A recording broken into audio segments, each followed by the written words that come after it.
कुलगुरू doctor Magare sir, प्रकुलगुरू प्राचार्य Bhamre sir, central board reserve बँकेचे डिरेक्टर डॉक्टर सतीश मराठे आणि अन्य सर्व मान्यवर मंडळी आहेत.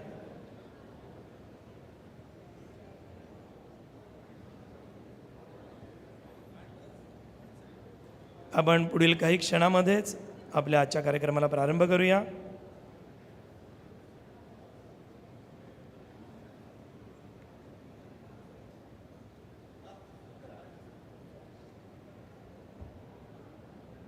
मी माननीय मंत्री महोदयांना आणि सर्व मान्यवरांना विनंती करतो आहे की आपण भारतरत्न डॉक्टर बाबासाहेब आंबेडकर आणि आपलं भारताचं संविधान यांच्याप्रती पुष्प अर्पण करून त्यांचा सन्मान करावा. टाळ्यांच्या कडकडाटामध्ये आपण या मान्यवरांच्याबद्दल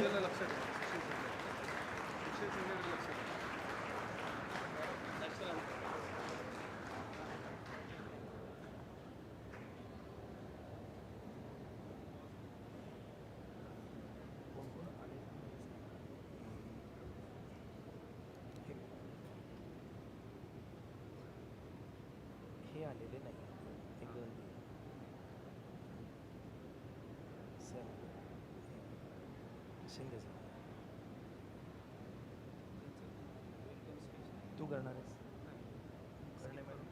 नको ना असं नको बोलूस ना वेलकम कर ना.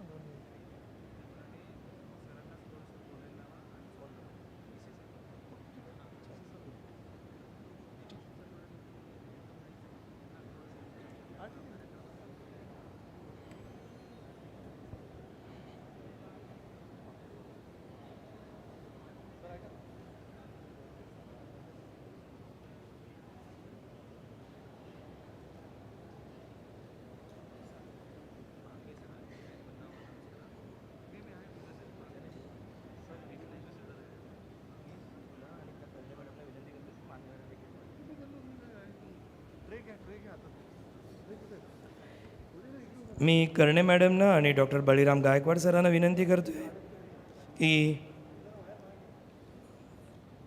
आदरणीय रामदास आठवले साहेब, मुंबई विद्यापीठाचे कुलगुरू प्राध्यापक Ravindra Kulkarni, Pravara institute of medical सायन्सेसचे कुलगुरू प्राध्यापक विष्णू मगरे सर आणि सर्व मान्यवरांना घेऊन आपण व्यासपीठावर यावं. सतीश मराठे साहेब आहेत, मुंबई विद्यापीठाचे प्रकुलगुरू प्राचार्य अजय भामरे, मुंबई विद्यापीठाचे कुलसचिव Sunil Bhirud sir, doctor Babasaheb Ambedkar research and training इन्स्टिट्यूटचे श्री सुनील वारे सर,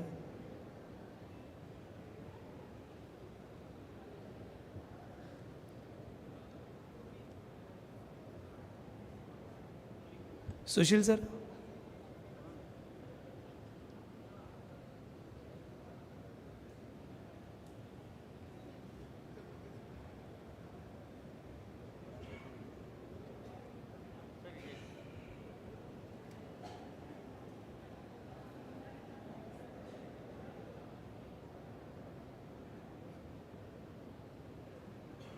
सुरू करूया.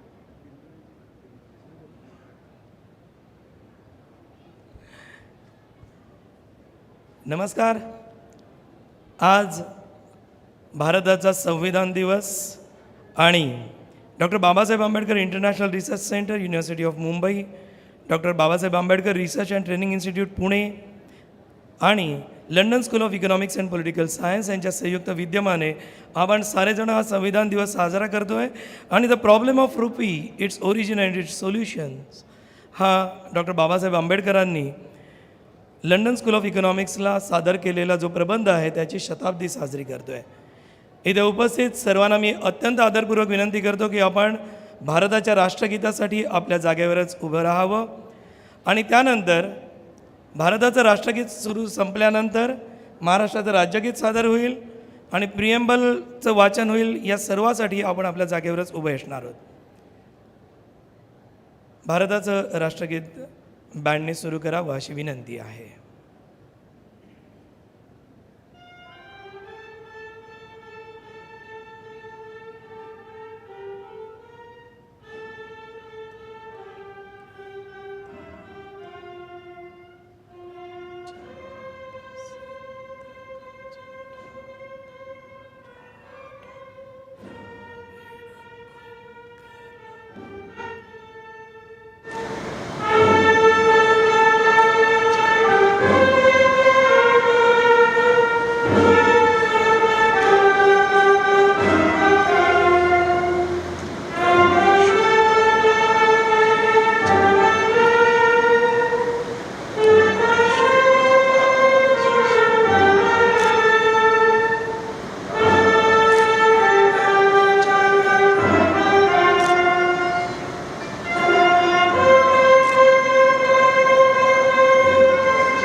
भारत माता की.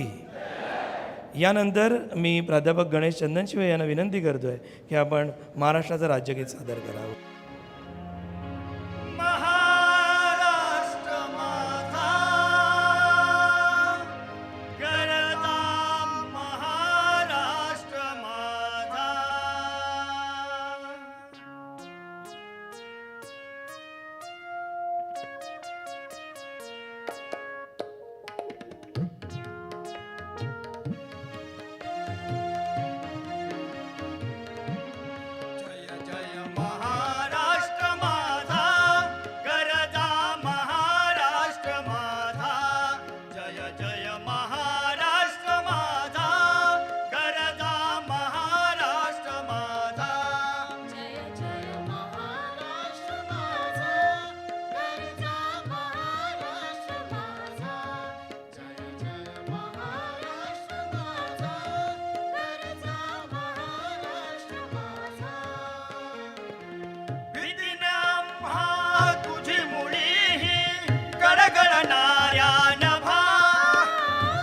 भीतीने आम्हा तुझी मुळी ही गडगडणाऱ्या नभा. आसमानाच्या सुलतानीला जवाब देती जिभा. आसमानाच्या सुलतानीला जवाब देती जिभा. सह्याद्रीचा सिंह गरजतो. सिंह गरजतो. सिंह गरजतो.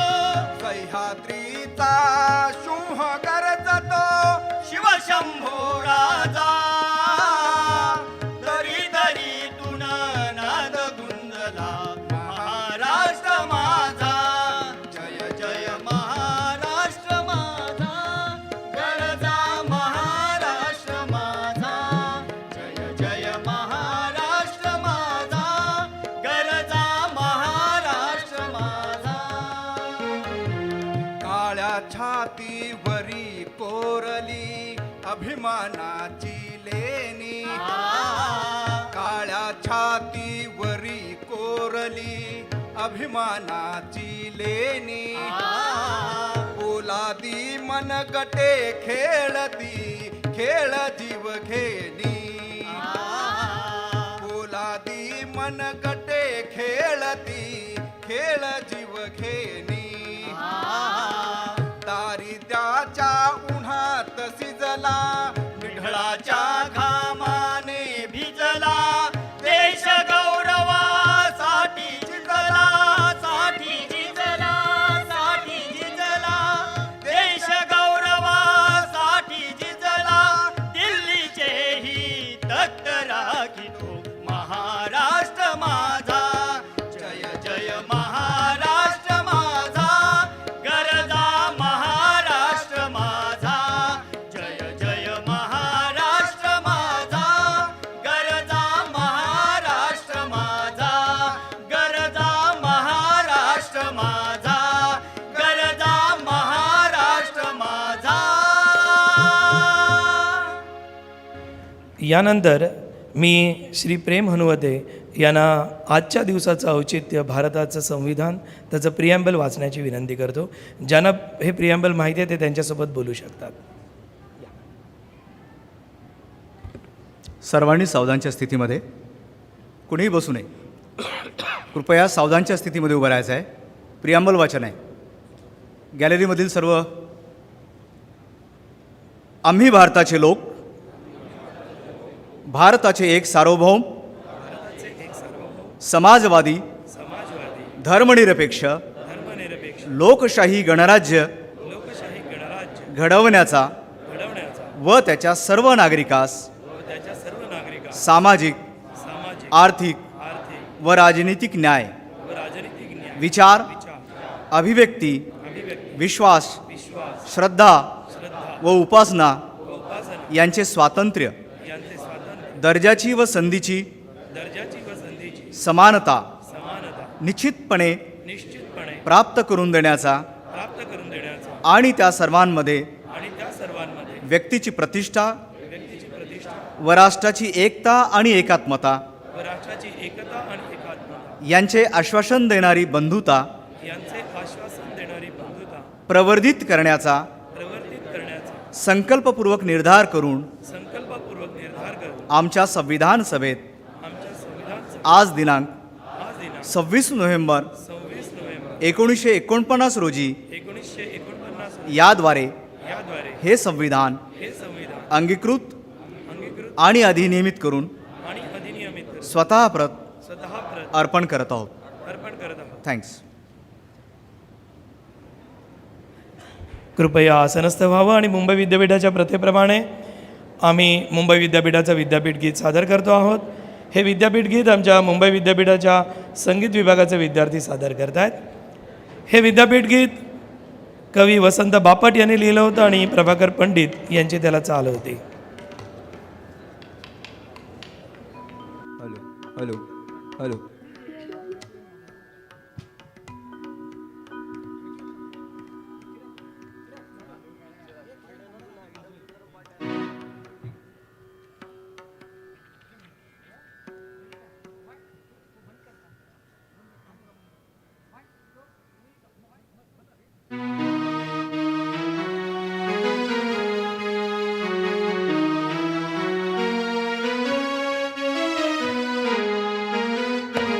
इदं सुन्दरं मन्दिरं शारदाया मुम्बापुरी विश्वविद्यालयम्.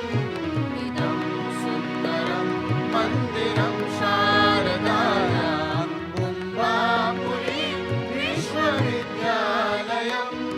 कलाशास्त्रवाणिज्यशाखाभिरूढा अमूढा विमुक्ता विहङ्गा वयम्. शृण्वन्तु सर्वे दृढं निश्चयम्. शृण्वन्तु सर्वे दृढं निश्चयम्. इदं सुन्दरं मन्दिरं शारदाया मुम्बापुरी विश्वविद्यालयम्.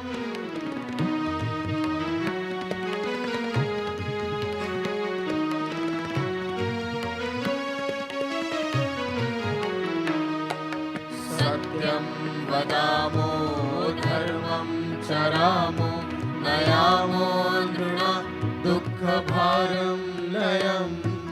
सत्यं वदामो धर्मं चरामो नयामो नृण दुःखभारं लयम्. स्वकार्ये रतानां सदा जागृतानां भवेत् किं भविष्येति तस्मात् भयम्. शृण्वन्तु सर्वे दृढं निश्चयम्. शृण्वन्तु सर्वे दृढं निश्चयम्. इदं सुन्दरं मन्दिरं शारदाया मुम्बापुरी विश्वविद्यालयम्.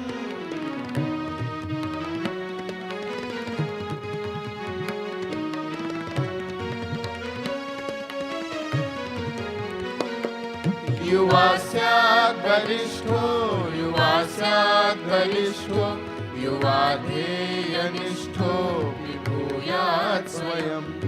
युवा स्यात् बलिष्ठो युवा स्यात् गरिष्ठो युवा ध्येयनिष्ठो विभूयात् स्वयम्. यदि स्यात् युवा राष्ट्रकर्तव्यनिष्ठा सम्मानयेतं लोकत्रयम्. शृण्वन्तु सर्वे दृढं निश्चयम्. शृण्वन्तु सर्वे दृढं निश्चयम्. इदं सुन्दरं मन्दिरं शारदाया मुम्बापुरी विश्वविद्यालयम्.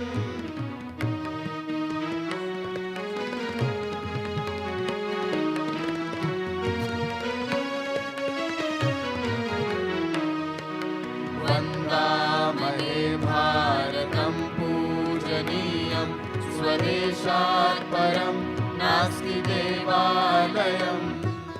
वन्दामहे भारतं पूजनीयं स्वदेशात् परं नास्ति देवालयम्. अत्रैव सर्वे प्रतिष्ठिताः स्थापयामो ममत्वेन सार्धं समत्वं नयम् शृण्वन्तु सर्वे दृढं निश्चयम् शृण्वन्तु सर्वे दृढं निश्चयम् इदं सुन्दरं मन्दिरं शारदाया मुम्बापुरी विश्वविद्यालयम् कलाशास्त्रवाणिज्यशाखाधिरूढा अमूढा विमुक्ता विहङ्गा वयम् शृण्वन्तु सर्वे दृढं निश्चयम् शृण्वन्तु सर्वे दृढं निश्चयम् शृण्वन्तु सर्वे दृढं निश्चयम्.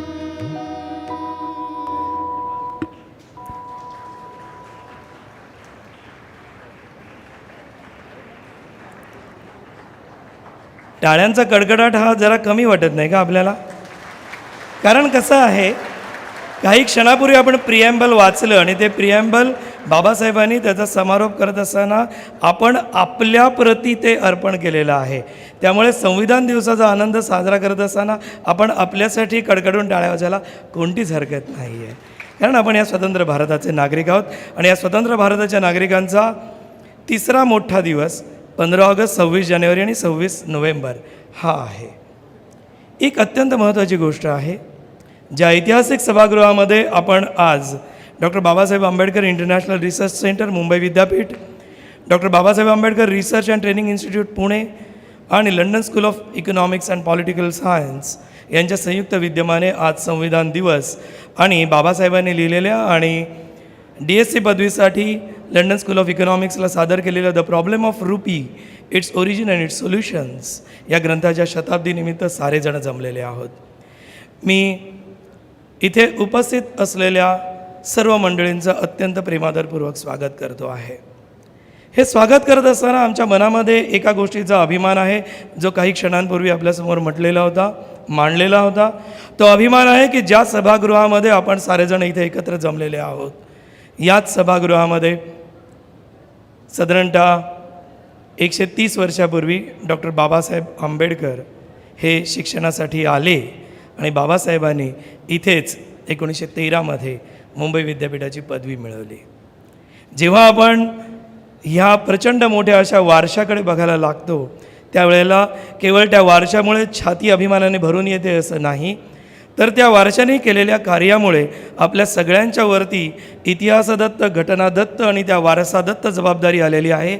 या भारताच्या लोकशाहीचं प्राणपणाने रक्षण करण्याची ते जबाबदारीचं भान तुम्हाला आम्हाला प्रत्येकाला आहे.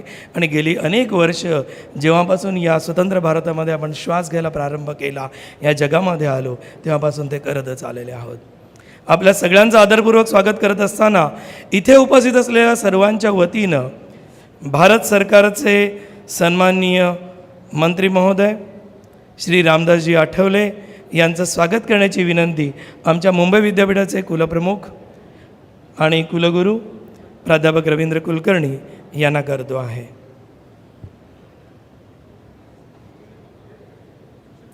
एकोणीसशे 70च्या दशकामध्ये जी एक मोठ्या प्रमाणामध्ये विद्रोहाची चळवळ निर्माण झाली, त्या चळवळीचे अग्रणी आदरणीय रामदास आठवले साहेब यांचं स्वागत करताना आम्हाला अतिशय आनंद होतो आहे. डॉक्टर बाबासाहेब आंबेडकर यांची प्रतिमा आपण त्यांना आपल्या सर्वांच्या वतीनं भेट देतो आहोत. संविधानाची एक प्रत त्यांना आपण आपल्या सगळ्यांच्या वतीनं भेट देतो आहे आणि पुष्पगुच्छ प्रथेप्रमाणे. आठवले साहेब, आपलं स्वागत मुंबई विद्यापीठामध्ये. यानंतर आमच्या प्राचार्य विष्णू मगरे सर, कुलगुरू Pravara institute of medical sciences लोणी अहमदनगर यांचं स्वागत सरांनी करावं. मगरे सरांच्याबरोबर विद्यापीठाचं वेगळं नातं आहे. सर, आपण आमचे पूर्वी कुलगुरू होतात, ते फारच महत्त्वाचं आहे. मी आमचे कुलगुरू प्राचार्य भामरे सर यांना विनंती करणार आहे की त्यांनी रिझर्व्ह बँक ऑफ इंडियाच्या सेंट्रल बोर्डचे डिरेक्टर श्री सतीश मराठे यांचं स्वागत करावं.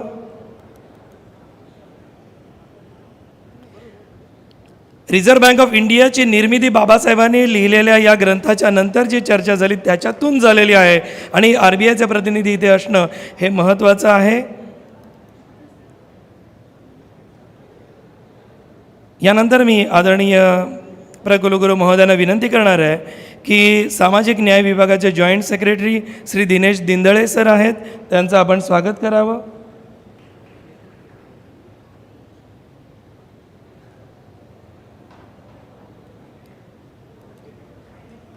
टाळ्यांचा कडकडाट करूया, या सर्वांच्या प्रती आपण आदर व्यक्त करूया. मी मनीषा कर्णे मॅडमना विनंती करणार आहे की IRAS आणि director general of BARTI Shri Sunil Ware सरांचं आपण स्वागत करावं.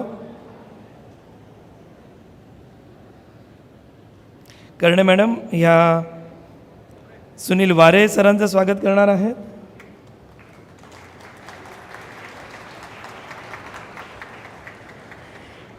एक तुम्ही बघितलं तर लक्षात येईल की बाबासाहेब आंबेडकरांची प्रतिमा जी आपण त्यांना भेट देतोय, बाबासाहेबांचा उजवा पाय पुढारलेला आहे.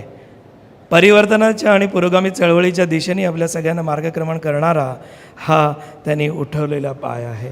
आपलं स्वागत. यानंतर मी प्राध्यापक बळीराम गायकवाड यांना विनंती करणार आहे की आमच्या मुंबई विद्यापीठाचे कुलप्रमुख कुलगुरू प्राध्यापक रवींद्र कुलकर्णी यांचं या कार्यक्रमामध्ये स्वागत करावं.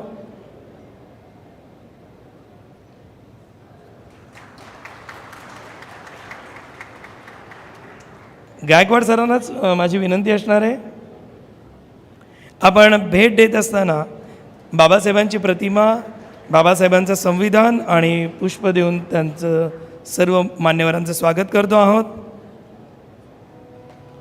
गायकवाड सर मुंबई विद्यापीठाचे कुलगुरू प्राचार्य भामरे यांचं आपण स्वागत करावं.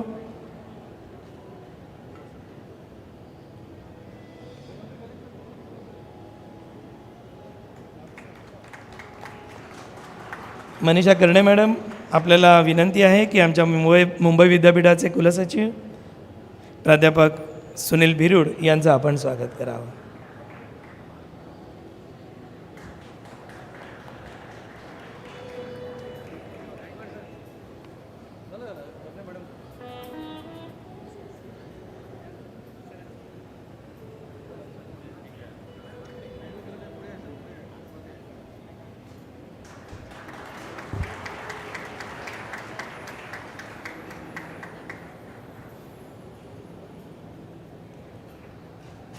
मनापासून धन्यवाद. आपण कार्यक्रमाचा प्रवाह पुढे नेऊया.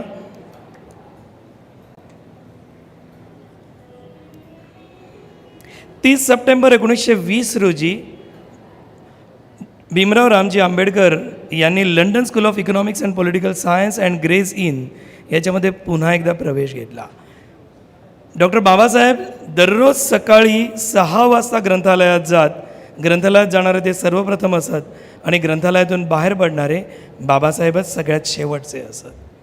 दिवसभर पुरेल इतकं. विद्यार्थी मित्रमैत्रिणींनो, ही खास तुमच्यासाठी आदर्शवत अशी गोष्ट आहे आणि आम्हासाठी सुद्धा, की दिवसभर बाबासाहेब स्वतःच्या करता लागणारा सगळा साहित्याचा साठा बरोबर घेऊन ग्रंथालयामध्ये बसत असत आणि बाहेर पडणारे ते सगळ्यात शेवटचे असत. सकाळी 6 ते रात्री 8 14 तास लंडनच्या थंडीमध्ये अपुऱ्या वस्त्रांनिशी डॉक्टर बाबासाहेब आंबेडकर यांनी शिक्षण घेतलं आहे. शिक्षणाचे मार्ग सहज सोपे नसतात. बाबासाहेबांच्या ज्या ग्रंथाचं आज आपण शताब्दी वर्ष साजरं करतो, the problem of rupee, its origin and it's solutions, या ग्रंथाच्या सादरीकरणानंतर देशभरामध्ये चर्चा झाली आणि त्या चर्चेमधून रिझर्व्ह बँक ऑफ इंडियाची निर्मिती झाली. त्या रिझर्व्ह बँक ऑफ इंडियाच्या सेंट्रल बॉडीचे डिरेक्टर श्री सतीश मराठे आपल्या सगळ्यांच्या समवेत आहेत. मी तुमच्या सगळ्यांच्या वतीनं मराठे सरांना विनंती करतो की त्यांनी या सभेला संबोधित करावं.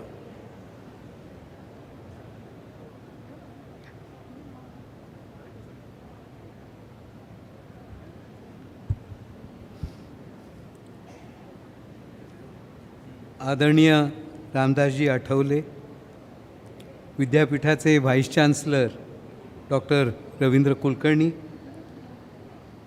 सन्माननीय मंच आणि उपस्थित बंधू भगिनींनो, सुरुवातीलाच डॉक्टर बाबासाहेब आंबेडकर यांच्या स्मृतीला मी अभिवादन करतो. आणि त्याचबरोबर मुंबई विद्यापीठाने हा कार्यक्रम, विशेष कार्यक्रम खरं म्हणजे आज हा घडवून आणला, त्याच्याबद्दल त्यांचं अभिनंदनही करतो. बाबासाहेबांच्या सगळ्या लिखाणातनं, चळवळीतनं आपल्याला कायम एक दिसत आलेलं आहे की देशाचा आर्थिक विकास, इकॉनॉमिक पॉलिसीज हा एक सोशल ट्रान्सफॉर्मेशनला फार अर्थपूर्ण मदत करतो. आणि त्याच कॉन्टेक्स्टमध्ये त्यांच्या अभ्यासाच्या काळात देखील द प्रॉब्लेम ऑफ रुपी हा थिसिस त्यांनी सादर केला. जवळजवळ 270 पानांचा हा थिसिस त्या कॉन्टेक्स्टमध्ये लिहिलेला होता, पण त्या सगळ्याचा फोकस एकच होता की भारताची आर्थिक स्थिती मजबूत होणं, रुपयाचं व्हॅल्युएशन ज्या चुकीच्या पद्धतीने ब्रिटिश सरकार करत होतं त्याचं एक्सपोज करणं आणि एका अर्थाने रुपयाचं डिव्हॅल्युएशन थांबवणं, हे सगळी त्याच्या मागची भूमिका होती. आज देश स्वतंत्र झाल्यानंतर आणि 75 वर्षानंतर आज जर का आपण भारताच्या आर्थिक स्थितीकडे बघितलं तर आपण अभिमानाने बोलू शकू. ज्या ब्रिटनने आपल्यावरती अनेक वर्ष राज्य केलं त्याला मागे टाकून we have emerged as the 5th largest economy in the world. एवढंच नाही तर we are one of the fastest growing economies. आणि अपेक्षा अशी आहे की पुढच्या 1-2 वर्षात आपण जगातली 3री सर्वात मोठी इकॉनॉमी होणार. ही इकॉनॉमी मोठी होते म्हणजे काय होतं असा बरेच वेळा प्रश्न पडतो, कारण पेपरमध्ये 5th largest economy, 3rd largest economy असा फक्त विषय येतो. पण आपण जर का बघितलं तर भारताची आजची स्थिती, विशेष करून गेल्या 4-5 वर्षात ज्या पद्धतीने करोना आणि जिओ पॉलिटिकल टेन्शन्स युरोपमधली असूनसुद्धा आज जर का आपण बघितलं तर आपले फॉरेक्स रिझर्व्ज हे जवळजवळ $600 बिलियन आहेत. आणि या $600 बिलियन अर्थ काय, तर वर्षभर जरी $1 जरी भारतात आला नाही तरी आपण ज्या पद्धतीने आत्ता इम्पोर्ट करतो आहे ते सगळे इम्पोर्ट चालू राहतील, कुठल्याही प्रकारचं त्याच्यात डिस्ट्रप्शन येणार नाही, इतका मोठा फॉरेक्स रिझर्व्ह आहे. काही वर्षापूर्वी आपल्याला आठवत असेल भारताची स्थिती अत्यंत वाईट होती आणि आपल्याला आपलं सोनं लंडनमध्ये गहाण ठेवायला लागलं होतं. We have come a long way since then. दुसरा एक महत्त्वाचा मुद्दा होता करंट अकाउंट डेफिसिटचा. आपले इम्पोर्ट्स आणि exports they are at historical low levels. They are less than 2% today of the GDP. आणि जेव्हा या जिओ पॉलिटिकल टेन्शन्सपायी क्रूडचे प्रायसेस कंटिन्युअसली जॅकअप करून ठेवण्यात येत आहेत, अशा परिस्थितीत देखील करंट अकाउंट डेफिसिट 2%च्या आत ठेवणं by itself is something a major achievement असं मी मानतो. रुपयाचं डेप्रिसिएशन ह्या सगळ्या कोविड आणि जिओ पॉलिटिकल टेन्शन्समध्ये थोडं झालं का, तर झालं, पण देर इज नो ॲब्सल्युटली व्हॉलिटिलिटी. आणि हे सगळं बघत असताना इतर देशांच्या तुलनेने भारताचं रुपयाचं झालेलं डिव्हॅल्युएशन हे नगण्य आहे असंच आपल्याला सर्वांना मान्य करायला लागेल. अमेरिकेमध्ये, युरोपमध्ये, रशियामध्ये, अनेक मोठ्या प्रगत देशांमध्ये भाववाढ हा एक मोठा इश्यू झालेला आहे. आपल्याकडे देखील भाववाढ वाढते, कमी होते, पण ह्या घडीला आज जर का आपण बघितलं तर ती 5%च्या आत आहे. It's one of the best manage economies in the world असं मानलं जातं. आणि नुकतंच रिझर्व्ह बँकेच्या गव्हर्नरचं the best central bank governor म्हणून त्यांचा जगात सत्कारही करण्यात आलेला होता. मी या प्रसंगी इतकंच सांगू इच्छितो, वेळ मर्यादित आहे, इतरांची आपल्याला दिवसभरातली टेक्निकल सेशन्स आणि कॉन्फरन्समध्ये विषय विस्तृतपणे ऐकता येतील. Bharat is on the growth path आणि द ग्रोथ इज इरिव्हर्सिबल. आपल्याकडे पैशाचा तुटवडा नाही. म्हणजे तुम्ही जर का गेल्या आठवड्याचं बॉम्बे स्टॉक एक्सचेंजमध्ये जे पब्लिक इश्यूमधनं फंड्स गोळा झाले देवर हिस्टॉरिक हाय. 3,67,000 कोटी रुपये एका आठवड्यात आपण रेज करू शकलो तो बॉम्बे स्टॉक एक्सचेंजमध्ये. There is no dearth of resources. Good governance, rapid reformist economic policies आणि हे सगळं करत असताना सस्टेनेबल आणि इक्विटेबल ग्रोथ ह्याच्याकडे लक्ष ठेवून आपण सगळे प्रयत्न देश म्हणून करतो आहे. ते असेच ह्याच गतीने पुढे चालू राहावे ह्याकरता आपण सगळेजणं प्रयत्नशील राहू. मला या कार्यक्रमात बोलावल्याबद्दल विद्यापीठाचे मी आभार मानतो आणि माझं निवेदन पूर्ण करतो. धन्यवाद. नमस्कार.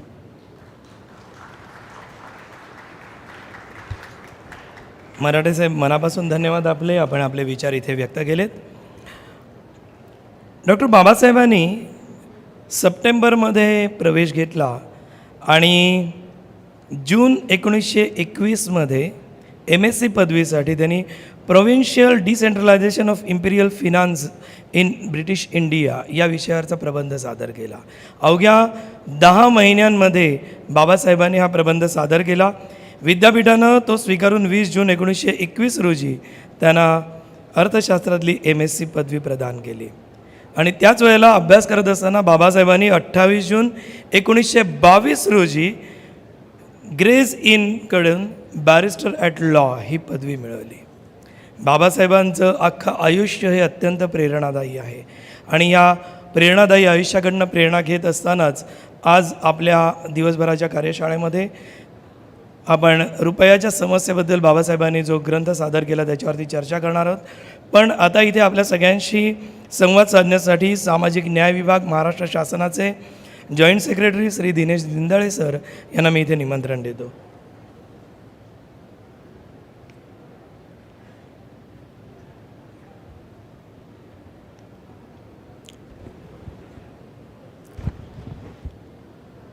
आजच्या संविधान दिन आणि एकदिवसीय the problem of the rupee, its origin and it's solution या कार्यक्रमासाठी, या परिषदेसाठी आवर्जून उपस्थित राहिलेले केंद्रीय राज्यमंत्री रामदासजी आठवले सर, त्याचप्रमाणे मुंबई विद्यापीठाचे कुलगुरू तसेच माजी कुलगुरू आणि मंचकावर उपस्थित सर्व मान्यवर आणि उपस्थित बंधू आणि भगिनींनो, आजचा हा दिवस आणि आपल्यासमोर उभं राहण्याचा सन्मान मला प्राप्त झालेला आहे तो केवळ आणि केवळ बाबासाहेब आंबेडकरांनी लिहिलेल्या राज्यघटनेमुळेच प्राप्त झालेला आहे.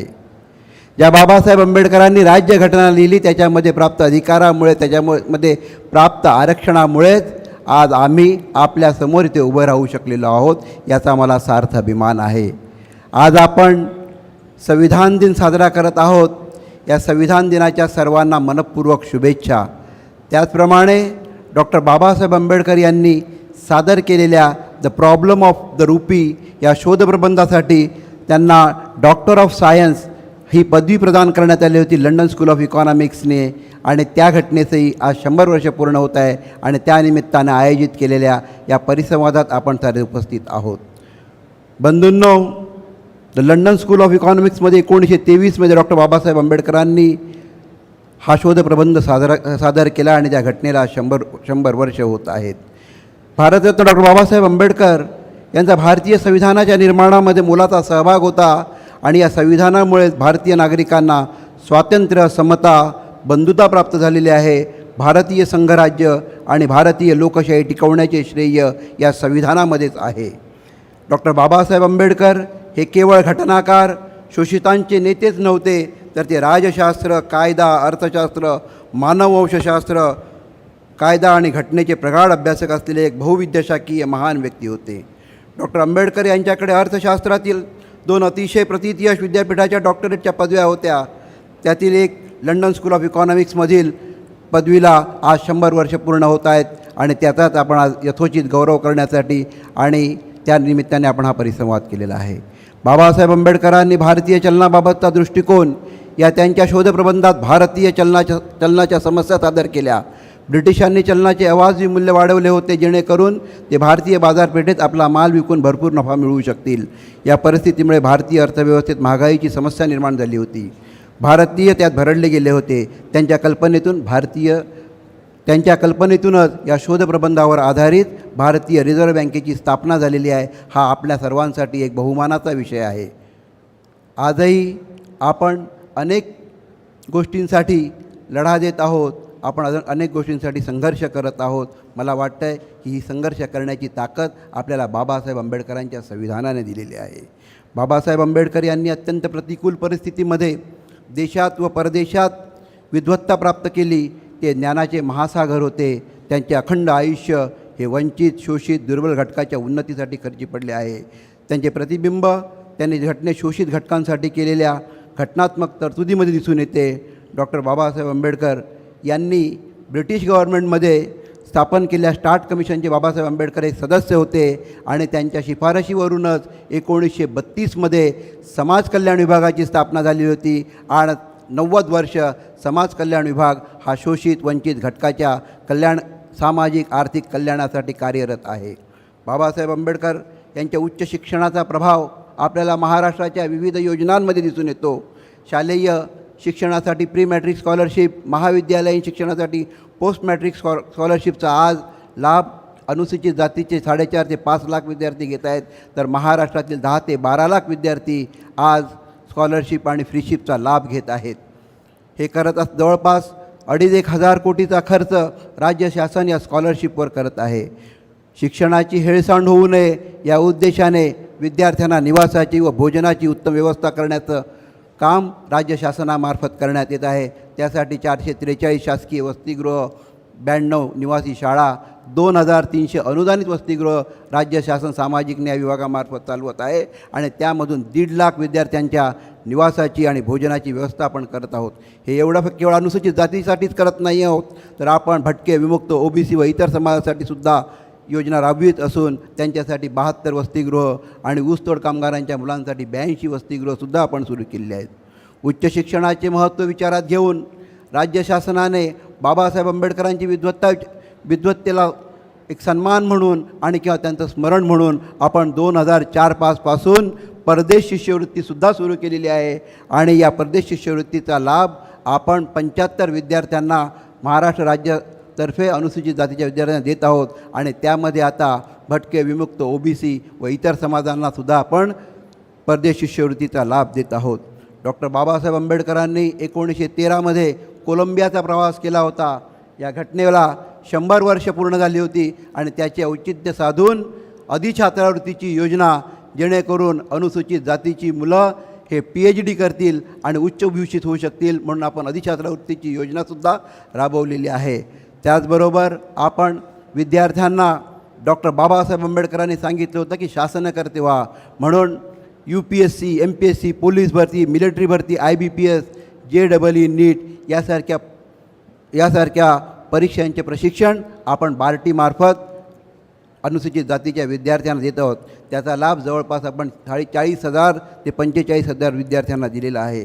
हे सगळं करत असतानाच आपण विविध महामंडळांच्या माध्यमातून सामाजिक आर्थिक प्रगतीचं कामही सामाजिक न्याय विभागामार्फत आणि राज्य शासनाच्या विविध महामंडळांमार्फत करत आहोत. हे करत असतानाच आपण जो संविधान दिन आज आपण साजरा करत आहोत, हे संविधान आणि या संविधानाचा विचार सर्वसामान्यांपर्यंत पोचावा म्हणून बार्टीच्या माध्यमातून आपण 85% सवलतीच्या दरामध्ये भारतीय संविधान सर्वांना वितरित करत आहोत. ही मला वाटतं अभिमानाची गोष्ट आहे की 15% आपण संविधान उपलब्ध करत आहोत. डॉक्टर बाबासाहेब आंबेडकर यांच्या विचारांवर मार्गक्रमण आपण करत असतानाच नागपूर येथे आपण कन्व्हेन्शन सेंटरची स्थापना केलेली आहे आणि त्याचं लोकार्पण केलेलं आहे. 200 कोटीचा दीक्षाभूमीच्या विकासासाठीचा प्रस्ताव आपण मंजूर केला असून त्यातील 110 कोटी आपण मंजूर केलेले आहेत. त्याचप्रमाणे मुंबईमध्ये दादर येथे आपण इंदू मिल येथे डॉक्टर बाबासाहेब आंबेडकर यांचं आंतरराष्ट्रीय स्मारकही साकारत आहे आणि अशा प्रकारे सामाजिक न्याय विभाग डॉक्टर बाबासाहेब आंबेडकरांनी दिलेला विचार घेऊन सातत्याने पुढे जात आहे. आपण मला बोलण्याची संधी दिलीत आणि या आंतरराष्ट्रीय परिषदेचा भाग म्हणून सामाजिक न्याय विभागाला सहभागी करून घेतलं, त्याबद्दल मी सर्व मान्यवरांचे आणि इथल्या उपस्थितांचे आभार मानतो आणि इथे थांबतो. जय हिंद, जय भारत, जय भीम.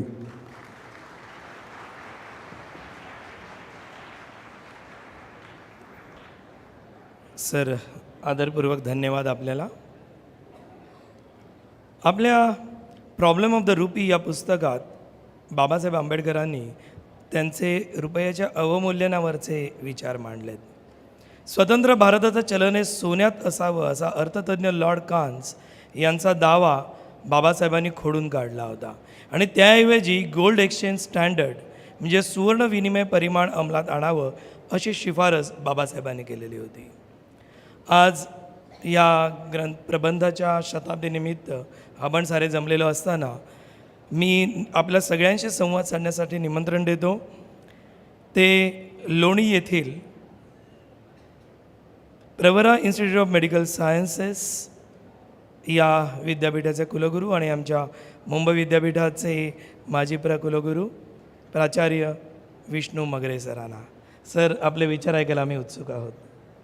सरांच्याबद्दल एक खास वैशिष्ट्य सांगायचं म्हणजे त्यांच्याबरोबर प्रवास करत असताना प्रत्येक वेळेला त्यांच्याकडे एक नवं पुस्तक असतं आणि त्या पुस्तकावरती ठिकठिकाणी खुणा केलेल्या असायच्या. पुस्तक दाखवण्यासाठी नसतं, ते वाचण्यासाठी असतं. हे बाबासाहेबांचं वचन जगणारे मगरे सर.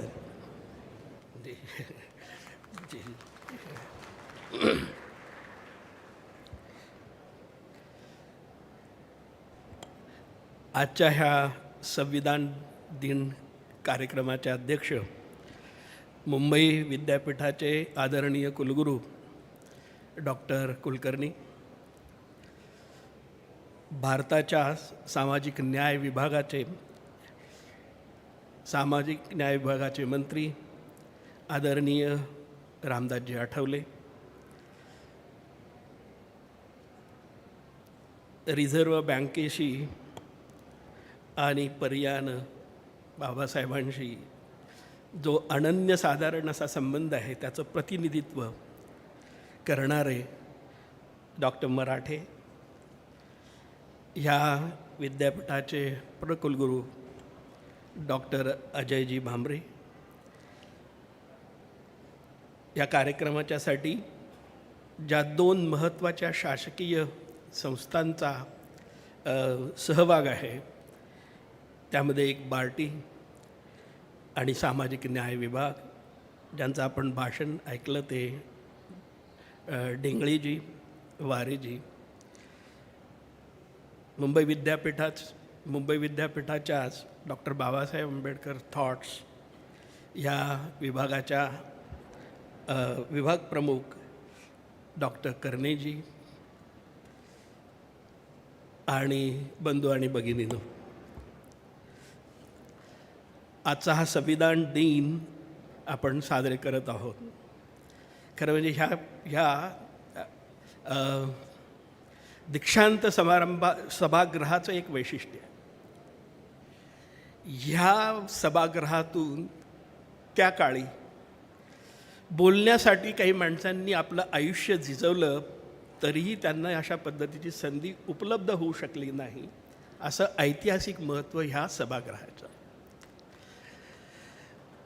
आणि अशा ह्या सभागृहामध्ये तुम्ही आम्हाला पाचारण केलं आणि अतिशय महत्त्वाच्या अशा दिवशी आम्हाला ही संधी दिलीत, त्याबद्दल मी विद्यापीठाच्या प्रती कृतज्ञता व्यक्त करतो. आजच्या ह्या कार्यक्रमाच्या निमित्तानं आपण प्रेक्षागृहामध्ये नजर टाकली तर इथे जबी पवारजी बसलेले आहेत. बाबासाहेबांच्या बद्दलचा अभ्यास करणारे जे अभ्यासक आणि विचारवंत आहेत त्यापैकी एक महनीय व्यक्ती आज आपल्यामध्ये आहे. ते इथे प्रेक्षागृहामध्ये बसलेले आहेत. पण या सर्व कार्यक्रमाचा साक्षीदार आपणही का होऊ नये अशी भावना त्यांची असण्याची शक्यता आहे. म्हणून ह्या प्रेक्षागृहाचं महात्म्य आणि ह्या माणसांना तिथे उपस्थित राहण्याचं, आवर्जून उपस्थित राहण्याचं, स्वतःहून वाटणं, याच्यामध्ये देखील एक आगळं वेगळं असं त्याचं महात्म्य आहे. मित्रहो, हा संविधान दिन आपण अलीकडच्या काळामध्ये संविधान लिहून झालं आहे ते 26 नोव्हेंबर 1949 रोजी. आपण प्रजासत्ताक झालो ते 26 जानेवारी 1950 रोजी. त्यानंतर ह्या दिनाचं ऐतिहासिक महत्त्व आपण जर शोधण्याचा प्रयत्न केला तर संविधान दिन साजरा करण्याचं हे अलीकडच्या काळामध्ये ठरलं. त्यापूर्वी फक्त आपण प्रजासत्ताक दिनच साजरा करत असू. काल परवाकडे ह्या कार्यक्रमाच्या पूर्वसंध्येला टी व्हीवरती काही लोकांच्या मुलाखती सर्वसामान्य जनतेमध्ये जाऊन काही एक जो टी व्हीचा उपक्रम होता आणि ते विचारत होते की संविधान दिन म्हणजे नेमकेपणानं काय आहे त्या दिवशी, आणि प्रजासत्ताक दिन म्हणजे नेमकेपणानं काय आहे. बरेच असे मुलाखत देणारे होते की त्यांना ह्या दोघीपैकी काही माहीत नव्हतं ना. त्यांना 26 जानेवारी नेमकेपणानं आपण का साजरे करतो आणि आजचा हा संविधान दिन नेमकेपणानं काय. त्यामध्ये शिकलेली जशी माणसं होती तशीच लौकिक अर्थानं शिकलेली पण ह्या सर्व घडामोडींशी आपला जणू काही संबंध नाही अशा पद्धतीचं त्यांचं वागणं होतं. आणि मग मुलाखत घेणारा माणूस त्यांना क्लू देत असे आणि मग ते केव्हा तरी की ते फक्त यायचे संविधान दिन हा संविधान दिन म्हणजेच प्रजासत्ताक दिन आणि प्रजासत्ताक दिन म्हणजेच संविधान दिन अशा पद्धतीच्या प्रतिक्रिया 75 वर्षांच्या नंतर सर्वसामान्यांचा अशा पद्धतीचा दृष्टिकोन असावा. यामध्ये वैषम्य वाटण्याची शक्यता तुम्हाला आणि मला निश्चितपणानं आहे. आणि म्हणून आजचा दिन जसं आता डेंगळे साहेब म्हणाले की हे संविधान आणि सर्वसामान्यांच्यापर्यंत हे गेलं पाहिजे आणि म्हणून त्यांच्या विभागाच्या वतीनं या संविधानाच्या प्रती खरं म्हणजे पूर्वी ते मोफत देत असत, आता ते काही कमी किमतीत देणार आहेत. पण हा जो उपक्रम आहे आत्ता मी तुम्हाला सांगितलेली पार्श्वभूमी आणि हे किती महत्त्वाचं आहे हे विदित करणारी हा त्यांचा उपक्रम आहे. आणि म्हणून अशा कार्यक्रमाच्या निमित्तानं त्यांचा सहभाग विद्यापीठाच्या बरोबर असणं हे मला अतिशय लौकिक अर्थानं अतिशय महत्त्वाचं असं वाटतं. खरं म्हणजे आजच्या दिनाच्या निमित्तानं ह्या सर्वसामान्य जनतेलाच प्रश्न पडला असेल का ह्या 2 दिनांच्या निमित्तानं, तर मला असं वाटत नाही. बाबासाहेबांनी ज्या वेळेला ते कायदा मंत्री होते, आधी ते कॉन्स्टिट्युएंट असेंब्लीचे संविधान समितीचे जे सभासद होते, संविधान पारित झालं, आपण प्रजासत्ताक राज्यामध्ये एक सार्वभौम राष्ट्र म्हणून समोर आलो. म्हणजे नेमकेपणानं झालं काय, ही घटना काय आहे. त्यावेळेला लौकिक अर्थानं शिकलेल्या माणसांना हा प्रश्न पडला तर ही घटना म्हणजे नेमकेपणानं काय आहे. आणि म्हणून पुण्याला जे बार असोसिएशन आहे तिथल्या वकिलांनी बाबासाहेबांना 1951 साली बोलवलं आणि आम्हाला हे सर्व समजून सांगा. त्यावेळेला बाबासाहेबांनी लोकशाहीची व्याख्या जी व्याख्या त्याने स्वतः केलेली होती ती व्याख्या त्यांना एकदा सांगितली. आणि त्यांनी असं त्यावेळेला म्हटलं होतं की democracy is the form of life, form and the method of living a life by which there could be a revolutionary change made in the lives of the citizens without bloodshed. अशा पद्धतीची व्याख्या जगामध्ये लोकशाहीची अजून कोणी दुसरी केली असेल असं मला वाटत नाही. आणि ही व्याख्या ते वकिलांना समजून सांगतात, जे शिकलेले आहेत, ज्यांचा व्यवहार हा बौद्धिक व्यवहार आहे आणि बुद्धी चातुर्याच्या वरती ते आपल्याकडे आलेले जे अशील असतील किंवा काय ते घटनेचं दाखला देऊन आणि सांगणार आहेत त्यांना हा संभ्रम पडावा. आणि म्हणून बाबासाहेबांना त्यांनी बोलवावं आणि हे समजून घ्यावं नेमकेपणानं की ही घटना म्हणजे काय नेमकीपणाने आहे आणि कशासाठी ती आहे.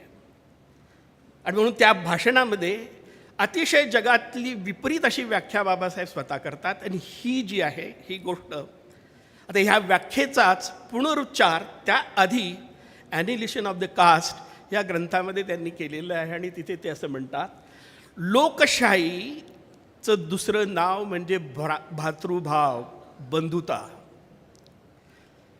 आणि ही बंधुता एवढ्यासाठी आवश्यक आहे, आणि विशेषतः आपल्या देशाला, की जो देश त्याला आपण वैविध्याच्या असं वैविध्य हा शब्द वापरून खरं म्हणजे विरोधाभासाला ते ग्लोरिफिकेशन करण्यासारखं आहे. आपण विभागलेलो विरोधाभास आहे आपल्यामध्ये, पण आपण असं म्हणतो की हे आमचं आमचं हे वैशिष्ट्य आहे. पण आमच्याकडे विविधतेत एकता आहे म्हणण्यासाठी हे कितीही चांगलं असलं तरी आचरणात आणणं केवढं अवघड आहे. आणि म्हणून हे आचरणात जर आणायचं असेल तर एकमेकांच्या मध्ये आपण कितीही विभिन्न असलो तर आपण एकत्र येत नाहीत. एकत्र येत नाही त्याचं कारण असं आहे की भातृभावाचा अभाव. आणि म्हणून लोकशाहीची व्याख्या ते तिथे अशी करतात की सहजीवनाचा दुसरं नाव म्हणजे लोकशाही. हे जे त्यांचे विचार आहेत, हे सर्व विचार जो आपण सरनामाचा वाचला, ज्याला आपण उद्देशिका म्हणतो, आता त्याला नेमकेपणानं उद्देशिका म्हणायचं. As far as constitution is concern you may say that is objective. पण समाज मनाचा धांडोळा जर घेतला तर त्याला आपण नेमकेपणानं काय म्हणावं, हा मानव मुक्तीचा घोष आहे.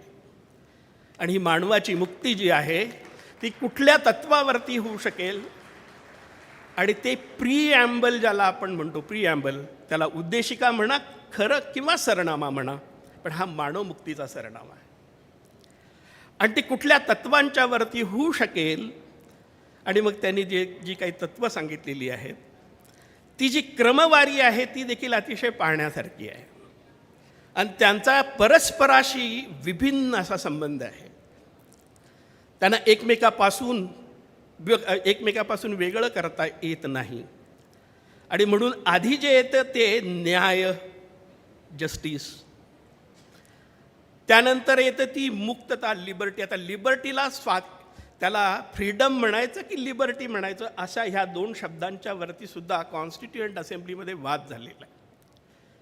बाबासाहेब शब्दांच्या बाबतीमध्ये जे मला बोलायचं तेच मला सांगायचं आहे.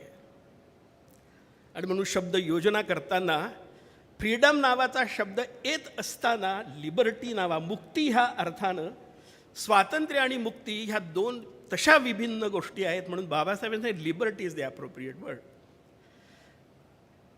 कदाचित ते तुम्हाला फ्रेंच रिव्होल्युशनमधून आलेलं असं वाटेल, परंतु मी ते घेतलेलं नाही. मी ते घेतलंय ते इथल्याच एका थोर पुरुषांच्याकडून, जो महात्मा गौतम बुद्धाकडनं मी ही घेतलेली गोष्ट आहे. त्यामुळे मुक्ती हा शब्द जो आहे हा अतिशय महत्त्वाचा आहे. त्यानंतर इक्वॅलिटी, समानता. ज्या वेळेला आपण समानता म्हणतो त्यावेळेला हे आपल्याला मान्यच करावं लागतं की आपण असमान आहोत. कशाच्या दृष्टीने असमान आहोत? व्यक्ती म्हणून, कारण ती जन्मजात आहे आणि जन्मजात गोष्टीकडून आपल्याला काय काय चिकटतं आणि काय काय चिकटत नाही, आणि तो आपला दर्जाही निश्चित करतो. दर्जा काही असू दे, पण त्या माणसाची प्रतिष्ठा जपली गेली पाहिजे. आणि म्हणून त्याला आपण आश्वासित केलं पाहिजे. आणि हा सरनामा ते आश्वासित करण्याचं काम करतो. तुमच्या प्रतिष्ठेची, तुमच्या वैशिष्ट्यपूर्ण व्यक्तित्वाची हा सरनामा, ही घटना जी हे तुम्हाला त्याची हमी देते. तेव्हा हा सरनामा जो आहे तो भारतीय घटनेचा अन्वयार्थ लावण्यासाठी, जरी तो घटनेचा अविभाज्य भाग आहे, पण त्याच्यातून मार्गदर्शन मिळतं की आपण हे राज्यशकट कशा पद्धतीनं चालवलं पाहिजे. आज हे मोजून 85 शब्द आहेत. आणि हे 85 शब्द जे आहेत त्यानंतर काही गोष्टींचा त्याच्यामध्ये अंतर्भाव करण्यात आला, सेक्युलर आणि सोशलिझम. त्यापूर्वी बाबासाहेबांनी ज्या वेळेला कॉन्स्टिट्युएंट असेंब्ली कामकाज चाललेलं होतं त्यांनी शेड्यूल कास्ट फेडरेशनच्या वतीनं एक निवेदन दिलं होतं कॉन्स्टिट्युएंट असेंब्लीला, ज्याला मेमोरँडम असं म्हणतात, आणि त्याचा काही कॉन्स्टिट्युएंट असेंब्लीने विचार केला नाही. त्याच्यामध्ये हे सर्व वी द पीपल पहिल्यांदा उद्धृत केलेली जी गोष्ट आहे ती त्या बाबासाहेबांनी कॉन्स्टिट्युएंट असेंब्लीला दिलेल्या त्या प्रारूपामध्ये आहे. आणि ते केवळ निवेदन नव्हतं, तर ह्या घटनेची संपूर्णपणानं काय आराखडा असावा त्याचं विवेचन होतं. घटना समितीनं ते घटना त्याच्यावरती नाही म्हटलं तर थोडंसं दुर्लक्ष केलं. पण हे जे वी द पीपल आहे त्याच्याकडे घटना समिती दुर्लक्ष करू शकली नाही. हे जे सरनामा आहे, जगातल्या कुठल्याही घटना घ्या, हा घटनेचा अविभाज्य भाग आहे. जसं एखादं पुस्तक लिहिलं आणि म्हणून हे विवादसुद्धा बऱ्यापैकी आहे. बाबासाहेबांना घटनेचे पिताश्री म्हणायचं की आई म्हणायचं, आर्किटेक्ट म्हणायचं की ऑथर म्हणायचं, हा वाद त्यावेळेलाही होता. काल परवाची जर आपण वृत्तपत्र वाचली असेल तर हा वाद वेगवेगळ्या अर्थानं पुन्हा आणखीन डोकं वर काढायला लागलं. तुम्ही जे पुस्तकाचं एखादं पुस्तक मोठ्या जे जवीजी बसलेले आहेत, फार मोठे ग्रंथकर्ते आहेत, ज्यावेळेला आपण एखाद्या पुस्तकाला आपली प्रस्तावना लिहितो त्यावेळेला ज्यानं ती प्रस्तावना लिहिली त्याचं नाव खाली असतं. आपली एक राज्यघटना अशी आहे की हे प्रिॲम्बल जे आहे ही सर्वस्वी बाबासाहेबांची निर्मिती आहे. पण कुठल्याही जगातल्या राज्यघटनेला ह्या प्रिॲम्बलच्या खाली तळटीप असत नाही.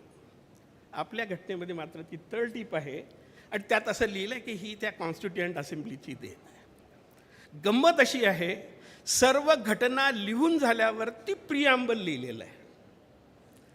बाबासाहेबांचं जीवित कार्य जे आहे ते ह्या नेमकेपणानं त्यावेळेला त्यांनी ओरिजिनल जे प्रिॲम्बल त्यांनी लिहिलेलं होते 52 शब्दाचं होतं. नंतर ते 81 शब्दांचं झालं आणि 76 नंतर ते 85 शब्दांचं झालं. आणि 85 शब्दांचं ज्या वेळेला झालं त्यावेळेला 4 शब्द जी लौकिक अर्थानं प्रचलित आहेत, पण त्यामध्ये ज्याला अँड नावाचा एक शब्द आहे, ज्याला आपण इंग्रजी ग्रामरमध्ये त्याला कॉन्ज्युगेशन असं म्हणतात, पण तो देखील तितकाच महत्त्वाचा आहे. म्हणून ती शब्दसंख्या जी आहे ती इतकी अर्थप्रवाही आणि त्याप्रमाणे तुम्हाला काम करायला उद्युक्त करणारी, आणि म्हणून तो अँड शब्द देखील तितकाच महत्त्वाचा आहे. आणि बाबासाहेब हे सर्व करत होते. हा जो प्रश्न आहे घटनेच्या संदर्भात नेमकेपणानं काय, जसं मी म्हणालो सामान्य माणसांना आजही सांगता येत नाही. त्यावेळेला देखील जसं मी आता वकिलांचं बार काउन्सिलचं पुण्याचं उदाहरण दिलं, तसं त्यावेळेला 1954 साली बाबासाहेब हे मंत्रिमंडळातून सुद्धा बाहेर पडलेले होते. आणि त्यावेळेला कॉन्स्टिट्यूशन ही नेमकेपणानं काय आहे असा संभ्रम मिलिटरी अकॅडमी, त्यावेळेला निलगिरी नावाचा, आता हे निलगिरी नावाचं शहर कुठे मला माहिती नाही खरं, पण त्या निलगिरीला त्यांची एक कॉन्फरन्स, निलगिरीला त्या अकॅडमीमध्ये त्यांना बोलवण्यात आलं होतं की आम्हाला कॉन्स्टिट्यूशन आपण समजून सांगा. आता ही ऑफिसर्स अकॅडमी आहे, ही माणसं सैन्यातली आहेत आणि त्यांना कॉन्स्टिट्यूशनच्या संदर्भात जाणून घ्यायचं आहे. कुठलेही अधिकारी असतील पण ते सैन्यातले अधिकारी आहेत, त्यांना असं का वाटावं की ही कॉन्स्टिट्यूशन, जरी आम्ही सैन्याचे अधिकारी असलो आणि आम्ही दुसऱ्यांनी दिलेल्या ऑर्डर्सप्रमाणे किंवा आज्ञेप्रमाणे चालणं आणि ती अनुज्ञेचं पालन करणं हे आवश्यक आहे, पण आम्ही घटनेचे संरक्षक देखील आहोत. आणि ते करायचं जर असेल, काय म्हणून आम्ही हे संरक्षण करायचं ते जोपर्यंत आम्हाला समजत नाही तोपर्यंत आम्हाला आमच्या कर्तव्याची जाणीव होणार नाही. आणि म्हणून त्यांनी बाबासाहेबांना 1954 साली त्यांनी ह्या व्याख्यानासाठी पाचारण केलं. बाबासाहेब केव्हाही व्याख्यान देताना किंवा कुठलेही बोलत असताना तयारीशिवाय बोलत नसत. ते घटना समितीतील त्यांची पहिलंच जे भाषण आहे त्यावेळेला सुद्धा ते म्हणाले, त्यांना ऐनवेळ 22 माणसं बोलणार होती, फार मोठमोठी माणसं, त्यांचा नंबर ते म्हणतात त्याप्रमाणे खरं म्हणजे दुसऱ्या दिवशी यायचा होता, पण चेअरमन जे आहेत कॉन्स्टिट्युएंट असेंब्ली ते असं म्हणतात, राजेंद्रजी प्रसाद मध्येच त्यांचं नाव घेतात आणि म्हणतात की बाबासाहेब आपण बोला. ज्या माणसाची मुळात सवयच अशी, जे बोलायचं ते अभ्यास करूनच बोलायचं. पण आत्तापर्यंत त्यांनी जो केलेला अभ्यास होता आणि मग ते त्यांनी म्हणतात की मी फार फार मर्यादित उद्दिष्ट घेऊन मी ह्या घटना समितीमध्ये आलो. आणि ते जे आहे ते सर्व ते मेमोरंडम जे दिलं मायनॉरिटी, त्याला मायनॉरिटीज अँड स्टेट्स असं म्हणतात, पण तो शेड्यूल कास्ट फेडरेशनच्या वतीनं दिलेलं एक निवेदन होतं. पण आता आपण मला बोलवलंच आहे, त्यातही मला तुम्ही 10 मिनिटांच्या बंधन घालून टाकलं आहे माझ्यावरती. आणि मग त्यावेळेला ते जे म्हणाले की असू दे, पण मी जे काही थोड्या शब्दांच्या मध्ये मांडणार आहे. आणि मग त्यांनी तो आता हे जे त्यांचं भाषण होतं हे नेहरूंनी जी ऑब्जेक्टिव्ह जे ठेवलेलं होतं, घटनेचं काय प्रारूप असेल आणि त्याच्यामध्ये ह्या सर्व गोष्टींचा, ज्याला आपण आता सरनामा म्हणतो, ह्या सर्व गोष्टींचा बाबासाहेब म्हणजे ऐकणं म्हणजे नेमकेपणानं काय असू शकतं. तर ते म्हणाले मी यांचं भाषण फार काळजीपूर्वक ऐकलं आणि ज्या 2 गोष्टी मला आश्चर्यजनक वाटल्या त्या 2 गोष्टींचं मी टिपण करून घेतलेलं आहे. आणि त्याच्यामध्ये जो एक गोष्ट स्वतः ते हे सोशॅलिस्टिक पॅटर्न आणि सोशलिस्ट ह्या तत्त्वज्ञानावरती त्यांचा अधिष्ठान होतं, विश्वास होता. ते जे बोलले त्या त्या डिक्लरेशनमध्ये ह्या गोष्टींचा अभाव दिसून आला. दुसरी गोष्ट अशी होती की त्या आधी बॅरिस्टर जयकर बोलले होते आणि त्यावेळेला कॉन्स्टिट्युएंट असेंब्लीची संख्या जी होती ती जवळजवळ 386 की 388 अशी ती संख्या होती. आणि जवळजवळ एक 90 ते 90च्या आसपासचे सभासद तिथे नव्हते. आणि आपण ठराव असा मांडत होतो की हे सार्वभौम सर्वांचं. आणि म्हणून जयकरांनी असं सांगितलं की हा जोपर्यंत ती माणसं मुस्लिम लीगची येत नाहीत तोपर्यंत आपण हे जरा संस्थगित ठरावं. आणि बाबासाहेब त्याला अनुमोदन देण्यासाठी उभे राहिलेले होते.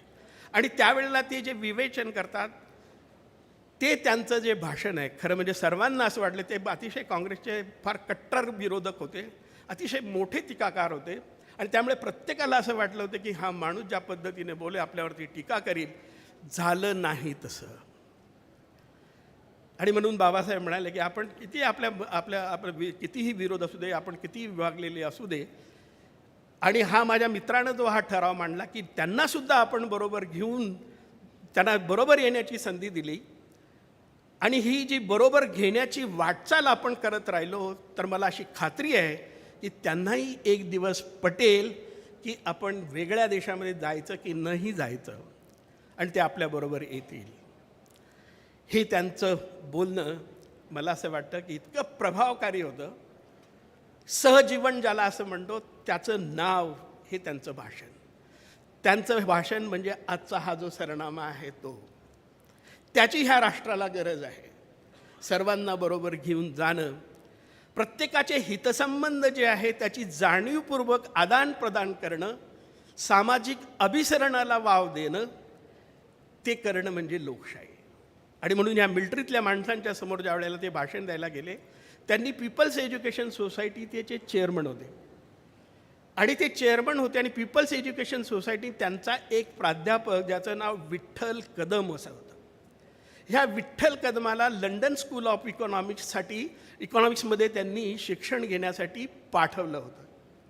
पीपल्स एज्युकेशन सोसायटी, विद्यापीठ किंवा शासन नव्हे. आणि ते ग्रस्त 1950ला गेले. विद्वान माणूस असणार, त्याशिवाय बाबासाहेब पाठवणार नाहीत आणि तेही संस्थेचं पदरमोड करून नाही पाठवणार. आणि ज्या वेळेला हे भाषण होतं तर त्या भाषण द्यायची वेळ आली त्यावेळेला ते त्या कदमांना असं लिहितात की बघ मला अशा पद्धतीनं भाषण करायला जायचं आहे, मला मला पुस्तकांची आवश्यकता आहे. त्यापैकी एक जे आहे ते पुस्तक म्हणजे the reports on the British law reports. दुसरं जे आहे ते इंडियन अपील्स, आणि याचे जवळजवळ 126 खंड आहेत. त्याची त्यावेळेची किंमत 886 पाऊंड इतकी आहे, म्हणजे जवळजवळ 80 ते 85,000. त्यानंतर ह्या ग्रंथांची मला आवश्यकता आहे. मला भाषण करायला जायचं आहे. साधारणपणे ते भाषण जे आहे तेही असं नोव्हेंबरच्या महिन्यामध्ये होणारं ते भाषण आहे. त्यानंतर ते असं लिहितात की नाही, मला डेमोक्रेसी जी आहे त्याच्यावरतीही एक ग्रंथ लिहायचा आहे. ते बुद्ध आणि त्यांचा धम्म, यांचा धर्म, असं धम्म हे लिहित होते. त्याबरोबर त्यांना डेमोक्रेसीवरती एक हे लिहायचं. पण त्यासाठी सुद्धा ते शब्द जे वापरतात, आणि त्यांना त्यावेळेला आठवण होते की नाही, ते गुरुस्थानी ज्यांना मानायचे किंवा ज्यांच्याबद्दल नितांत असं प्रेम होतं ते जॉन डुई. ह्या जॉन डुई नावाच्या माणसानं, त्यांच्या गुरूनं एक छोटीशी पुस्तिका लोकशाहीवरती लिहिलेली होती. आणि ही लोकशाहीवरती लिहिलेली जी पुस्तिका आहे त्याच्या आधी सर हेनरी म्यून्स नावाच्या माणसानं एक लोकशाहीच्या बद्दलच पण पॉवर गव्हर्नमेंट अशा नावानं एक पुस्तिका लिहिलेली होती. आता पॉप्युलर गव्हर्नमेंट म्हणायचं होतं की पॉवर गव्हर्नमेंट हा भाग सोडा, परंतु लोकशाहीला विपरीत अशी भूमिका त्या पुस्तिकेतून मांडलेली होती.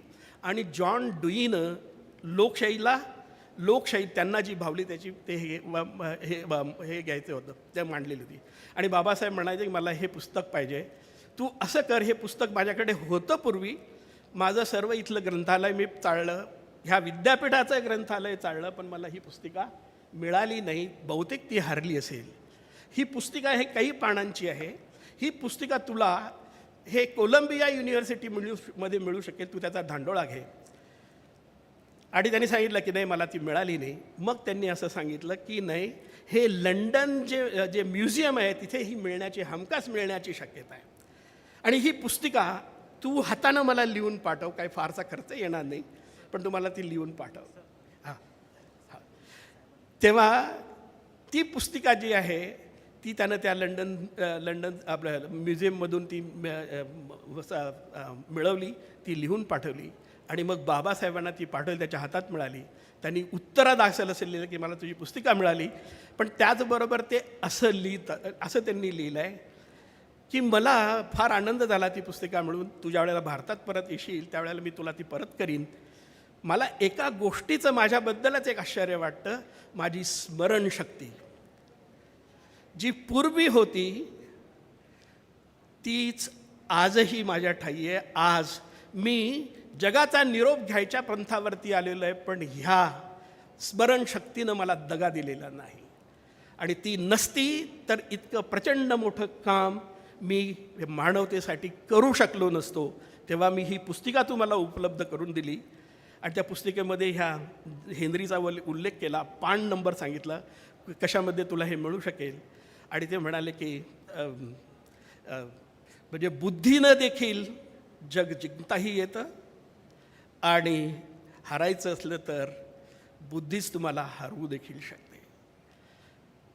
तेव्हा हे जे संविधान दिन आहे ते नेमकेपणानं समजून घ्यायचं. हे पुस्तक दुर्दैवानं आलं नाही, बाबासाहेबांचा शेवटचा काळ होता. आता त्यांना कुठल्या प्रकारची लोकशाही अभिप्रेत होती ती ना तुम्हाला माहिती आज ना मला माहिती. पण ते पुस्तक समजा जर आलं असतं तर त्यांचं असं म्हणणं होतं की मी लिहिणार आहे पुस्तक, पण ते not democracy in India, Indian democracy, भारतीय लोकशाही. ते आलं नाही. बाबासाहेबांच्या स्वप्नातली भारतीय लोकशाही काय असेल आज तुम्हालाही माहीत नाही, मलाही माहीत नाही. आणि म्हणून असा हा दिवस साजरा करणं, त्यांच्या विचारातून त्यांना जाणून घेणं हे अतिशय महत्त्वाचं आहे. आपण मला इथे बोलवलं, मला बोलण्याची संधी दिली, त्याबद्दल मी आपल्या सर्वांचा ऋणी आहे. आणि एवढं बोलून मी माझ्या वाणीला विराम देतो. जय हिंद, जय महाराष्ट्र. सर, आदरपूर्वक धन्यवाद. आपण अतिशय विस्तृतपणे आपले विचार प्रदर्शन केलेलं आहे. आणि यानंतर आपल्याला ऐकायचं आहे ते वर्ल्ड फेलोशिप ऑफ बुद्धिस्टचे उपाध्यक्ष, या आंतरराष्ट्रीय संघटनेचे उपाध्यक्ष, बाबासाहेब आंबेडकर यांच्या पीपल्स एज्युकेशन सोसायटीचे अध्यक्ष आणि भारताचे सामाजिक न्याय खात्याचे राज्यमंत्री आदरणीय रामदासजी आठवले साहेब यांना.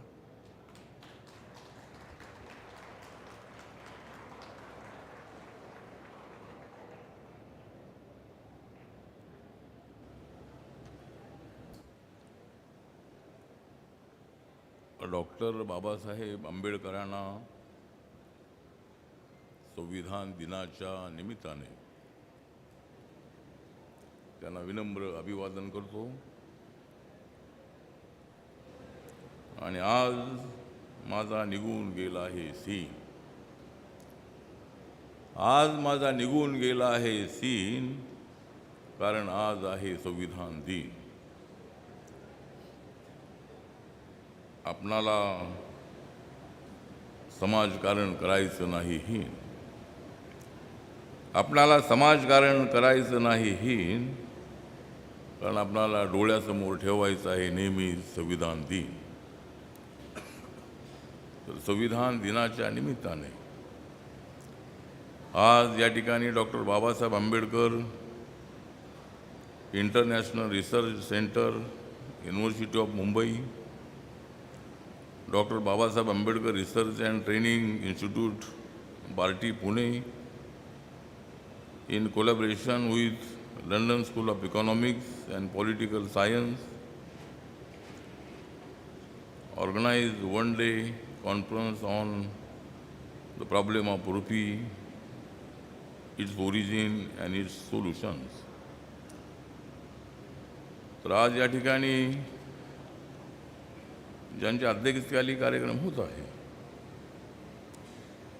म्हणजे मुंबई विद्यापीठाच्या व्हीसी पदावर ज्यांची लागली आहे वर्णी, त्यांचं नाव आहे डॉक्टर रवींद्र कुलकर्णी.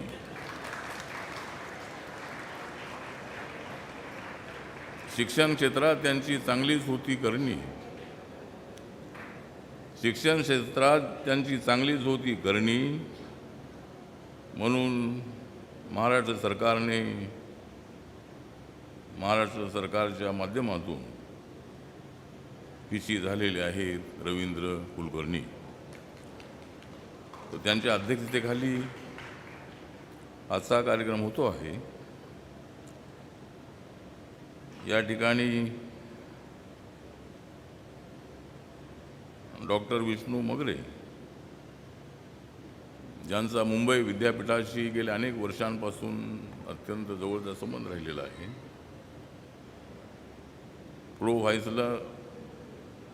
चान्सलर म्हणूनही त्यांनी काम केलेलं आहे. कीर्ती कॉलेजमध्ये ते प्रिन्सिपल होते आणि आता प्रवरा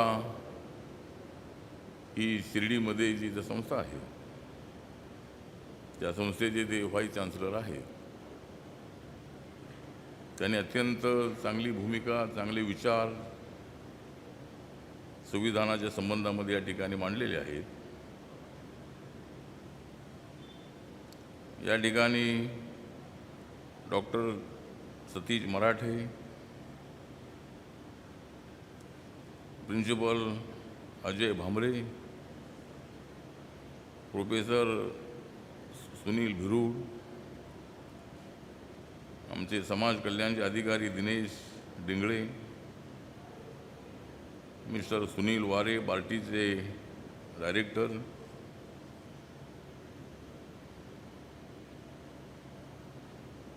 त्यानंतर आमचे जवी पवार, आमचे पॅन्थरचे नेते आहेत, साहित्यिक आहेत, विचारवंत आहेत, आमचे RPIचे अध्यक्ष जिल्ह्याचे संजय पवार इथं उपस्थित आहेत, आमचे विद्यार्थी नेते चंद्रशेखर कांबळे इथं आलेले आहेत. आणि विषयींचं म्हणणं होतं की ते बऱ्याच वेळेला त्यांना त्रास देतात, पण आता मी इथं आल्यामुळं तुम्हाला अजिबात ते त्रास देणार नाही. तर आपल्याला पूर्णपणे सहकार्य करण्याची भूमिका नक्कीच त्यांची आहे. आमचे अविनाश कांबळे बुद्धिस्ट नेते या ठिकाणी उपस्थित आहेत. आणि आज अत्यंत चांगला कार्यक्रम या ठिकाणी होत आहे. डॉक्टर बाबासाहेब आंबेडकरांनी प्रॉब्लेम ऑफ द रुपी हा जो प्रबंध आहे, थिसिस आहे, तो लिहिला होता 1923 मध्ये. लंडन स्कूल ऑफ इकॉनॉमिक्स हे जे कॉलेज आहे ते कॉलेज लंडनमध्ये आहे. बाबासाहेब आंबेडकर ज्या घरामध्ये राहत होते त्या ठिकाणी बाबासाहेबांचं स्मारक तयार करण्यात आलेलं आहे. त्याचा लोकार्पण सोहळा महाराष्ट्र सरकारच्या वतीने ठेवण्यात आला होता. माननीय प्रधानमंत्री नरेंद्र मोदीजी, मुख्यमंत्री देवेंद्र फडणवीसजी, मी, राजकुमार बडोले, आम्ही सर्वजण त्या कार्यक्रमाला होतो. आणि बाबासाहेब आंबेडकर त्या घरातून चालत चालत लंडन स्कूल ऑफ इकॉनॉमिक्समध्ये जायचे. आणि आज जर आपण त्या ठिकाणी गेला तर तिथं बाबासाहेब आंबेडकरांचा पुतळा आहे. लाखो विद्यार्थी शिकून तिथून गेलेले आहेत, पण बाबासाहेब आंबेडकरांचा पुतळा त्या कॉलेजमध्ये आपल्याला पाहायला मिळतो. बाबासाहेब आंबेडकरांना बॅरिस्टर पदवी ज्या ठिकाणी मिळाली त्या ठिकाणी अनेक 10-12 बॅरिस्टरांचे फोटो आहेत. त्याच्यामध्ये बाबासाहेब आंबेडकरांचाही फोटो आहे. आणि त्या ठिकाणी आंबेडकर रूम म्हणून त्या ठिकाणी आहे. कधी आपण लंडनला गेला तर त्या ठिकाणी बाबासाहेब आंबेडकरांचा आतमध्ये फोटो आहे, त्यांच्या नावाने ती रूम आहे. आपण जाऊन त्या ठिकाणी काही पुस्तकं त्या ठिकाणी आहेत. तर बाबासाहेब आंबेडकरांनी प्रॉब्लेम ऑफ द रुपी हा जो प्रबंध लिहिलेला आहे त्याच्यामध्ये बाबासाहेब आंबेडकर मोठे इकॉनॉमिस्ट होते. आणि भारताच्या रुपयाला जर जास्त किंमत मिळवून द्यायची असेल, डॉलर आहे, पाऊंड आहे, बात आहे, यापेक्षा रुपयाची किंमत कमी आहे, तर ती किंमत आपल्याला वाढवायची असेल तर जे काही करणं आवश्यक आहे त्या गोष्टी केल्या पाहिजेत. आणि जर आपल्याला देशाचा विकास करायचा असेल तर त्यासाठी ब्लॅक मनी जी आहे ती ब्लॅक मनी देशामध्ये वाढता कामा नये. सरकारकडं मॅक्झिमम जो आहे तो महसूल आला पाहिजे. त्या महसुलातून लोकांचा विकास झाला पाहिजे. शिक्षण क्षेत्रासाठी पैसा मिळाला पाहिजे. झुगी झोपडीमध्ये राहणाऱ्या लोकांना पक्कं घर मिळालं पाहिजे. उपाशी तापाशी राहणाऱ्या लोकांना पोटभर खायला मिळालं पाहिजे. ग्रामीण भागाचा विकास झाला पाहिजे. रस्त्यांचा विकास झाला पाहिजे. उद्योगांचा विकास झाला पाहिजे. अनएम्प्लॉयमेंट जे आहे ते खत्म झालं पाहिजे. आणि यासाठी आपणाला बाबासाहेबांनी सांगितलं होतं की 10 वर्षानंतर एकदा नोटबंदी केली पाहिजे. तर अशा पद्धतीने बाबासाहेब आंबेडकर हे सगळ्या बाबींचा विचार करत होते. संविधान हे जे आहे ते डॉक्टर राजेंद्र प्रसाद यांच्या अध्यक्षतेखाली जी संविधान सभा होती. आपण दिल्लीला गेला असाल तर सेंट्रल हॉल आहे. एका बाजूला लोकसभा आहे, दुसऱ्या बाजूला राज्यसभा आहे, मध्ये ते सेंट्रल हॉल आहे. त्या सेंट्रल हॉलमध्ये संविधान सभा होत होती. त्या ठिकाणी मिटिंगा होत होत्या. आणि बाबासाहेब आंबेडकरांना ड्राफ्टिंग कमिटीचे चेअरमन म्हणून त्यांच्यावर संविधान लिहिण्याची मोठी जबाबदारी होती, ड्राफ्ट करण्याची जबाबदारी होती. आणि 26 अलीपूर रोड या ठिकाणी ते राहायचे. त्या ठिकाणी त्यांचा बंगला होता. रात्र ते जागायचे. आणि बाबासाहेब आंबेडकरांनी म्हणजे सगळ्यांचा त्याच्यामध्ये सहभाग आहेच आहे. पण संविधानामध्ये जी एकता समानता जी आहे, जाती व्यवस्था खत्म करण्याचा जो कायदा आहे हा कायदा करण्यात आलेला आहे. कायद्याने जाती व्यवस्था गेलेली असली तरी अजूनही समाजामध्ये एकता नाही. एक दिवस संविधान दिन साजरा करून चालणार नाही. आपणाला समाजाच्या तळागाळापर्यंत गेलं पाहिजे. माणूस म्हणून आपण सगळे एकच आहोत. आम्ही सगळे भारतीय आहोत. जात धर्म भाषा पंथ जरी असलेही तर एका धर्माच्या लोकांनी दुसऱ्या धर्माचा विरोध करू नये. एका जातीच्या लोकांनी दुसऱ्या जातीचा विरोध करू नये. आपल्या देशामध्ये खरी समानता आली पाहिजे. अशा पद्धतीची गाईडलाईन संविधानाची आहे. सगळ्याच गोष्टी कायद्याने होतात असं नाही आहे. संविधान जे आहे ते संविधान बाबासाहेब आंबेडकरांच्या नेतृत्वाखाली जे स्थापन झालेलं आहे, बनलेलं आहे, ते संविधान बदलणार अशा पद्धतीची चर्चा अनेक वेळेला होत असते. पण या देशाचं संविधान बदलण्याची हिंमत कुणामध्ये नाही. हे सरकार संविधान बदलणार आहे. मी त्या सरकारमध्ये आहे. नरेंद्र मोदींच्या सोबत मी त्या ठिकाणी आहे. मी तुम्हाला मुंबई विद्यापीठातून आश्वासन देतो की संविधानाला अजिबात हात लागणार नाही. तर संविधानाला कोणी हात लावला तर हा जो समाज आहे हा समाज अत्यंत भयंकर असा समाज आहे. बाबासाहेब आंबेडकरांना मानणारा जयभीमचा नारा देणारा जो समाज आहे तो समाज हा बाबासाहेब आंबेडकरांच्यासाठी तो स्वतःचा जीव बलिदान द्यायला तयार आहे.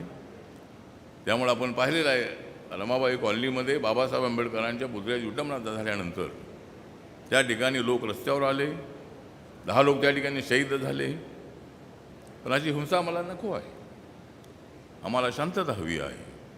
बाबासाहेब आंबेडकरांनी शांततेची भूमिका घेतलेली आहे. बाबासाहेब आंबेडकर हे बौद्ध झालेले आहे.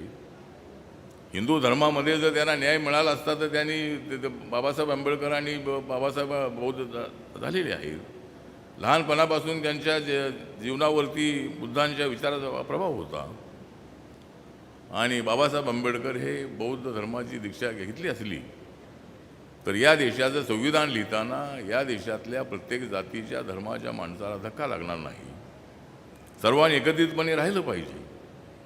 युनायटेड इंडिया अशा पद्धतीची भूमिका आपली असली पाहिजे. आणि जात धर्म भाषापेक्षा आपला देश महत्त्वाचा आहे हे शिकवण बाबासाहेबांनी आम्हाला दिलेली आहे. त्यामुळं आमच्यावर किती अत्याचार झाले तरी ज्यावेळेला देशाची वेळ येते त्यावेळेला सगळ्या गोष्टी विसरून मानापमान विसरून आम्ही देशाच्या बॉर्डरचं संरक्षण करण्यासाठी आमची महार बटालियन त्या ठिकाणी पुढं असते आणि आम्ही देशाच्या संरक्षणासाठी काम करणारे आम्ही लोक आहोत. त्यामुळं संविधान जे आहे ते संविधान अत्यंत पवित्र आहे. ते बदलणार अशा पद्धतीची अफवा पसरून चालणार नाही आहे. संविधानामध्येच प्रोव्हिजन आहे की जर तुम्हाला एखाद्या नवा कायदा करायचा असेल तर नवा कायदा करण्याचा पार्लमेंटला अधिकार आहे. एखाद्या कायद्यामध्ये जर अमेंडमेंट करायची असेल तर ते अमेंडमेंट करण्याचा अधिकार आहे. त्यामुळे संविधान बदलण्याची आवश्यकता अजिबात नाही आहे. पण संविधान बदलणार अशा पद्धतीची चर्चा करून समाजामध्ये फूट पाडण्याचा प्रयत्न करणं योग्य नाही. त्यामुळं नरेंद्र मोदी यांनी संविधानाला माथा टेकून शपथ घेतलेली आहे. ठीक आहे, त्यांचा धर्म हिंदू आहे, आमचा धर्म बौद्ध आहे. मी काल थायलंडमध्ये होतो. थायलंडमध्ये जवळजवळ 80-85% लोक बुद्धिस्ट आहेत. सगळा जो त्या ठिकाणी अनेक बुद्ध विहार त्या ठिकाणी आहेत. त्यामुळं धर्म जरी आपण हिंदू मेजॉरिटी आपल्या देशामध्ये आहे, हिंदूंचा आदर करणं ही आमची जबाबदारी आहे. हिंदूंनी इतरांचा आदर करणं त्यांची जबाबदारी आहे. हिंदूंनी मुस्लिमांचा आदर करणं त्यांची रिस्पॉन्सिबिलिटी आहे. मुस्लिमांनी सुद्धा हिंदूंचा आदर करणे त्यांची जबाबदारी आहे. आणि हे संविधानाचं मुख्य गाभा आहे. आणि त्यामुळं आज संविधान दिनाच्या निमित्ताने आज इथे आपण ही चर्चा ठेवलेली आहे. अनेक मान्यवरांनी आपापले विचार या ठिकाणी मांडलेले आहेत. आणि संविधान जे आहे ते संविधान आपल्याला मजबूत करायचं आहे. मजबूत आहेच आहे, ते मजबूत आपण करण्याची आवश्यकता नाही आहे. संविधान मजबूत आहेच आहे, पण संविधानामुळं आपण मजबूत होणं अत्यंत आवश्यक आहे. संविधानामुळं बंधुभाव मजबूत करणं अत्यंत आवश्यक आहे. समानता समाजामध्ये आणणं अत्यंत आवश्यक आहे. इंटरकास्ट मॅरेजकडे आपण थोडं लक्ष देणं अत्यंत आवश्यक आहे.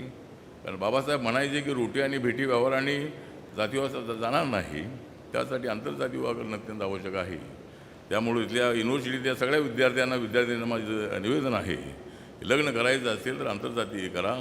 समाजामध्ये जर तुम्हाला एकता निर्माण करायची असेल तर आपण हे करणं अत्यंत आवश्यक आहे.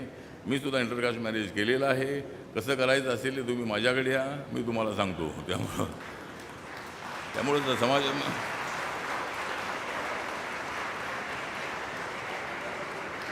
त्यामुळं आपण समाजामध्ये आपण सगळी मित्रमंडळी आहोत. म्हणजे समाजामध्ये परिवर्तन होतं आहे. पूर्वी बाबासाहेब आंबेडकर साताऱ्याच्या स्कूलमध्ये असताना ते बाहेर बसायचे. आज आम्हाला शाळेच्या बाहेर कोणी बसवत नाही आहे. जर आम्हाला शाळेच्या बाहेर मास्तरनी जर बाहेर बसवलं तर आम्ही शाळेच्या बाहेर मास्तरला काढल्याशिवाय राहणार नाही. त्यामुळं आज ती परिस्थिती बदललेली आहे. समाजामध्ये एकता निर्माण होते आहे. कधीकधी अत्याचार होतातही, पण तरी आपण सगळेजण जवळ येणं अत्यंत आवश्यक आहे. आणि संविधान दिनाच्या निमित्तानं हीच आपण सगळ्यांनी प्रतिज्ञा करणं अत्यंत आवश्यक आहे. एवढंच या प्रसंगी मी सांगतो. आणि प्रॉब्लेम ऑफ द रुपीला जवळ 100 वर्षे पूर्ण झालेली आहेत. आणि त्या दिनाच्या निमित्ताने आणि संविधान दिनाच्या निमित्ताने आज मुंबई विद्यापीठामध्ये आपण हा कार्यक्रम ठेवला. त्याबद्दल मी व्हाईस चान्सलर यांचं हार्दिक आभार व्यक्त करतो. आणि त्यांनी चांगलं काम करावं, ते चांगलं काम करत आहेत. आणि ते म्हणूनच आम्ही त्यांच्यासोबत आहोत. आणि म्हणून ते विद्यापीठ चांगलं चालवतील माझ्या मंत्रालयाच्या वतीनं जे आंबेडकर चेअर आम्ही ते देत असतो एका विद्यापीठाला. तर आपण जर प्रस्ताव आमच्याकडे पाठवला तर मुंबई विद्यापीठासाठी आंबेडकर चेअर द्यायला आम्ही तयार आहोत.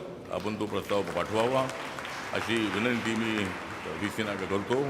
आणि या ठिकाणी जास्त न बोलता या ठिकाणी मी संविधान दिनाच्या निमित्ताने आपल्या सगळ्यांना शुभेच्छा देतो आणि माझे 2 शब्द संपवतो. जय भीम, जय भारत, जय महाराष्ट्र, जय संविधान दिन.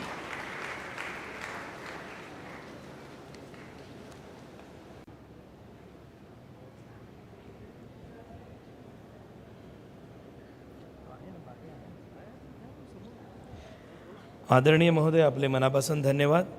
मी कुलगुरू महोदयांना इथे निमंत्रण देण्याच्या पूर्वी डॉक्टर बाबासाहेब आंबेडकर यांची एक अप्रतिम रांगोळी आमचा मुंबई विद्यापीठाचा नॅशनल गोल्ड मेडलिस्ट सरफराज बाटे यांनी ती निर्माण केली आहे. मी माननीय मंत्री महोदयांना आणि आमचे कुलगुरू प्राध्यापक रवींद्र कुलकर्णी यांना विनंती करतो आहे की त्यांनी सरफराजचं कौतुक करावं आयोजकांच्या वतीनं. मी माननीय रामदास आठवले साहेब आणि कुलगुरू महोदयांना विनंती करतो की त्यांनी सरफराजचं कौतुक करावं.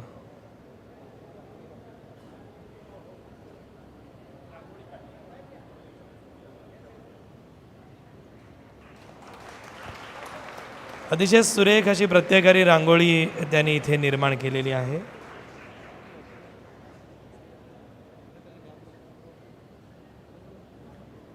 डॉक्टर बाबासाहेबांची प्रतिमा आणि संविधानाची प्रत आणि यानंतर मुंबई विद्यापीठाचे कुटुंब प्रमुख आणि कुलगुरू प्राध्यापक रवींद्र कुलकर्णी यांना मी त्यांचं अध्यक्षीय मनोगत व्यक्त करण्याची विनंती करतो आहे.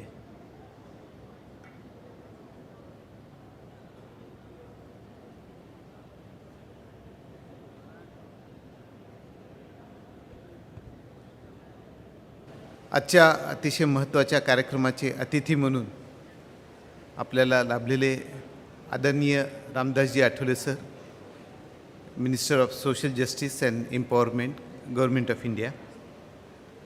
या कार्यक्रमाचे विशेष अतिथी व प्रवरा मेडिकल इन्स्टिट्यूशनचे कुलगुरू आणि तसेच मुंबई विद्यापीठाचे माजी प्रकुलगुरू doctor Magare sir, reserve bank of इंडियाच्या केंद्रीय समितीचे संचालक डॉक्टर सतीश मराठे, त्यासोबतच सामाजिक न्याय खात्याचे सहसचिव दिनेशजी, बार्टीचे संचालक डॉक्टर वारे सर, या कार्यक्रमाचे कन्व्हेनर डॉक्टर बळीराम गायकवाड, प्राध्यापक मनीषा कर्णे मॅडम, विद्यापीठाचे प्रकुलगुरू भांबरे सर, कुलसचिव डॉक्टर बिरुड सर, या कार्यक्रमाला मुद्दामून उपस्थित असलेले ज्येष्ठ मार्गदर्शक पवार सर, आमच्या विभागाचे प्रमुख, वेगवेगळ्या विभागाचे प्रमुख प्राध्यापक आणि विद्यार्थी मित्र. Doctor Babasaheb Ambedkar international research centre हे मुंबई विद्यापीठाचं रिसर्च सेंटर, त्याच्यासोबत doctor Babasaheb Ambedkar research and training institute, मंत्रालय सामाजिक न्याय यांच्या संयुक्त विद्यमाने तसेच लंडन स्कूल ऑफ इकॉनॉमिक्स यांच्या सपोर्टनी जी आपण एक 1 डे कॉन्फरन्स ऑर्गनाईज केली आहे on the problem of rupee, it's origins and it's solutions, आणि तसेच संविधान दिन या एकत्रित कार्यक्रमाचं जे आयोजन होत आहे. या निमित्ताने संविधान दिवसाचं महत्त्व सर्वांसमोर सादर होणे, त्यासोबत भारतरत्न डॉक्टर बाबासाहेब आंबेडकर यांनी अवघ्या जगाला पारंपरिक अर्थविचारातून आधुनिक वैचारिक मांडणीकडे घेऊन जाण्यासाठी लिहिलेल्या the problem of rupee, it's origins and it's solutions या प्रबंधाच्या शताब्दीचंही हे वर्ष आहे.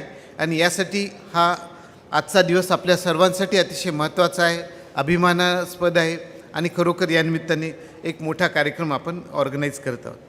भारताचा संविधान दिवस, आपण आपल्याला या महान देशाचे नागरिक म्हणून न्याय, स्वातंत्र्य, समानता, बंधुता याच्या प्रती आपली बांधिलकी व्यक्त करणारा हा अत्यंत महत्त्वपूर्ण दस्तऐवज प्रदान केला तो हा दिवस. एका अर्थाने जसे डॉक्टर विष्णू मगरे सर म्हणाले, एका अर्थाने हा लोकशाहीच्या उत्सवाचा दिवस. भारतरत्न डॉक्टर बाबासाहेब आंबेडकर यांच्या अद्भुत दृष्टिकोनातून आणि त्यांच्या नेतृत्वामधून आकाराला आलेलं हे आपले महत्त्वपूर्ण संविधान हे अनेकांगांनी वैशिष्ट्यपूर्ण आहे. भारतीय राज्यघटना हे जगातील सर्वात मोठे लिखित संविधान आहे. समता, बंधुता, स्वातंत्र्य व न्याय तसेच प्रज्ञाशील, करुणा व मैत्री या मूल्यांची भारतीय राज्यघटनेत बीजे रोवून भारताच्या संविधानाची निर्मिती करण्यात आली.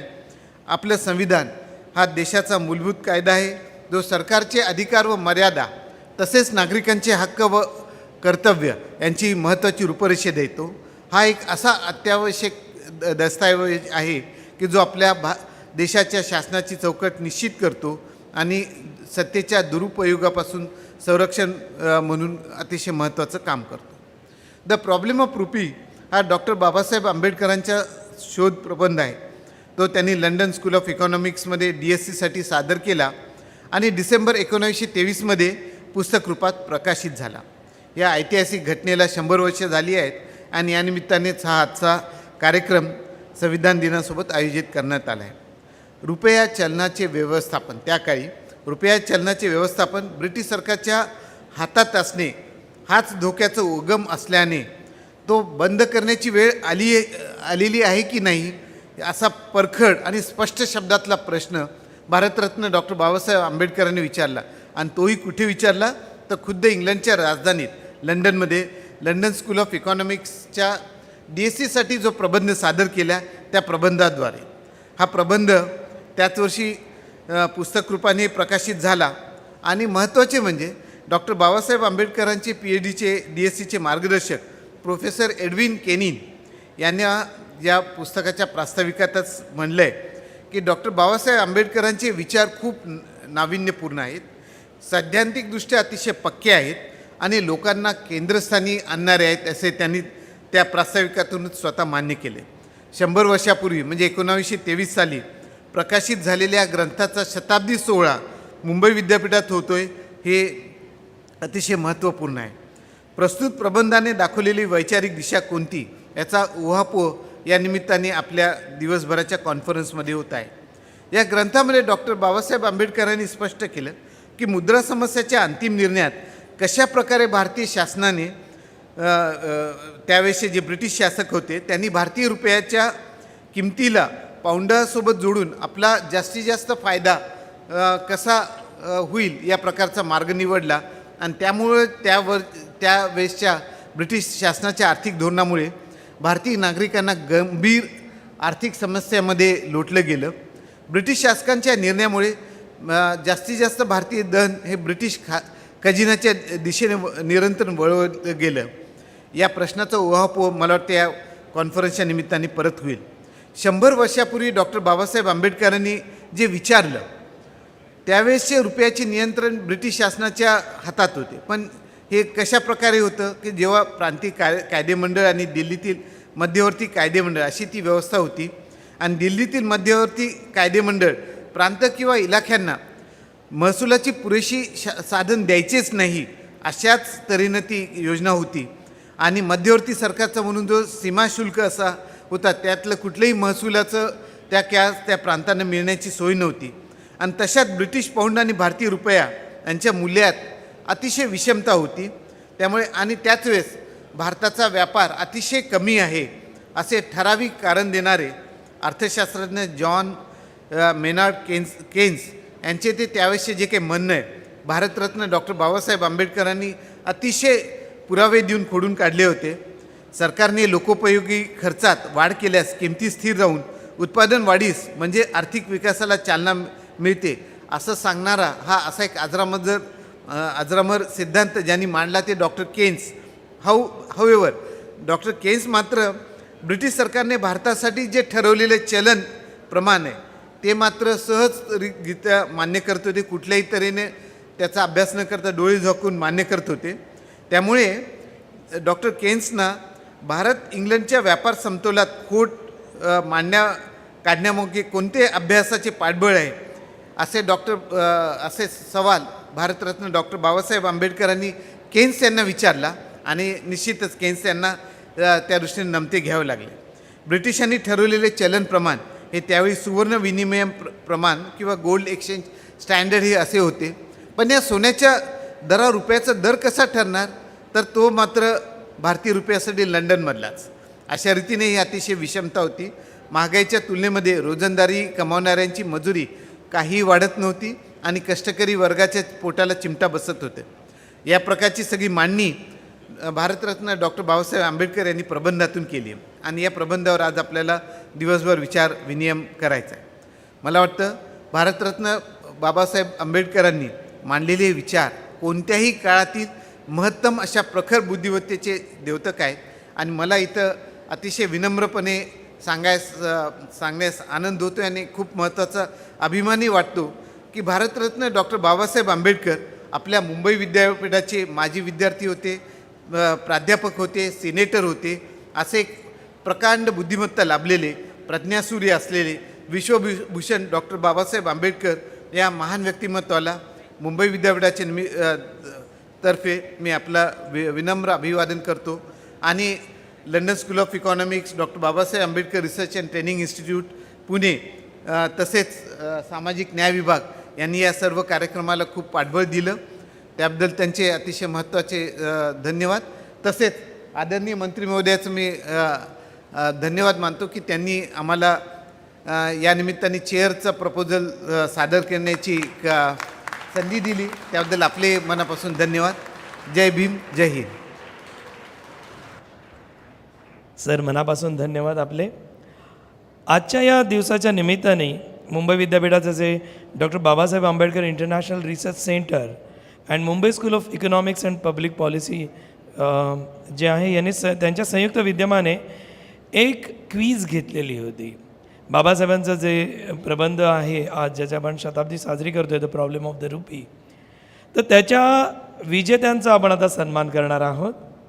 मी आदरणीय मंत्री महोदय आणि कुलगुरुद्वयांना म्हणजे आदरणीय कुलकर्णी सरांना आणि आदरणीय मगरे सरांना विनंती करणार आहे की आपण तिघांनी या 3 मुलांचं कौतुक करावं. 3ऱ्या क्रमांकावरती आहे अविनाश श्रीरंग यमगार. अविनाश यमगार आहे का? आम्ही त्यांना कळवलं होतं परंतु अविनाश इथे दिसत नाही आहे. 2य क्रमांक अरुण कुमार कृष्णा डोळस.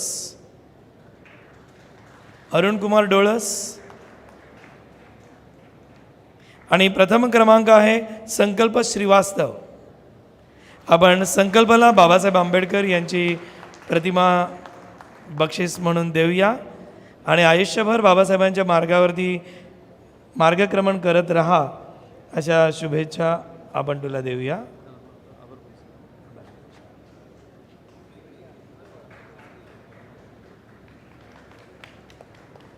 टाळ्यांचा कडकडाट होऊ द्या ना, सणसणीत.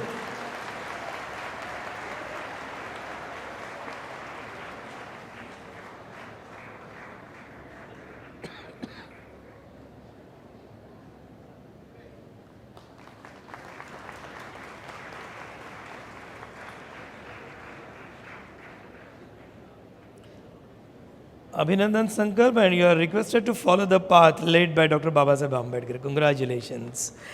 आणि यानंतर आजच्या कार्यक्रमाच्या या उद्घाटन कार्यक्रमाच्या शेवटच्या टप्प्याकडे आपण वळतो आहे. मी मनीषा कर्णे यांना आभार प्रदर्शन करण्याची विनंती करतो आहे. महोदयाने आसन स्वीकारावं अशी विनंती आहे.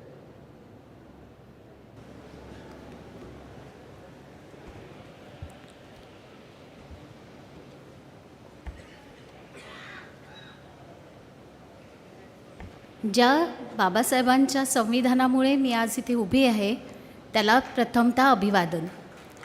मान्यवर विचारमंचावर असलेल्या सर्व मान्यवरांना माझं मनपूर्वक अभिवादन. तसेच प्रेक्षागृहात जवी पवार सर आहेत त्यांनाही माझं मनपूर्वक अभिवादन.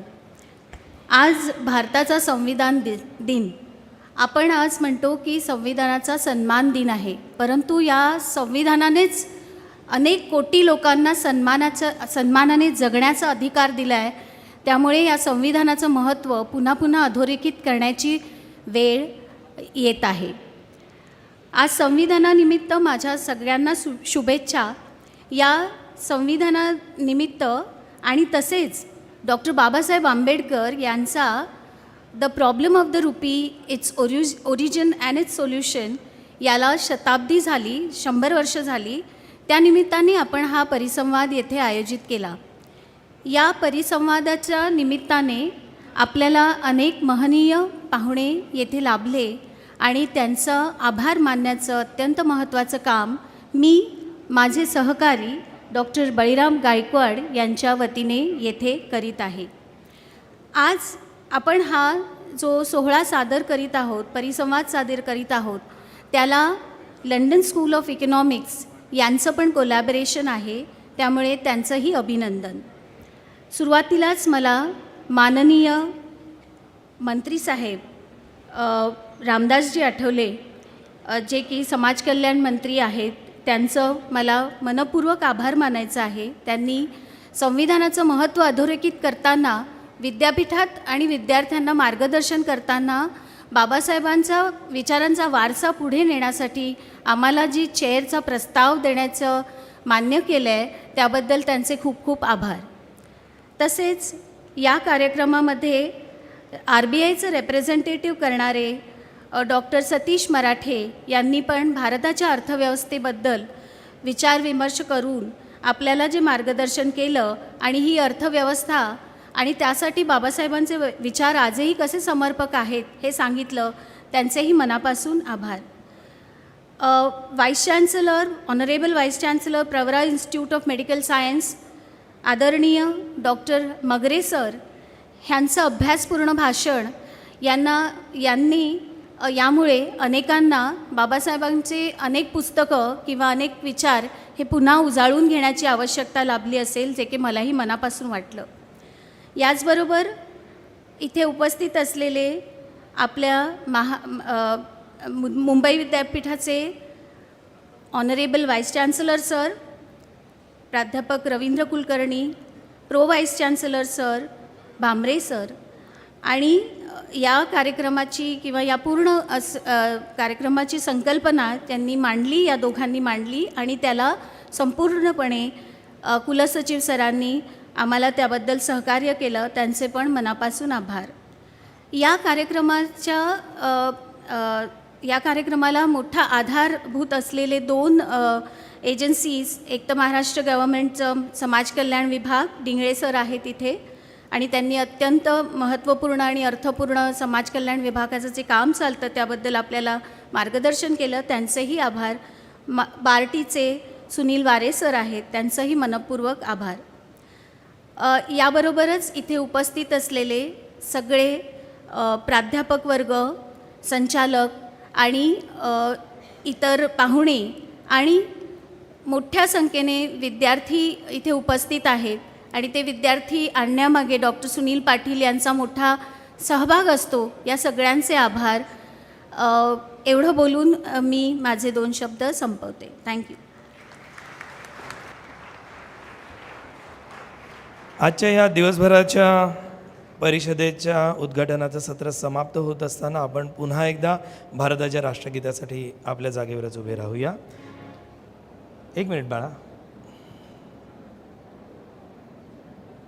सावधान. जनगण मन अधिनायक जय हे भारत भाग्य विधाता. पंजाब सिंधु गुजरात मराठा द्राविड उत्कल गंगा. विंध्य हिमाचल यमुना गंगा उच्छल जलधि तरंगा. तव शुभ नामे जागे तव शुभ आशीष मांगे. गाहे तव जय गाथा. जनगण मन अधिनायक जय हे भारत भाग्य विधाता. जय हे जय हे जय जय जय जय जय.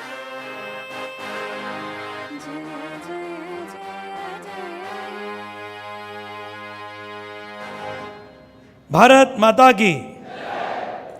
उद्घाटनाचं सत्र इथे समाप्त होते आणि पुढील 5 मिनिटांमध्ये आपण आजच्या पहिल्या सत्राला प्रारंभ करूया.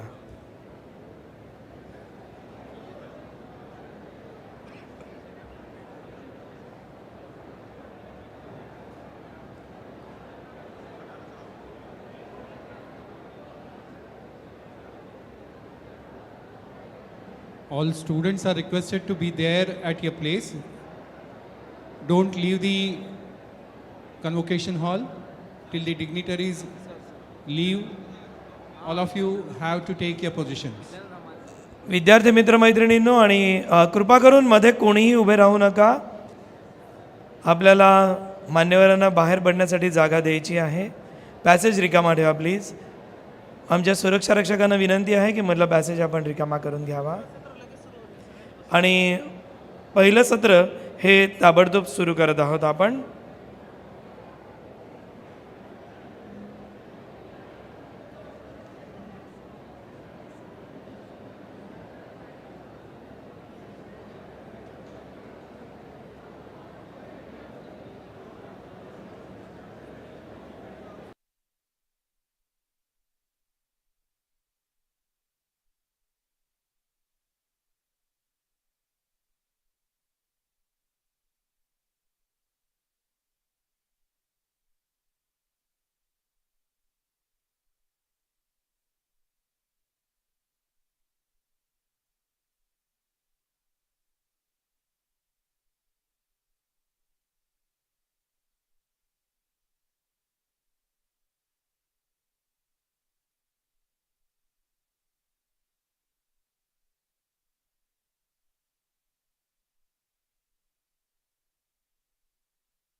सर्वांना विनंती आहे लवकरात लवकर स्थानापन्न व्हावं म्हणजे आपल्याला पुढच्या सत्राची सुरुवात करता येईल.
request everyone to be kindly seated. I request everyone to be kindly seated. प्रेक्षकांना विनंती आहे लवकरात लवकर स्थानापन्न व्हावे जेणेकरून आपल्याला पुढचं सत्र लवकरात लवकर सुरू करता येईल.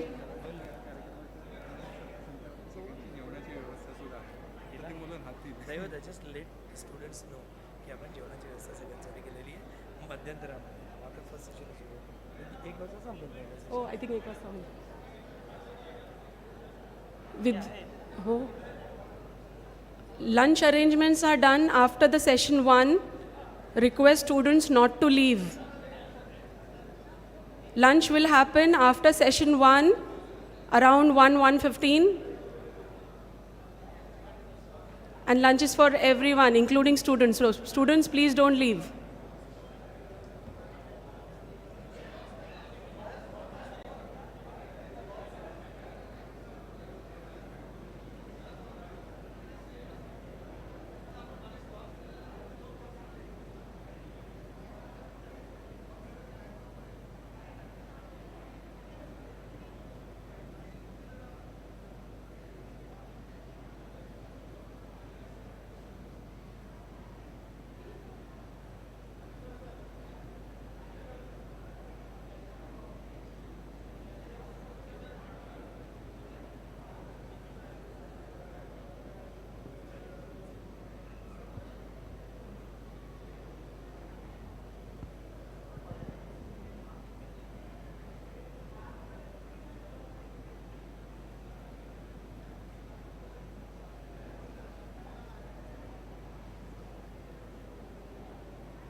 I request Dr. Pawar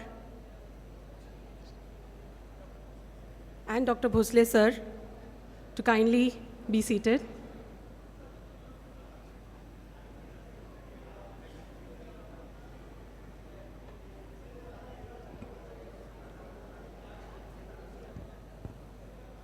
Sir, please.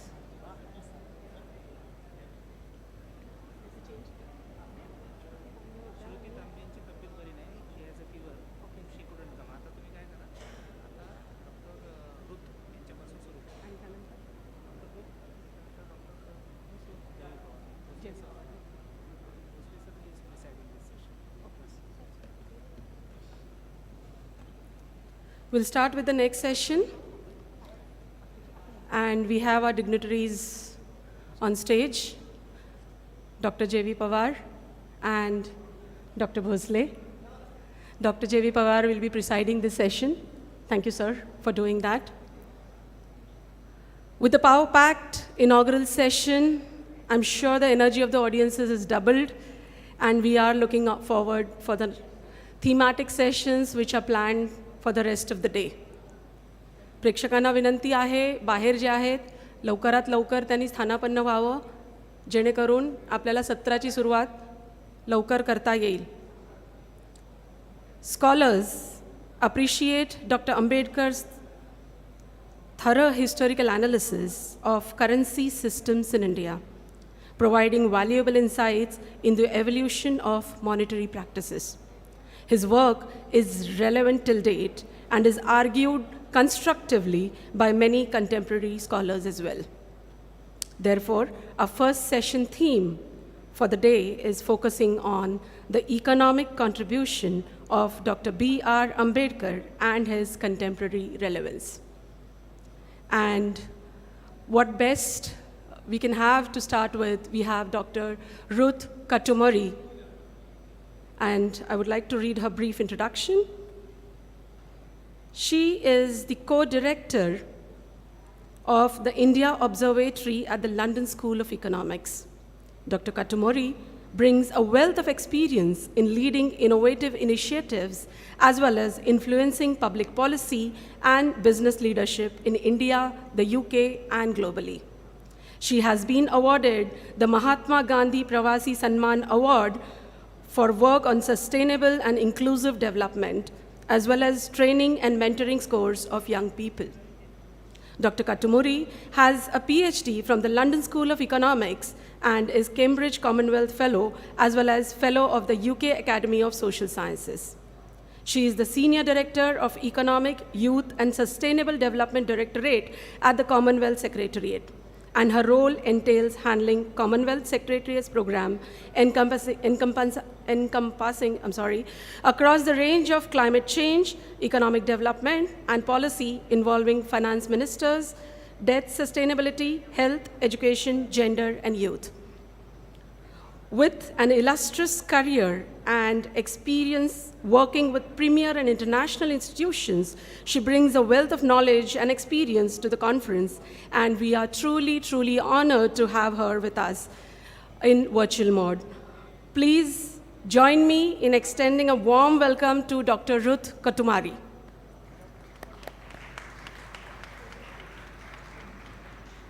And her topic for the day is Dr. Babasaheb Ambedkar's Economic Thoughts and Contemporary Relevance. Over to you, Dr. Ruth. Thank you very much. And I just am so pleased that I could to collaborate and also to be able to join you all at the University of Mumbai virtually to mark the special occasion of the centenary of Babasaheb's PhD thesis titled The Problem of the Rupee, Its Origin, and I wish to underline its solutions. So this is where we all know that Dr. B.R. Ambedkar is a stalwart. He is extremely inspirational for scores of people. He is a thought leader, he is a trendsetter, he is a reformer, promoting and ensuring justice and equality. He was also extremely courageous and hardworking. And there's plenty of information available to justify all these statements that we can make about him and what he has contributed to India and the world. And I want to also mention his brilliant scholarship. By scholarship, I mean his academic excellence. He was the first Dalit to graduate from Elphinstone High School. He taught at Sydenham College. All these are his part of being University of Mumbai, a professor. He went to Columbia University and he did his master thesis in the national dividend of national dividend of India. This was during 1913 to 1916. He came to LSE in 1916 to study Indian finance and currency. He registered for an MSc, but he completed his PhD in 1923.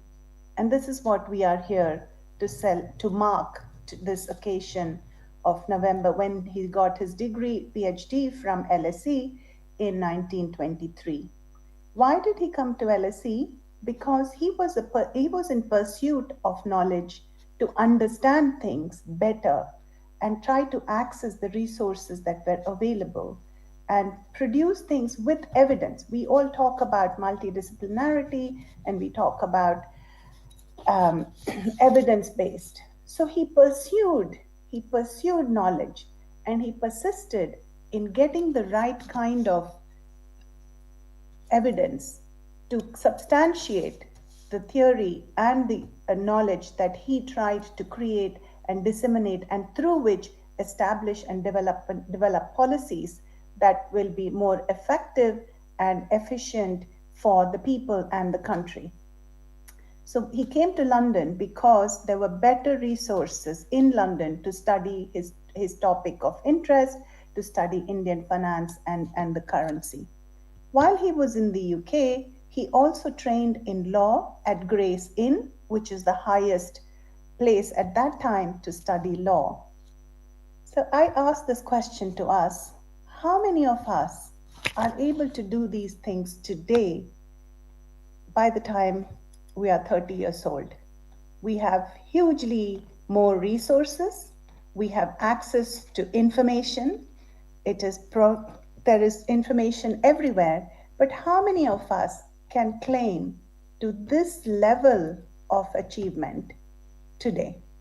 And this is why I think he is a stalwart of par excellence, or nobody else can claim, not many can claim this level of achievements of him throughout his life. I don't know if I can share this PowerPoint. Let me see.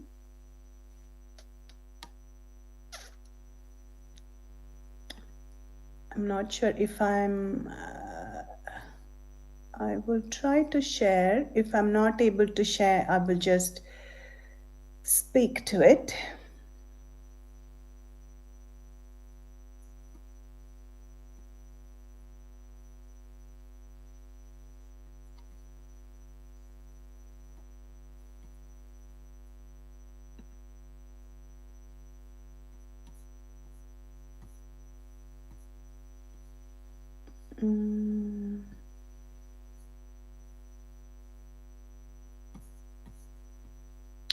Somehow.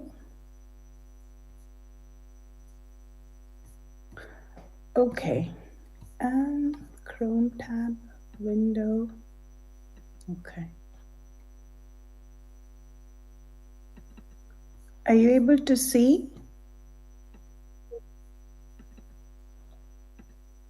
How about now? Is that working? Excellent. So it does work. Technology does work. So I'm so pleased I could be with you today. As you can see, it's still dark over here because we are in winter. Yes? It's not visible. It is PPT. It did say that.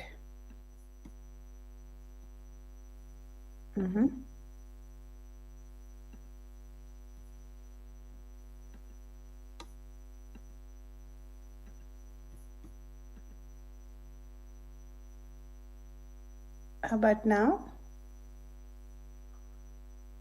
Okay. What I could do is, I don't know, it's tough to connect with the technicians now or email it to them. So I will just speak to it. So let's see, I can send it so that you can have it in the pack later. So the topic I'm speaking on today is Dr. Ambedkar's economic thoughts and their contemporary relevance. Because very often we forget what a brilliant scholar he has been. So our focus today, and particularly in connection with his PhD, is to reflect a little bit more on his economic thoughts and their contemporary relevance. So the problem of the rupee and its origin and its solutions, as I mentioned, I think the key thing is how he only did not focus on the problems and what they were, but tried to understand the problems. And that's the best way for us to find solutions and make a difference. So his PhD at LSE was completed in November 1923. He was studying, his study pertained to the monetary and international economic systems at that time. And he was involved and engaged fully in discussions on currency, exchange rate, and impact on Indian industry. What was the context of his trying to study this? Because he was involved centrally in the discussions to devalue the rupee to support exports. So in those aspects, he brought his own thinking into it, and he was involved in debating and discussing this issue, even to the extent of being bold enough to disagree with some of the policies of that time and propose his own solutions, which would be more effective to really help the progress of India. What are the key aspects of his thesis? It's a documentation of economic history of Indian monetary policy. It also focuses on global linkages and their impact on Indian economy. And he provides thought leadership by analyzing concepts and providing policy recommendations suggesting concrete and implementable solutions. So here is a brief summary of the problem of rupee, where he tried to explain the troubles that were associated with the national currency of India, the rupee. He argued against the British policy to keep the exchange rate too high to facilitate trade of their factory products. In chapters 1 and 2, which are titled From a Double Standard to a Silver Standard, and the silver standard and the dislocation of its parity, what he covers is the history of the coinage and monetary system in India under Hindu and Mughal kings and the British. He discusses ideas on regulation of printing of currency by the government in ways that are fair and free while dealing with potential misuse and corruption. In chapter 3, the title is The Silver Standard and the Evils of Its Instability, where he discusses the exchange rates between gold and silver standard countries, studying specific instances of British policies in India. He highlights how India's economy was at the mercy of blind forces operating upon the relative values of gold and silver, which governed the rupee sterling exchange. Close quote. That's a quote from his work. Chapters 4 and 5, titled Towards a Gold Standard and From a Gold Standard to a Gold Exchange Standard, he focuses on how the establishment of a stable economic system was dependent upon the re-establishment of a common standard of value. He highlights the frictions in the Indian economic system because of the rupee and its valuation. And in the final chapters, he is titled Stability of the Exchange Standard and a Return to the Gold Standard. He connects issues with the exchange rate to Indian exports industry and trade, and he discusses changes to make the exchange rate work better for Indian economy. I actually would have loved to have shown this slide to you, wherein his professor, the problem of the rupee, he dedicated to his professor with sincere regards and gratitude for the pupil, for his guidance, and he achieved this. But what was beautiful about this was, while his professor he would discuss and argue against this, but the relationship and the bond that existed was also conducive to the exchange of knowledge and development of knowledge, which allows for debate and disagreement, and yet respecting the scholarship and the thoughts and the ideas, even though they may be differing from each other. And it's obviously evident that a British professor would disagree with some of these innovative thinking and right thinking for India at that time. So undoubtedly, while Ambedkar was at LSE, his thesis made seminal contributions to India's development and advancement of her economics and international banking and trade policies and implementation. What it does is covers the effects of currency depreciation in an open economy, accounting for distributional consequences into account of policy, maintaining price stability in the domestic Indian economy, and a preference for transparent rules and regulations over discretionary practices in monetary management. Is it surprising that there could have been differences in thinking between Professor Edwin and Ambedkar while they also respected each other and valued each other and supported each other in their pursuit of knowledge and scholarship? He was also, his another important participation was in the Royal Commission on Indian Currency and Finance in London during the Hilton Young Commission in 1926. Dr. Ambedkar provided comments and inputs that led to the creation of the Reserve Bank of India. He further examined the question of exchange rate by thinking of the importance of exports while also giving consideration of the inflationary impact on the poor. Dr. Ambedkar's economic thought leadership can be categorized into the following in terms of this work. It is contributing to inclusive development because his advocacy of a mixed economy with the belief in economic planning for holistic and inclusive development. He was also focusing on human capital development, which championed education, social protection, and labor rights to further economic and social empowerment of all people. The other title would be Structural Change and Industrialization, where it recognizes the importance of industrialization in growing the Indian economy and reducing dependence on agriculture. And his contribution to global trade, where the support for international trade in a global economy to be equitable and sustainable. And while his thoughts were relevant and important for that time, but we should also remember that that thought is prevalent and relevant to now, and this is the basis for us also to come together to mark this occasion of the 100th year of his having studied this topic, wherein his thought and scholarship that went into it is relevant for today and also forms the basis to create the work and develop the work further for a future which makes India's economy more sustainable and stable and equitable. Thank you very much. And thanks again to University of Mumbai and all the colleagues there. And I'm really pleased to join you all in this really beautiful room. The last time I was in this room physically was when we had the London School of Economics I.G. Patel and lecture. Thank you. And I hand you back to the moderator.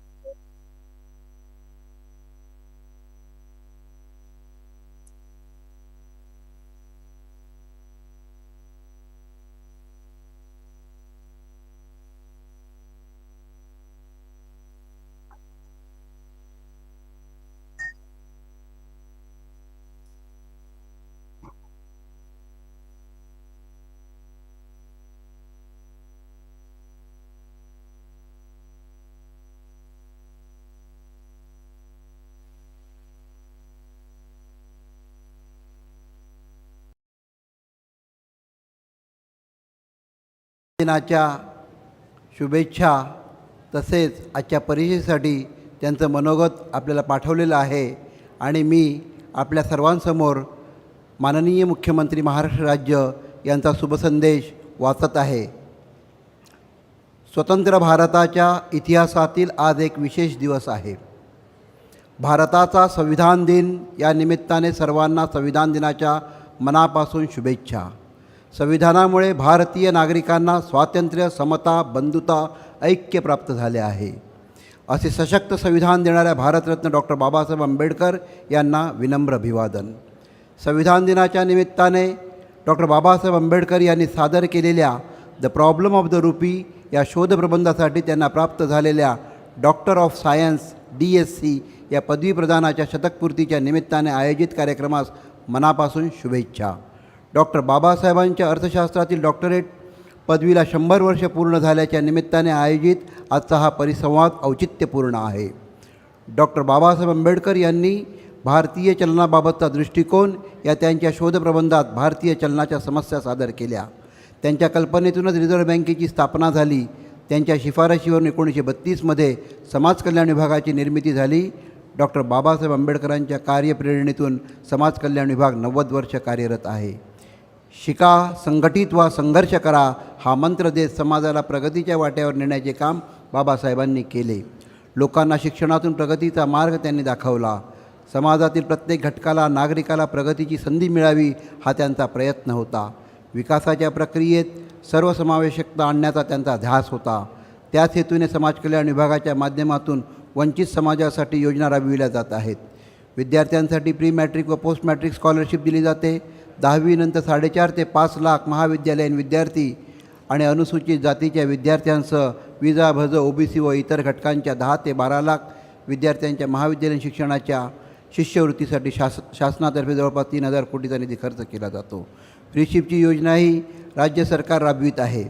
राज्यात अनुसूचित जाती घटकासाठी 443 वसतिगृह, 92 निवासी शाळा, 2,388 अनुदानित वसतिगृह अशाच प्रकारच्या योजना आपण विमुक्त जाती, भटक्या जमाती, OBC व इतरांसाठी राबवित आहोत. शासन सर्व वंचित घटकांच्या शैक्षणिक प्रगतीसाठी कटिबद्ध आहे. वंचित घटकांना रोजगार, स्वयंरोजगारासाठी 1 लाख विद्यार्थ्यांना कौशल्य विकासाचे प्रशिक्षण देण्याचे नियोजन आहे. याचबरोबर राज्य सरकारच्या माध्यमातून भारतीय संविधान व संविधानातील विचार लोकांपर्यंत पोहोचवण्यासाठी प्रयत्न केले जात आहेत. डॉक्टर बाबासाहेब आंबेडकर यांच्या विचारांवर आमचे सरकार मार्गक्रमण करीत आहे. राज्यातील सामान्य नागरिकांच्या कल्याणासाठी आमचे सरकार कटिबद्ध आहे. डॉक्टर बाबासाहेब आंबेडकर यांच्या विचारांचा वारसा टिकवण्यासाठी व त्यांच्या संकल्पनेतील भारत घडविण्यासाठी आम्ही प्रयत्नशील आहोत. पुन्हा एकदा संविधान दिनाच्या शुभेच्छा. भारतरत्न डॉक्टर बाबासाहेब आंबेडकर यांना विनम्र अभिवादन. आपले मुख्यमंत्री एकनाथ संभाजी शिंदे. धन्यवाद.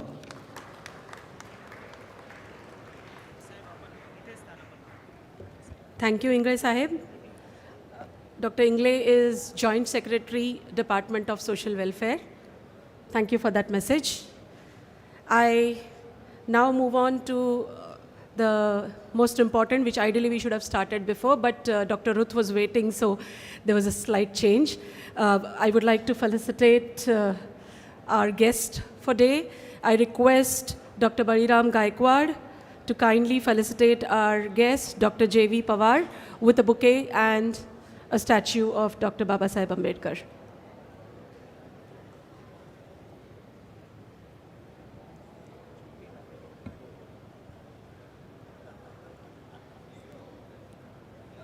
टाळ्या.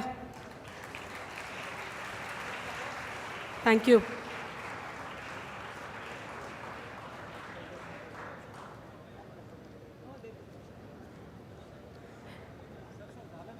And maybe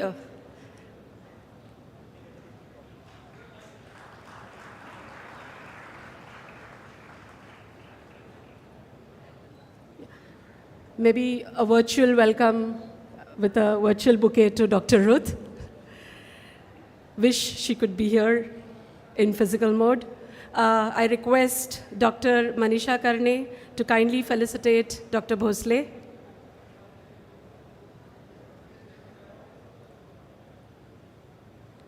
With a bouquet and a statue of Dr. Babasaheb Ambedkar.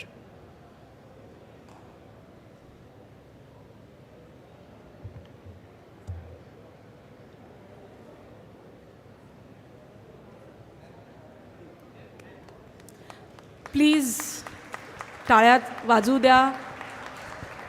आपल्याबरोबर मान्यवर आहेत आणि त्यांनी वेळात वेळ काढून आपल्याला कॉन्फरन्समध्ये प्लीज स्थानापन्न व्हावे. वेळ दिलेला आहे. Doctor Manisha Karne felicitating doctor Bhosale.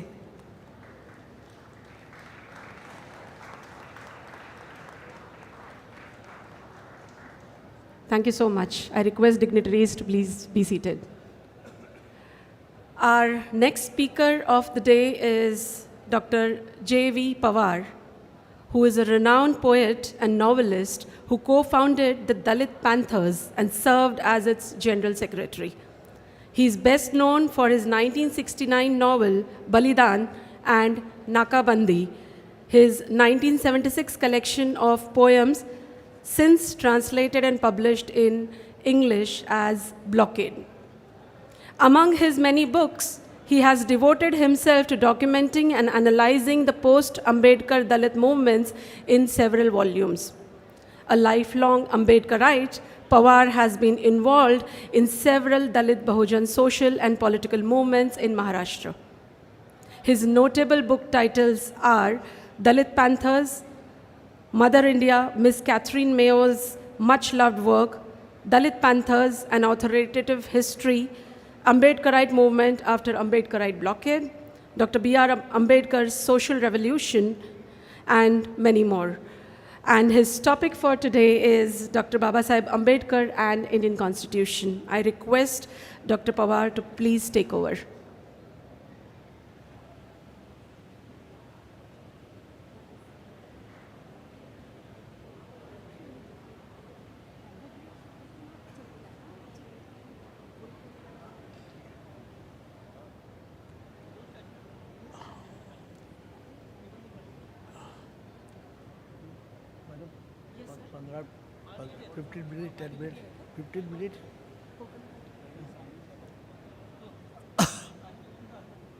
जय भीम. मुंबई विद्यापीठाच्या मार्फत आज या ठिकाणी संविधान दिनानिमित्त आपण हा जो कार्यक्रम घेत आहोत, या कार्यक्रमाच्या जे सगळे पार्टिसिपेंट आहेत त्या सगळ्यांचं मी आभार मानतो. या कार्यक्रमाचे डॉक्टर गायकवाड आणि मनीषा मॅडम यांचे मी आभार मानतो. आणि माझ्यासमोर मोठ्या प्रमाणात विद्यार्थी आहेत. वेगळ्या विषयावर बोलणार होतो, पण आता असं वाटायला लागलं की विद्यार्थ्यांसाठी काहीतरी बोलावं या उद्देशानं कॉन्स्टिट्यूशनमध्ये वरतात. परंतु जो इतिहास लपवला गेलेला आहे, जो इतिहास कायमचा लपवला जात होता, आजही लपवला जातो आहे, तो इतिहास इथं जी मंडळी होती ती मंडळी हा इतिहास लपवणाऱ्यांचे प्रतिनिधी होते.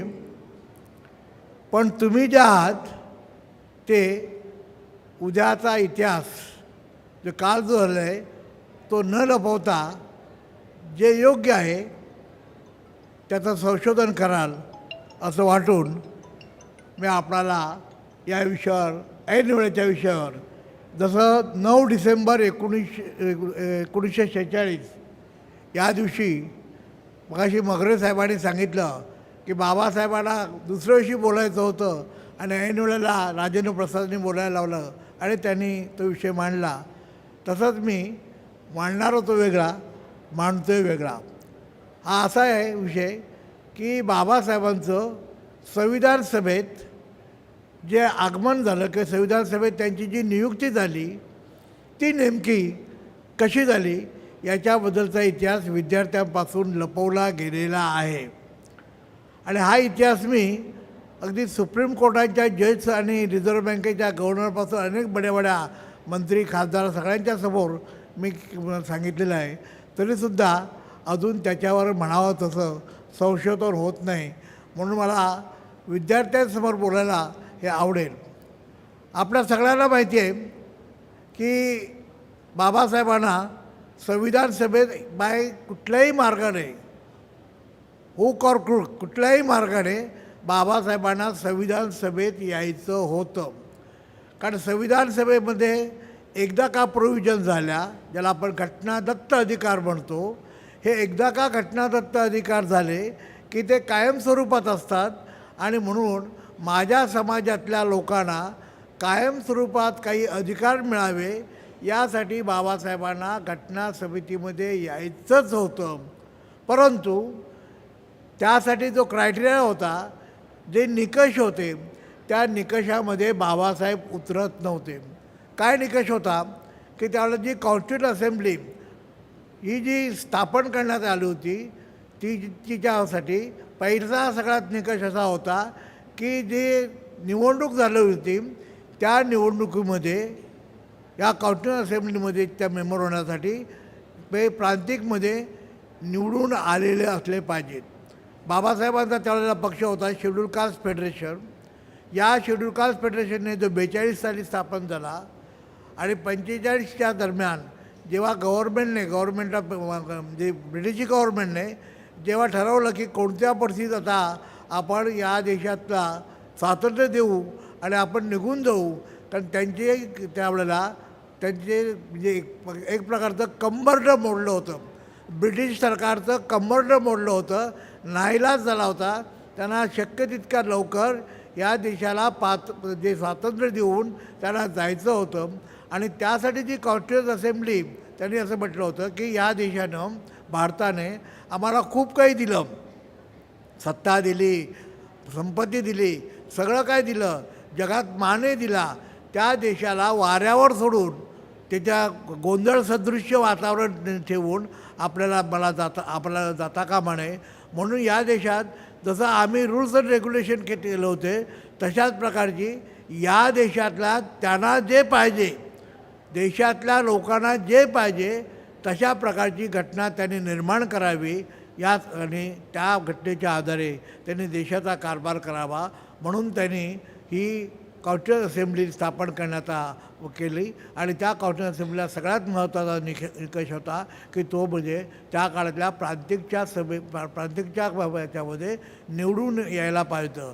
बाबासाहेबांचा हा शेड्यूल कास्ट फेडरेशन नावाचा जो पक्ष होता जो 42 साली स्थापन झाला, या 45च्या निवडणुकीमध्ये त्याचा दारुण पराभव झाला होता. बाबासाहेबांचे कुठलेच मेंबर्समध्ये निवडून आलेले नव्हते, सगळ्यांचे सगळे होते. फक्त एकच माणूस हा बंगालमधून निवडून आला होता त्यावेळेला, जोगेंद्रनाथ मंडल त्यांचं नाव. बाकी सगळीकडचे लोक हे कॉन्स्टिट्युएंट असेंब्लीच्यामध्ये येण्यास लायक राहिले नव्हते. म्हणजे क्रायटेरियाप्रमाणे ते लायक नव्हते. आणि आपल्याला हे माहिती आहे की जोगेंद्रनाथ मंडलने बाबासाहेबांना वेस्ट बेंगॉलमधून निवडून आणले. तो इतिहास आपल्या सगळ्यांना माहिती आहे. आपण सगळे क्रीम ऑफ दी सोसायटी आहात आणि क्रीम ऑफ दी सोसायटीसमोर बोलताना मी हा बाकीचा लहानसा इतिहास सांगणार नाही. फक्त त्यानंतर बाबासाहेब तिकडून निवडून आले, पश्चिम बंगालमध्ये निवडून आणले. त्या काळामध्ये काँग्रेस आणि बाबासाहेब आंबेडकर हा उभा वाद होता.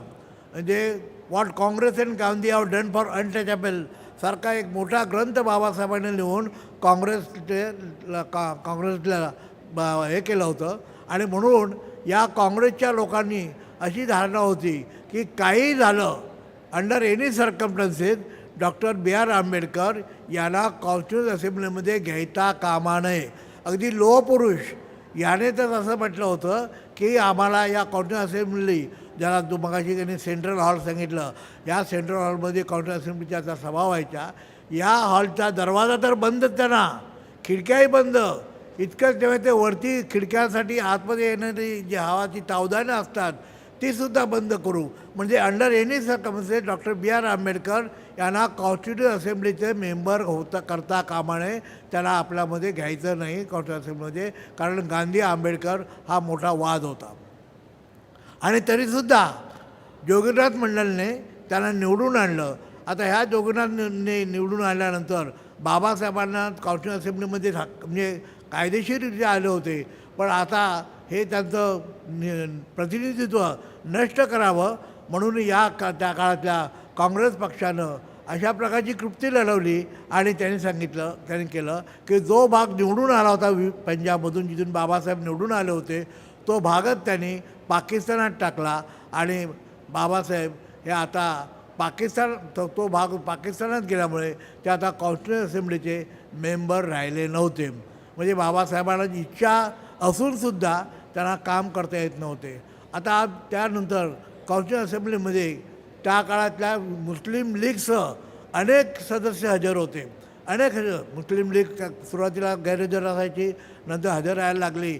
हे अनेक जे लोक होते मुस्लिम लीग सदस्य कोण होते तर त्या काळामध्ये जे राजे लोक होते, संस्थानिक होते, त्यांचे काही प्रतिनिधी होते, मुस्लिम लीगचे प्रतिनिधी होते आणि या जी मगाशी मी म्हटलं जी निवडणूक झाली त्या निवडणुकीत निवडून आलेले कर्तव्य होतं याच्यापैकी नाही. आणि त्यामुळं झालं असं की बाबासाहेबांचं आता म्हणजे प्रतिनिधित्व नष्ट झालं.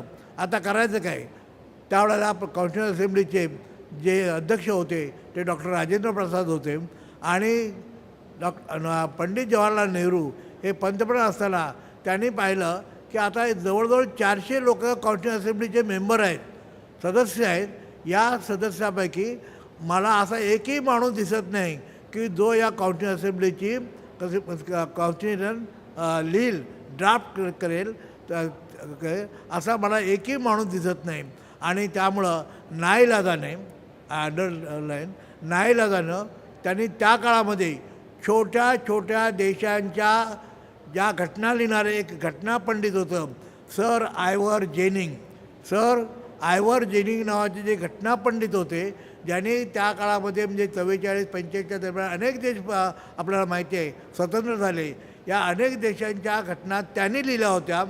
नेहरूंनी त्यावेळेला कॉन्स्टिट्युशन असेंब्लीचे जे ॲडवायझर होते B.N. राव RAO नव्हे RAU B.N. राव याला त्यांनी त्यांच्याकडं पाठवलं. आता हे B.N. राव म्हणजे आज ज्याला आपण श्याम बेनेगल म्हणतो त्यातला बी हा त्या बेनेगल यातला आहे.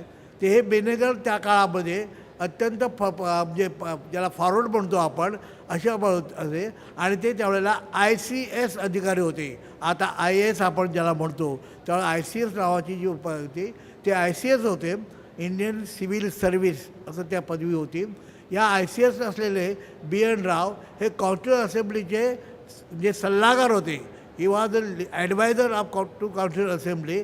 आणि मग त्यांनी नेहरूंनी ॲज अ पंतप्रधान म्हणून त्यांनी सर आयव्हर जेनिंग ते ऑस्ट्रेलियाचे होते, ऑस्ट्रेलिया नव्हे ऑस्ट्रेलियाचे होते, त्यांच्याकडं पाठवलं आणि त्यांनी सांगितलं की तुम्ही ऑन कॉन्ट्रॅक्ट बेसिस आमच्या देशाची घटना लिहून द्या, संविधान लिहून द्या.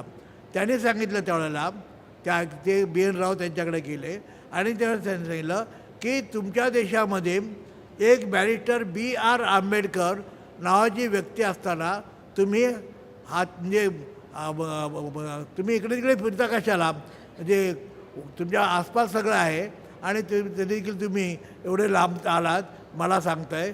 तुम्ही B.R. Ambedkar barrister B.R. Ambedkar हे घटनातज्ञ मोठे आहेत त्यांच्याकडून तुम्ही घ्या. त्यांनी नाव B.R. आंबेडकरचं दिलं. आता या बॅरिस्टर B.R. आंबेडकर यांचं नाव देण्यासाठी नेहरूंना देण्यासाठी हे कतरले B.N. राव कतरले कारण ते सरकारी अधिकारी होते त्यामुळे. आणि गांधी नेहरू हा जो गांधी आंबेडकर हा जो मोठा वाद होता त्यामुळे त्यांनी त्याचं नाव सांगितलं नाही. बरेच दिवस झालं असेंब्ली सुरू आहे परंतु लिहिण्यासाठी कोणीच समर्थ माणूस नव्हता.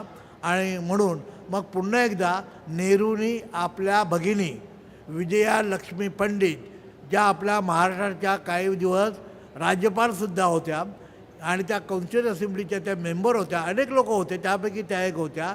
या विजयालक्ष्मी पंडित नावाच्या आपल्या भगिनीला त्यांनी त्यांच्याकडं पाठवलं आणि सांगितलं की जे त्यांनी बाबासाहेबांचं नाव सांगितलं परंतु नेहरूंना हे सांगू शकले नाहीत म्हणून पुन्हा पाठवलं. आणि त्यावेळेला त्यांनी 3 बॅरिस्टरांची नावं सांगितली. ह्या तिन्ही बॅरिस्टरने जर तुमच्या देशाची संविधान लिहिल्यास अमान्य केलं तर मी तुमच्या देशाचं संविधान लिहीन. त्याने अशी का अट घातली तर त्यामध्ये ते स्वतः एक प्रकारचं बिझनेसमन होते. अनेक लोकांच्या ते संविधान लिहित होते.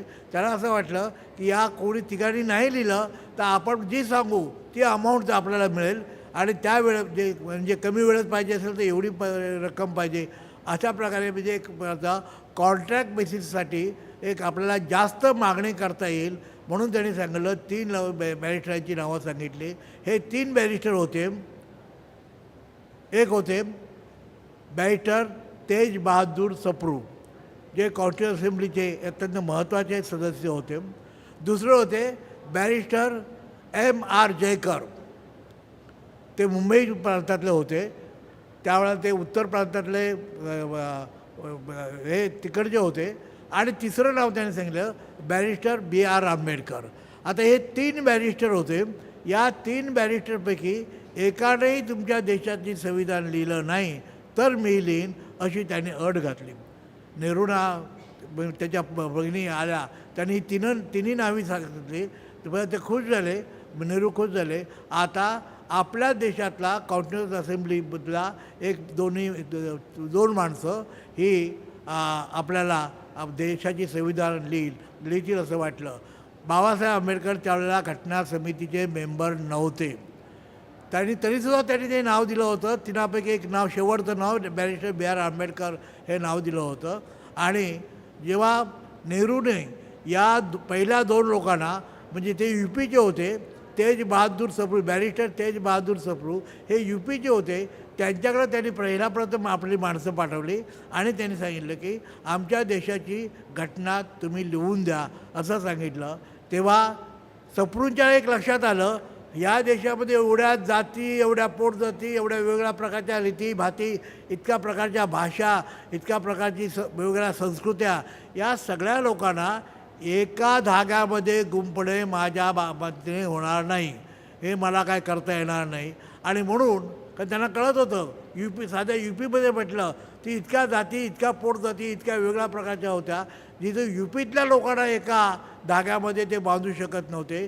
तेव्हा देशातल्या सगळ्या लोकांना, इतक्या जवळजवळ 35 कोटी लोकांना एका धाग्यात बांधणं त्यांना शक्य झालं नाही, होणार नव्हतं. म्हणून त्यांनी आपली वैयक्तिक कारणं सांगायला सुरुवात केली. हा माझा पाय बघा, हा किती सुजलेला आहे, हे मी असा आजारी आहे, अमुक आहे तमुक आहे.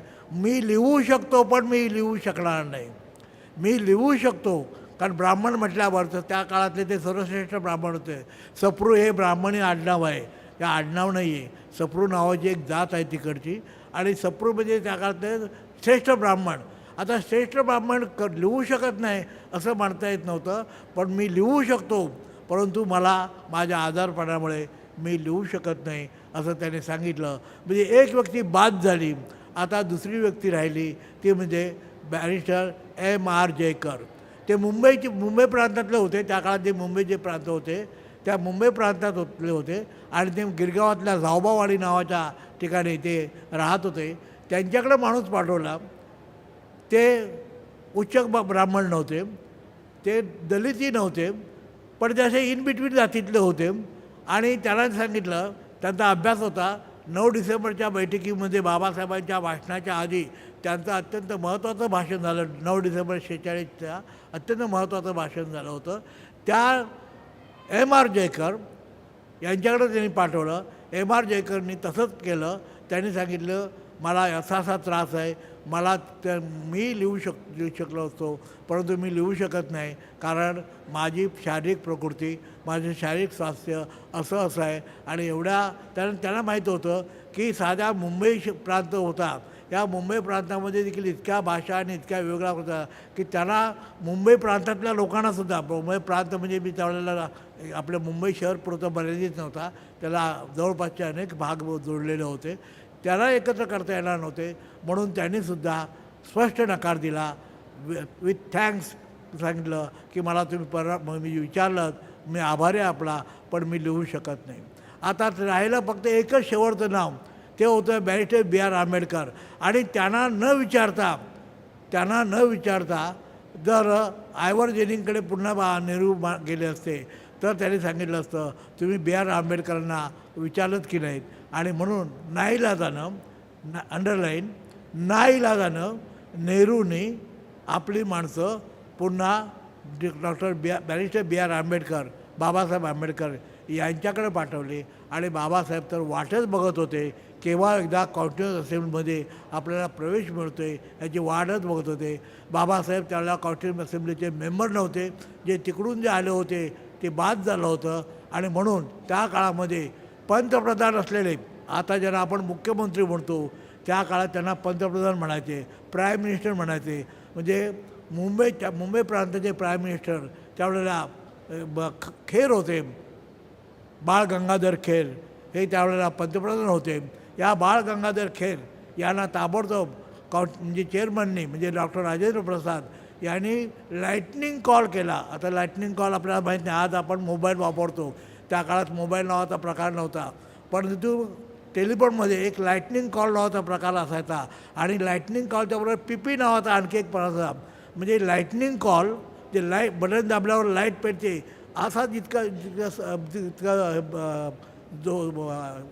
जलद गती असते, तशीच पीपी जे मला पर्टिक्युलर पर्सन त्याच्याशीच बोलायचं आहे, त्याला वेगळे चार्जेस लागायचे. हा त्यासाठी त्याने पीपी लावला, लाईटनिंग कॉल लावला आणि त्यांना सांगितलं ह्या 3-4 दिवसामध्ये आम्हाला काय वाटेल ते करा, कोणाला तरी घरी बसवा, कोणाला तरी तुम्ही त्याच्यातून बात करा आणि त्या ठिकाणी बॅरिस्टर B.R. आंबेडकर याला कॉन्स्टिट्युशनल असेंब्लीच्या वर त्यांनी निवडून आणा. आणि त्याप्रमाणे त्यांनी तसं केलं, कारण राजेंद्र प्रसादची आणि नेहरूंची तशी इच्छा होती. गांधींनासुद्धा त्यावेळेला ज्यावेळेला विचारण्यात आलं की आम्ही बाबासाहेब आंबेडकरांना असं करूया, तेव्हा गांधी खरं तर बाबासाहेबांचे शत्रू होते, त्यांचा मोठा वाद होता, परंतु तरीसुद्धा विद्वत्तेला महत्त्व देणारे गांधी होते. आणि त्यांनी त्यावेळेला सांगितलं हे तर दुधात साखर मिसळण्यासारखं आहे. म्हणजे B.R. आंबेडकर यांना कॉन्स्टिट्युशनल असेंब्लीमध्ये आपण बोलवता हे दुधात साखर करण्यासारखं आहे आणि यू बेटर त्याला लवकरात लवकर त्याला आणा. आणि ठरल्याप्रमाणे त्याला जे लाईटनिंग कॉल केला होता त्याप्रमाणे हे B.R. आंबेडकर यांना कॉन्स्टिट्युशनल असेंब्लीमध्ये मानासन्मानानं निवडून आणण्यात आलं. मुंबई प्रांतातून काँग्रेसच्या एका माणसाला बसवून त्या ठिकाणी बाबासाहेबांना त्यांनी निवडून आता बाबासाहेबांचा हा जो प्रवेश हा मानासन्मानाचा होता. त्यांना कोणाकडे आता हात पसरण्याची गरज नव्हती किंवा मला यायचंच आहे हे सांगायची गरज नव्हती. बाबासाहेब मेंबर झाले आणि मेंबर झाल्यानंतर पुन्हा ज्या वेगळ्या कमिट्या आपल्याला माहिती आहे, कॉन्स्टिट्युशनल असेंब्लीच्या ज्या इतक्या वेगळ्या कमिट्या होत्या, कितीतरी कमिट्या होत्या, इतका प्रचंड होत्या. त्याच्यापैकी जी ड्राफ्टिंग कमिटी नावाचा जो प्रकार असतो, ही ड्राफ्टिंग कमिटी निर्माण करायची होती आणि त्यासाठी 7 लोकांची त्यांनी परवानगी घेतली होती. 7 लोकांची एक ड्राफ्टिंग कमिटी असावी असं केलं. आणि नेहरूंनी, गांधींनी, या सगळ्या लोकांनी सगळा सारासार विचार केला आणि 400 लोकांपैकी म्हणजे पाकिस्तान संपूर्ण पाकिस्तान झालं होतं, उरलेले 300 लोक जवळजवळ होते कॉन्स्टिट्युशनल असेंब्लीचे. या 300 लोकांमधून 7 लोकांची ड्राफ्टिंग कमिटी ही निवडण्यात आली आणि त्या ड्राफ्टिंग कमिटीमध्ये doctor Babasaheb Ambedkar, barrister B.R. Ambedkar यांची ड्राफ्टिंग कमिटीचे सदस्य म्हणून निवड करण्यात आली. आता बाबासाहेब कॉन्स्टिट्युशनल असेंब्लीचे मेंबर तर होतेच, आता ते ड्राफ्टिंग कमिटीचे सुद्धा मेंबर झाले. आता ही 7 लोकांची ड्राफ्टिंग कमिटी होती, त्याच्यात अय्यंगारसारखे अत्यंत महत्त्वाचे सदस्यसुद्धा होते. आणि ज्यावेळेला आता या ड्राफ्टिंग आपल्याला कोणतरी लीडर पाहिजे, आपल्याला कोणतरी कॅप्टन पाहिजे आणि हा कॅप्टनची निवड करायची वेळ आली तेव्हा बॅरिस्टर अय्यंगार हे सुद्धा जातीचं नाव आहे. साऊथमधल्या ब्राह्मणांचं, सर्वश्रेष्ठ ब्राह्मणांचं ते आडनाव नाही, ते जातीचं नाव आहे. त्यांनी सांगितलं की आपण आपल्याकडे B.R. आंबेडकर असताना आपण पुन्हा कशाला इकडे नजर टाकायची. Why we should not elect doctor B.R. Ambedkar as a chairman of our drafting committee. आणि म्हणून त्यांनी त्याच दिवशी बाबासाहेब आंबेडकरची ड्राफ्टिंग कमिटीचा चेअरमन म्हणून नियुक्त झाली. बाबासाहेब अशा प्रकारे आता सर्व अधिकारी त्या ड्राफ्टिंग कमिटीसाठी झाले. आणि मग हे जे 7 लोक होते, TD कृष्णमाचार्य वगैरे हे जी सगळी बाकीचे होते, ही सगळी मंडळी दिल्लीमध्ये होते, काही दिल्लीच्या बाहेर होते, कोणी आजारी होते, कोण परदेशात गेले होते. आणि शेवटी ही असेंब्ली म्हणजे कॉन्स्टिट्युशनल असेंब्लीची जी घटना लिहायची ही सगळी जबाबदारी एकट्या बाबासाहेब आंबेडकरांच्यावर आली. आणि बाबासाहेबांना ते पाहिजेच होतं, कारण ते सगळे कोणी 6 लोक या असेंब्लीच्या मिटिंगला म्हणजे ड्राफ्टिंग कमिटीच्या मिटिंगला हजर राहत नसे किंवा ते आपला ड्राफ्ट देत नव्हते किंवा अशा प्रकारचं कलम असलं पाहिजे असं वगैरे काय देत नव्हते. आणि म्हणून त्या काळामध्ये बाबासाहेब मंत्रीही होते. He was even minister. दिवसभर मिनिस्ट्रीचं काम करायचं, लोकांना भेटायचं, अनेक व्याप होते आणि ह्या सगळे व्याप सांभाळून बाबासाहेबांनी त्यांच्या बाबासाहेबांना तर इतका प्रचंड आजार होता.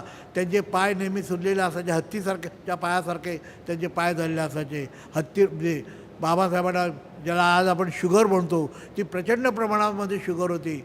परंतु केवळ आधी माझ्या लोकांसाठी ज्या तरतुदी पाहिजे होत्या त्या आता माझ्यावर जबाबदारी आली. संपूर्ण देशातल्या लोकांच्या उन्नयनाची जबाबदारी माझ्यावर आली असं समजून बाबासाहेबांनी आपले रोगाकडं दुर्लक्ष केलं आणि बाबासाहेबांनी एक संविधान लिहिलं. आपण नेहमी म्हणतो की बाबासाहेबांनी संविधान हे 2 वर्ष 11 महिने अमुक दिवस वगैरे एवढे संविधान. ही तारीख आणि ही संख्या साफ चुकीची आहे. 9 डिसेंबर 1946ला पहिली बैठक झाली हे मान्य आणि 26 नोव्हेंबर 49ला ती सुपूर्द करण्यात आली हे खरं असलं आणि हे मधल्या काळामधले 2 वर्ष 11 महिने अमुक तमुक दिवस हे जरी खरे असले तरी बाबासाहेब त्यावेळेला मेंबर नव्हते. बाबासाहेब मेंबर झाले ते 47च्या नंतर मेंबर झालेले आपलं देश आहेत. 30 ऑगस्ट 47च्या नंतर आणि ते चेअरमन झाले तेही त्याच्यानंतर. त्यामुळे बाबासाहेबांनी प्रत्यक्ष जे लिहिलं, जे घटना लिहिली ती घटना पण त्यासाठी त्यांनी फक्त 111 दिवसामध्ये ही घटना लिहिली. नुसती 111 दिवसात घटनाच लिहिली नाही तर त्या जे कमिटीचे जे सगळे कौन्सिल असेंब्लीचे लोक होते ते अत्यंत प्रतिगामी लोक होते आणि ह्या प्रतिगामी लोकांचे जे प्रश्न होते त्या प्रश्नाला उत्तरं देण्याचं देखील काम बाबासाहेब आंबेडकरांनीच केलं आणि अशा प्रकारे बाबासाहेबांनी या घटनाप्रयोगामध्ये त्यांचा प्रवेश झाला. जर बाबासाहेबांनी मलाही रोग आहे, मलाही आजार आहे, मी घटना लिहू शकणार नाही अशी जर भूमिका घेतली असती तर आज आपल्याला खाली मान घालून आपल्या देशाची किती काय लोकसंख्या आज किती असो खाली मान घालून आपल्याला सांगावं लागलं असतं की आमच्या देशामध्ये घटना लिहिण्यास एकही माणूस लायक नव्हता, समर्थ नव्हता आणि म्हणून आम्ही परदेशातल्या माणसाला आम्ही घटना लिहिण्यासाठी पाचारण केलं. ही जी अवमान झाला असता, देशाचा अवमान झाला असता, देशातल्या विद्वत्तेचा अवमान झाला असता, ती विद्वत्ता तो अवमान बाबासाहेबांनी टाळला आणि या देशाला एक सन्मान मिळवून दिला. आज आपल्या देशाची घटना ही डॉक्टर बाबासाहेब आंबेडकर नावाच्या इंडियन माणसाने लिहिले, ती फॉरेनच्या माणसाने लिहिली नाही. म्हणजे देशाचा मान सन्मान केला आणि जो मान सन्मान केला त्यानंतर आजच्या दिवशी बाबासाहेबांनी त्यावेळेचे कौन्सिल असेंब्लीचे चेअरमन राजेंद्र प्रसाद याला त्यांनी सुपूर्द केली आणि आपण अशा प्रकारे बाबासाहेबांनी त्या घटना समितीमध्ये हा जो प्रवेश झाला तो सगळ्या लोकांनी दडपलेला आहे. सरकार कोणाचं होतं आपल्याला माहिती आहे, त्यांनी दडपलेला आहे. हा दडपलेला इतिहास आपला तुमच्यासारख्या विद्यार्थ्यांनी हाच नव्हे तर भारतीय राजकारणातला जे काही दडपलेले सगळे प्रसंग आहेत ते सगळे प्रसंग ओपन करण्यासाठी आपण सगळ्यांनी विद्यार्थ्यांनी प्रयत्न करावेत अशी अपेक्षा करून मी इथं थांबतो. जय Bhim.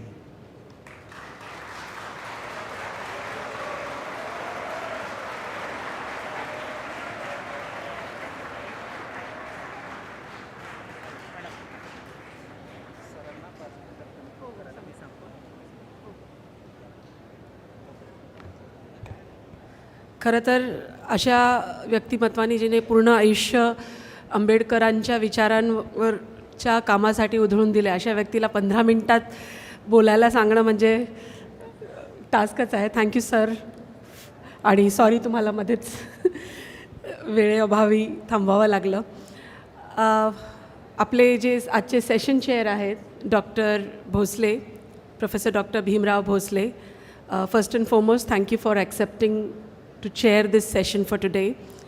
A brief introduction about him and then I request him to summarize today's session in 5 minutes.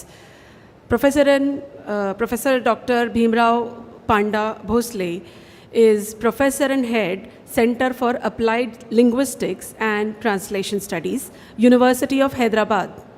His academic areas include linguistics and stylistics, applied linguistics, systemic functional linguistics, semantics, translation studies, comparative studies, English poetry, and Ambedkar studies.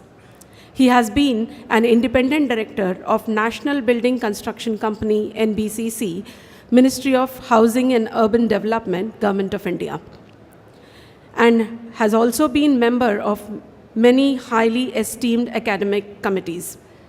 A well-read personality with a remarkable publishing experience with 2 books, 15 plus papers in national and international journals. He has taught, trained, mentored and advised, guided, nurtured young minds to equip and enhance their talents and capabilities and career development towards attaining their full potential. He will be joining us in the second half also, but meanwhile I request Dr. Bhosle to kindly share the brief summary of today's session. Thank you, sir.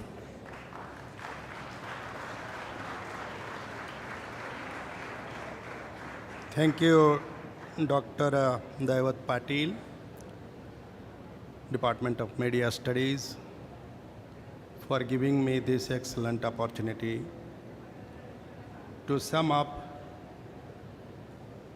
the presentation session. We had 3 very important presentations here. This was a session on Dr. Ambedkar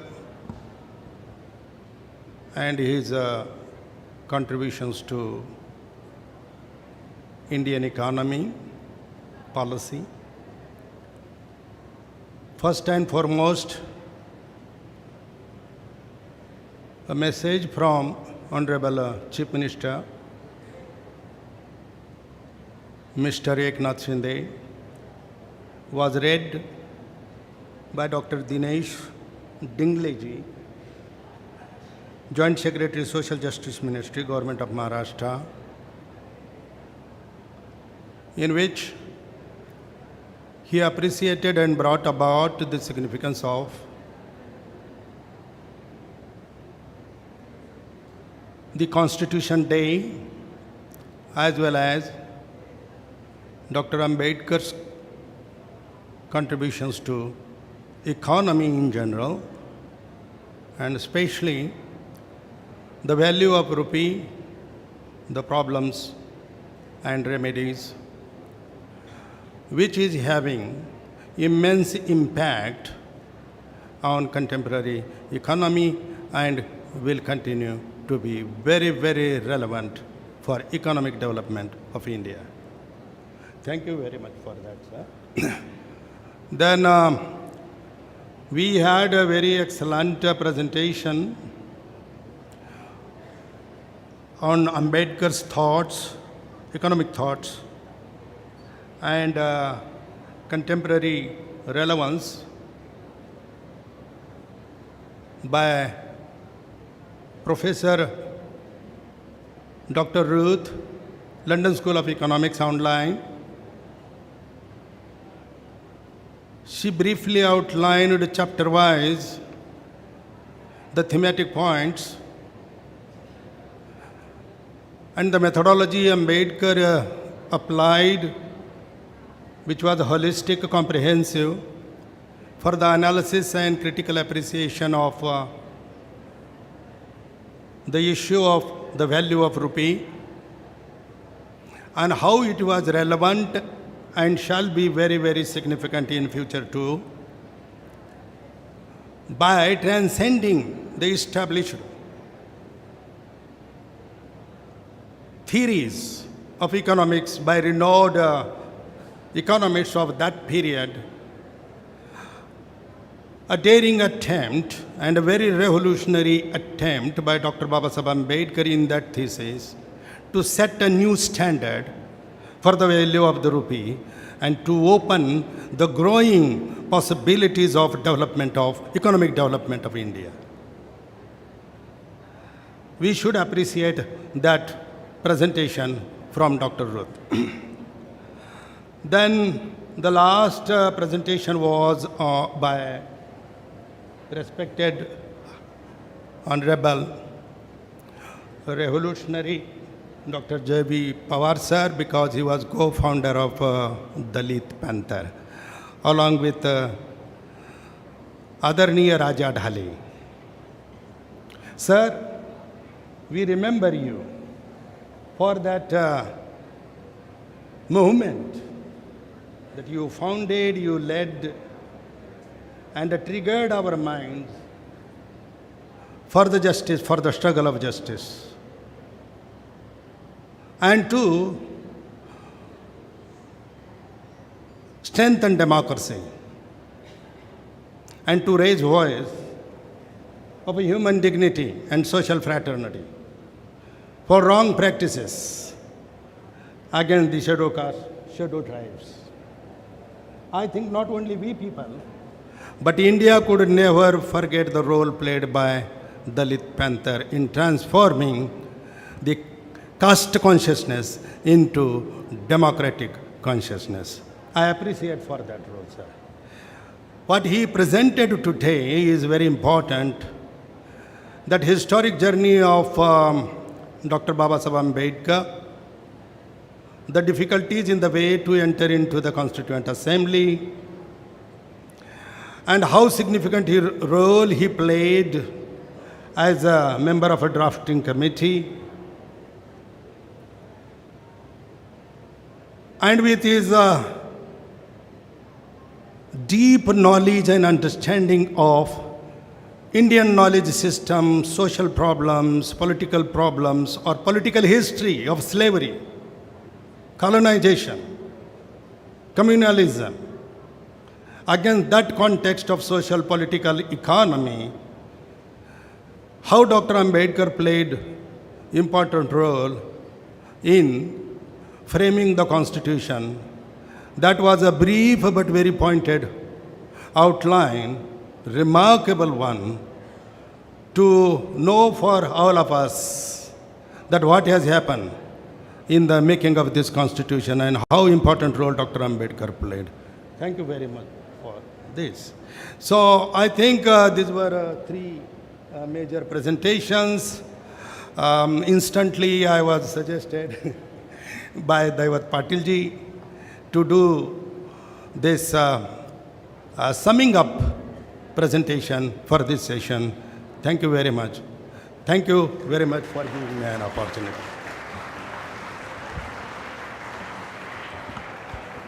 Indeed. Thank you so much for accepting and doing this in short span of time and summarizing this session so beautifully.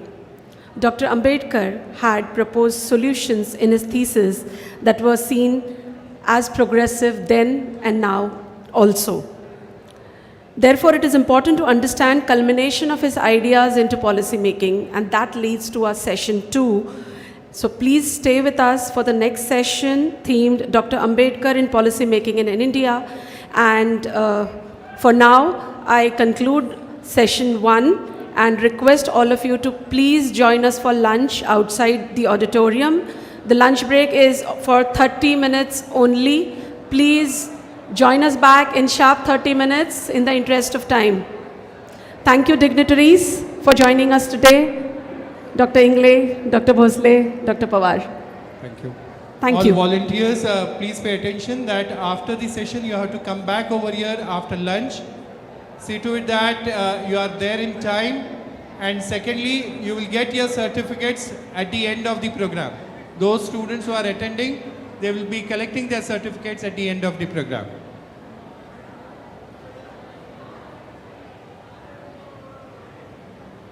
All NSS volunteers in discipline, you have to go for lunch and come back in 30 minutes.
Hello.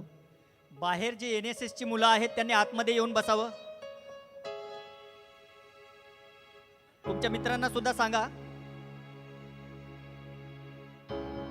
आपण एक 5 मिनिटामध्ये अवघ्या काही क्षणातच कार्यक्रम सुरू करतोय.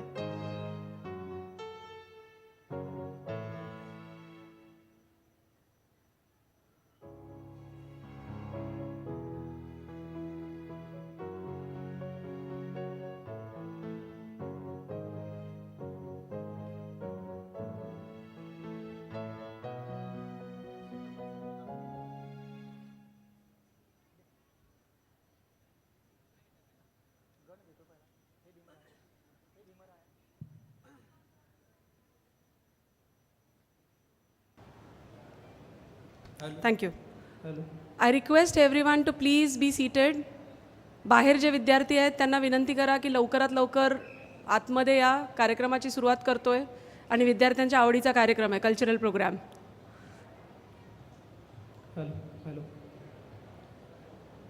सुरू करूया sir. In the rhythm of life, we discover a moment that transcends time. A moment where arts meet soul and folk forms become the heartbeat of tradition. Expression where every step, every stroke tells his story, echoing through. This day also embarks in a journey through the living canvas of Dr. Babasaheb Ambedkar. Join us in celebrating a moment which Department of Lok Kala Academy and Department of Music has curated specially for you. Ambedkari Jalsa, led by Dr. Ganesh Chandan Shive, Head of the Department, Lok Kala Academy, University of Mumbai. A great artist. I've attended his lot of programs. And now I request Chandan Shive sir to please sing a song along with his team. He will be starting with Hey Bhim Raya.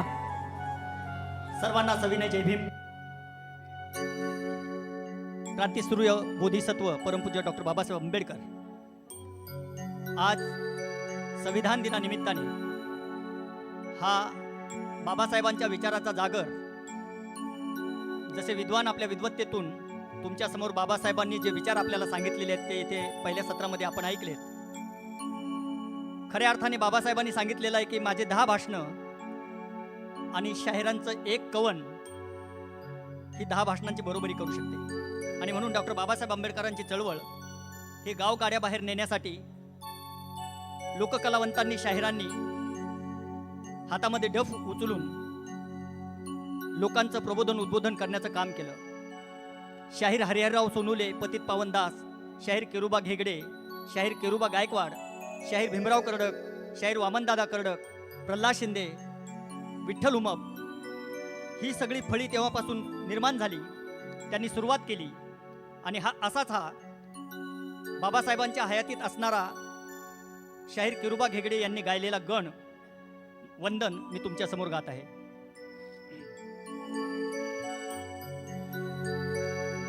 हे भीमराया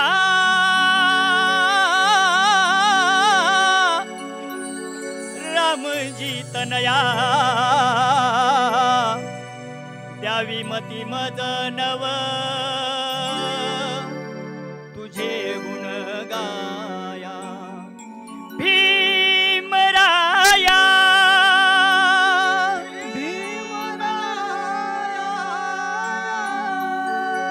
हे भीमराया रामजी तनया द्यावी मती मज नव तव गुण गाया.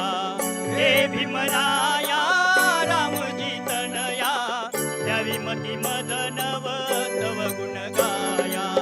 हे भीमराया रामजी तनया द्यावी मती मज नव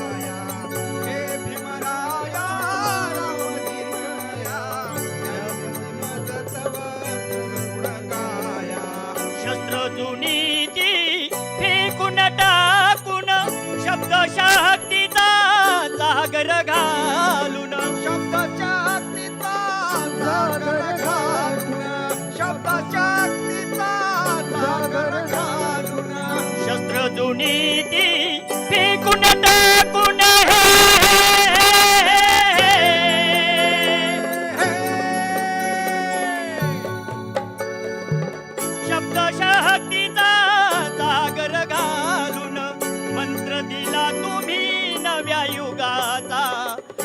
आता लढा लढा लढा लढा हो हे भीमराया रामजी तनया द्यावी मती मदनव तव गुण गाया हे भीमराया रामजी तनया जयमती मज तव गुण गाया हे भीमराया रामजी तनया जयमती मज तव गुण गाया. टाळ्या वाजवू शकता.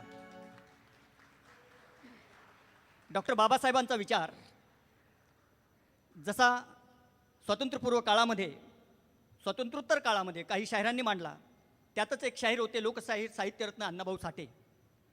आणि या संविधानाचा दिवस आहे आणि या दिवशी अण्णाभाऊचं स्मरण करणं हे माझ्यासारख्या लोककलावंताचं आद्य कर्तव्य समजतो. आणि म्हणून अण्णाभाऊंनी सांगितलेलं आहे की आता जग बदलण्याची भाषा अण्णाभाऊ त्या काळात करतायत. जग बदल घालुनी घाव सांगून गेले मला भीमराव. जग बदल घालुनी घाव सांगून गेले मला भीमराव. जग बदल घालुनी घाव सांगून गेले मला भीमराव. जग बदल घालुनी घाव सांगून गेले मला भीमराव. गुलामगिरीच्या या चिखलात ऋतून बसला काय रावत. ऋतून बसला काय रावत. ऋतून बसला काय रावत. गुलामगिरीच्या या चिखलात ऋतून बसला काय रावत. ऋतून बसला काय रावत. ऋतून बसला काय रावत. अंग झाडूनी निग बाहेरी, अंग झाडूनी लक्ष दे निग बाहेरी ठेविनीवरती धाव अन सांगून गेले मला भीमराव. जग बदल घालुनी घाव सांगून गेले मला भीमराव. जग बदल घालुनी घाव सांगून गेले मला भीमराव. जग बदल घालुनी घाव सांगून गेले मला भीमराव. धनवंतांनी आमास छळले, धर्मांधांनी तसेच पिळले. धर्मांधांनी तसेच पिळले. धर्मांधांनी तसेच पिळले. धनवंतांनी आमास छळले, धर्मांधांनी तसेच पिळले. धर्मांधांनी तसेच पिळले. धर्मांधांनी तसेच पिळले. मगराने जणू माणिक गिळले, मगराने जणू माणिक गिळले. चोर झाले साव अन सांगून गेले मला भीमराव.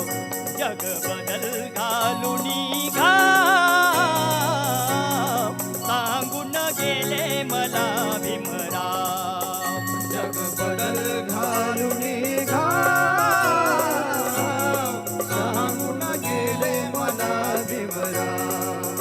जग बदल घालुनी घाव सांगून गेले मला भीमराव. सांगून गेले मला भीमराव.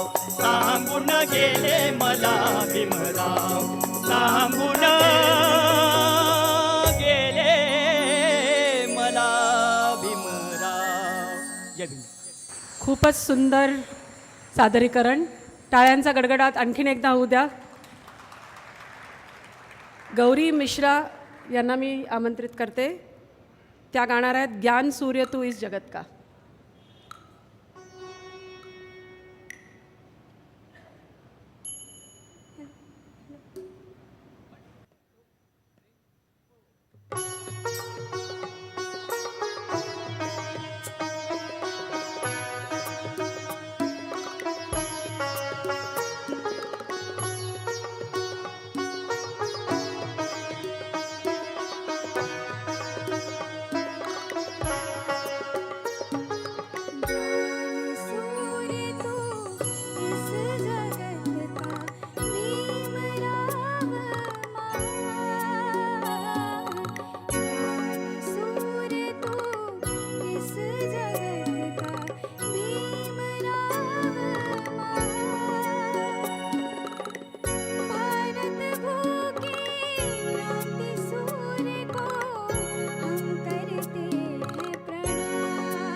का कवच बनाकर संविधान लिखा भारत का।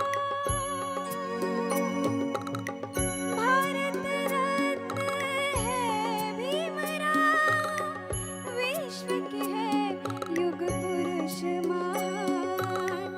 भारत भूखे क्रांति सूर्य को हम करते हैं प्रणाम, हम करते हैं प्रणाम, प्रणाम, प्रणाम, प्रणाम। ज्ञान सूर्य तो इस जगत का भीमराव महान। ज्ञान सूर्य तो इस जगत का भीमराव महान। भारत भूखे क्रांति सूर्य को हम करते हैं प्रणाम, हम करते हैं प्रणाम, प्रणाम, प्रणाम, प्रणाम।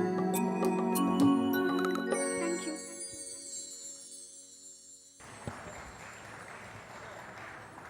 खूप सुंदर गायली गौरी. आणि आपला नेक्स्ट कलाकार आहे स्वप्नील सीताफुले आणि तो गाणार आहे छाती ठोक हे सांगू जगाला. हॅलो.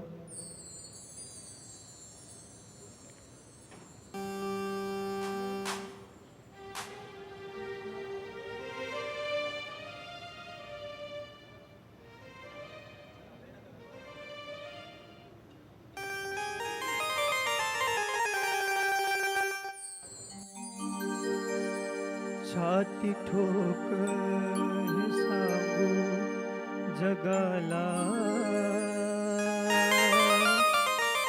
असा विद्वान होणार नाही.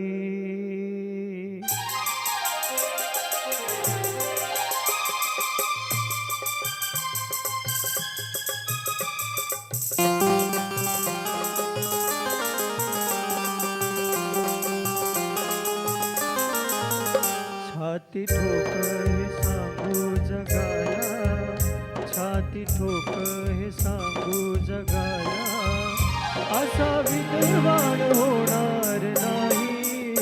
छाती ठोक हे सांगू जगाला, असा विद्वान होणार नाही. कोणी झालाच हो कोणी झालाच, कोणी झालाच कोणी झालाच विद्वान मोठा, बुद्ध भगवान होणार नाही. कोणी झालाच विद्वान मोठा, बुद्ध भगवान होणार नाही. छाती ठोक हे सांगू जगाला.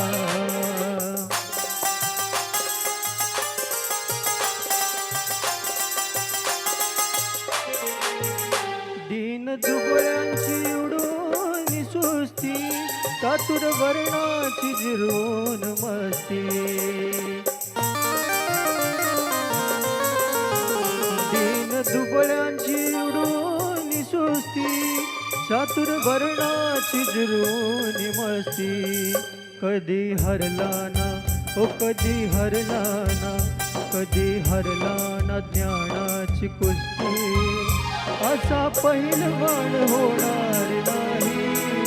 कधी हरला ना ज्ञानाची कुस्ती, असा पहिलवान होणार नाही. छाती ठोक हे सांगू जगाला, असा विद्वान होणार नाही.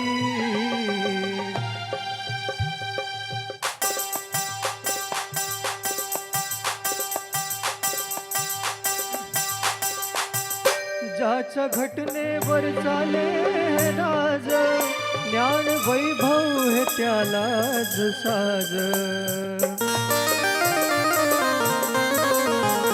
ज्याच्या घटनेवर चाले हे राज, ज्ञान वैभव हे त्यालाच साज कुबेरालाही ओ कुबेरालाही कुबेरालाही वाटावी लाज असा धनवान होणार नाही कुबेरालाही वाटावी लाज असा धनवान होणार नाही छाती ठोक हे सांगू जगाला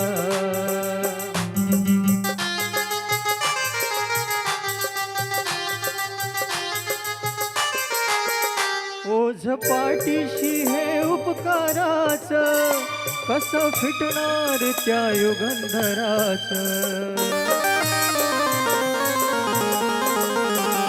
ओझ पाठीशी हे उपकाराच कसं फिटणार त्या युगंधराच हे रमेशाच्या हे रमेशाच्या हे रमेशाच्या प्रभाकराच कार्य गुणगान होणार नाही हे रमेशाच्या प्रभाकराच कार्य गुणगान होणार नाही छाती ठोक हे सांगू जगाला असा विद्वान होणार नाही छाती ठोक हे सांगू जगाला असा विद्वान होणार नाही कोणी झालाच विद्वान मोठा बुद्ध भगवान होणार नाही छाती ठोक हे सांगू जगाला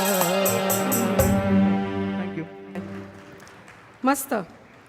आणि पुढचं गीत आहे माझ्या भीमाची पुण्याई आणि ते सादर करणार आहे सौम्या.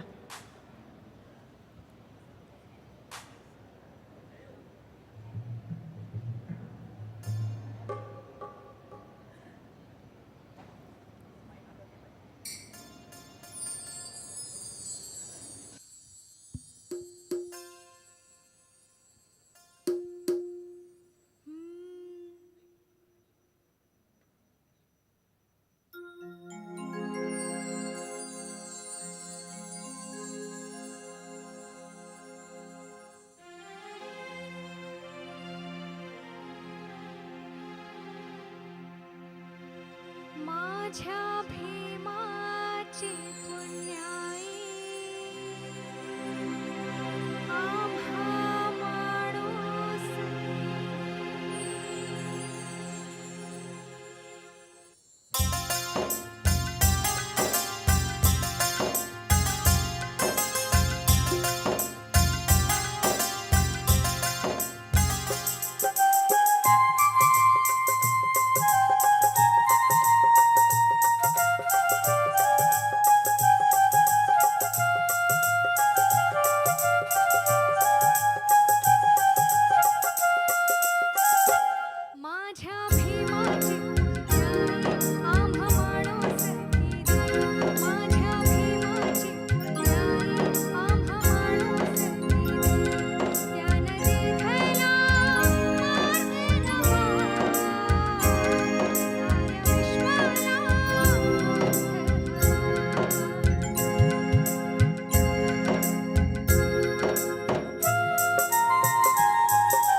जोरदार टाळ्या होऊन जाऊ द्या. जितकी गोड ती दिसते तितकाच गोड तो आवाज आहे. क्या बात आहे. आणि शेवटचं गीत doctor Chandan Shive sir, end with a bang.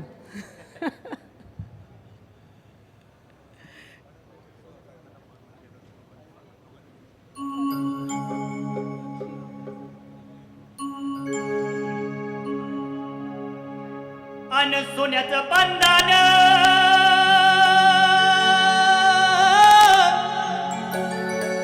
हळदी कुंकान घाशीन आणि सोन्याचं बंधन हळदी कुंकान घाशीन माझ्या भीमाचा प्रसाद. प्रसाद म्हणजे कोंबडं बकरू रेवड्या फुटाने नव्हे. या संविधानाचा जो विचार आहे त्या विचाराचा प्रसाद. माझ्या भीमाचा प्रसाद, माझ्या बाबाचा प्रसाद, आमच्या बापाचा प्रसाद, उभ्या गलीन वाटीन नागबाई. माझ्या भीमाचा प्रसाद, उभ्या गलीन वाटीन नागबाई.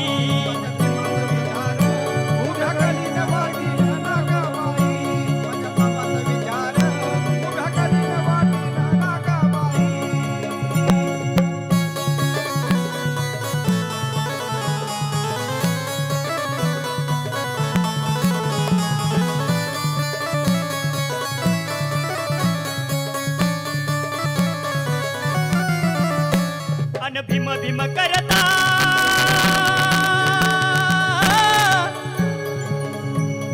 भीम भीम करता भीम गळ्यातलं सोनं, भीम गळ्यातलं सोनं, भीम गळ्यातलं सोनं. अन भीम भीम करता भीम कानातलं सोनं, भीम कानातलं सोनं, भीम गळ्यातलं सोनं.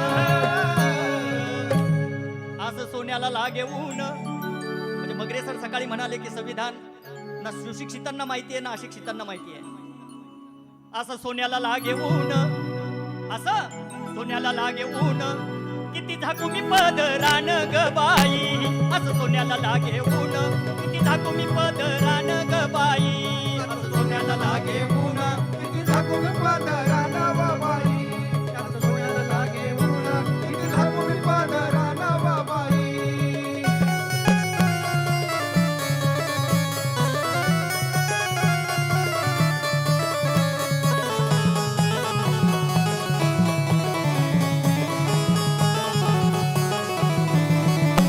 अन भीम भीम करता भीम पिंपळाचं पान, भीम पिंपळाचं पान, भीम पिंपळाचं पान. अन भीम भीम करता भीम पिंपळाचं पान, भीम पिंपळाचं पान, भीम पिंपळाचं पान. असा कचेरी कोर्टात, असा कचेरी कोर्टात पहिला भीमाला माझ्या मान ग बाई. असा कचेरी कोर्टात पहिला भीमाला माझ्या मान ग बाई. असा कचेरी कोर्टात पहिला भीमाला माझ्या मान ग बाई. अन सोन्याचं बंधन हळदी कुंकान घाशीन, हळदी कुंकान घाशील, हळदी कुंकान घाशील. अन सोन्याचं बंधन हळदी कुंकान घाशीन, हळदी कुंकान घाशीन, हळदी कुंकान घाशील. माझ्या भीमाचा प्रसाद, माझ्या बाबाचा प्रसाद, आमच्या बापाचा प्रसाद, उभ्या गलीन वाटीन नागबाई. माझ्या भीमाचा प्रसाद, उभ्या गलीन वाटीन नागबाई. माझ्या भीमाचा प्रसाद, उभ्या गलीन वाटीन नागबाई. माझ्या भीमाचा प्रसाद, उभ्या गलीन वाटीन नागबाई. धन्यवाद. आम्हाला इथे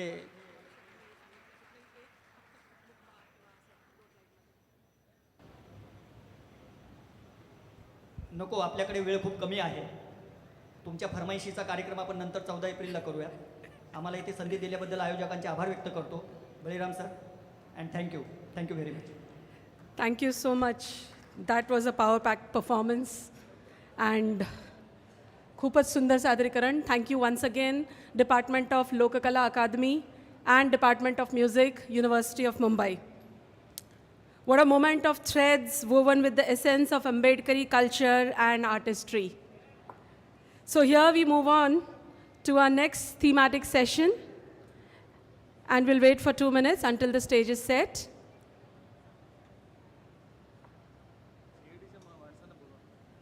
GADचं कोणी आहे का इथे? व्हॉलंटियर्स पटकन स्टेजवर या, स्टेज सेट करायला.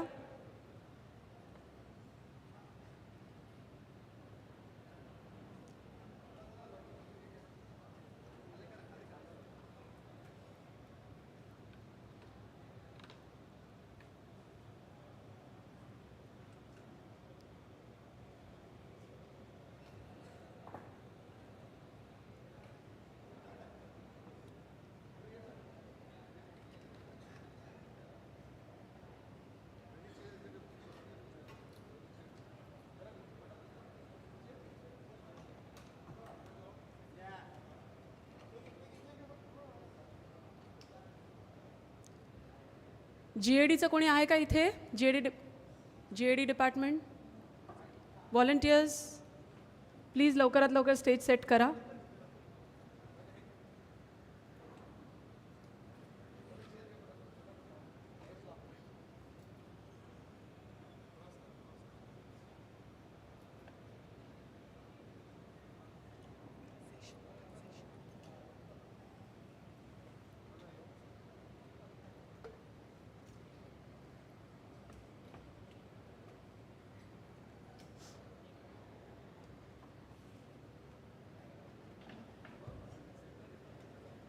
बस 4 खुर्च्या, आणखीन एक, 4 पुरेसे आहेत.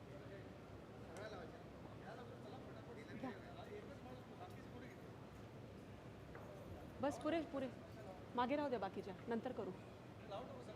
चला मला लावून द्या.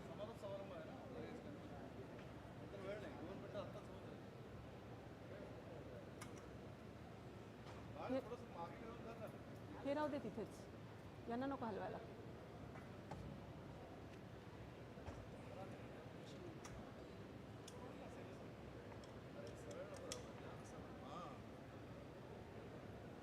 सी मध्ये ठेवा.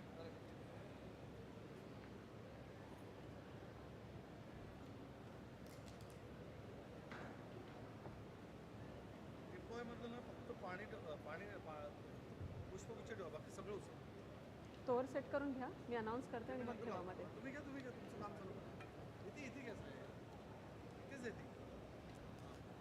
So here we move to our next thematic session.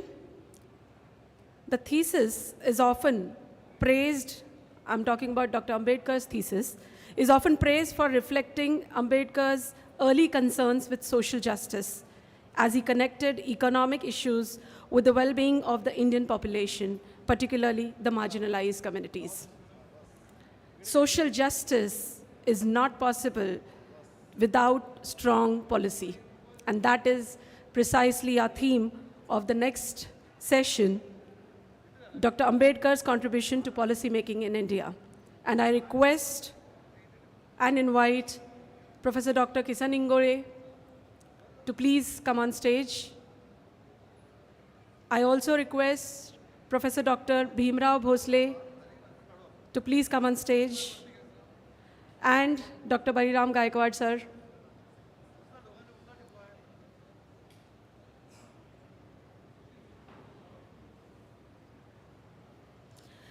I request Dr. Prem Hanwate to kindly come on stage.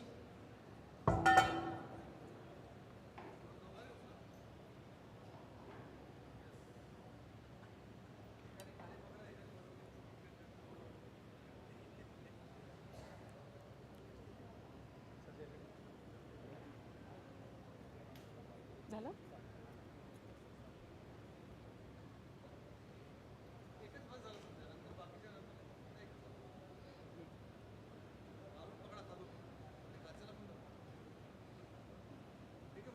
घेऊया. I request Dr. Bariram Gaikwad sir to kindly felicitate our speaker, Dr. Kisan Ingole sir, with a bouquet and a statue of Dr. Babasaheb Ambedkar. Volunteers nahi hai. Statue kude gela? Statue kude gela?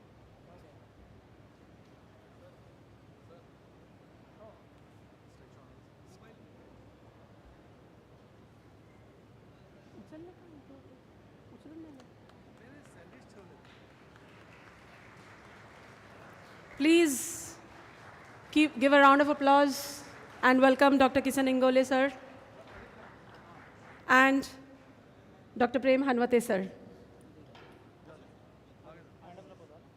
I request Dr. Manisha Karne, madam, to kindly felicitate and welcome Dr. Bhimrao Bhosle, sir.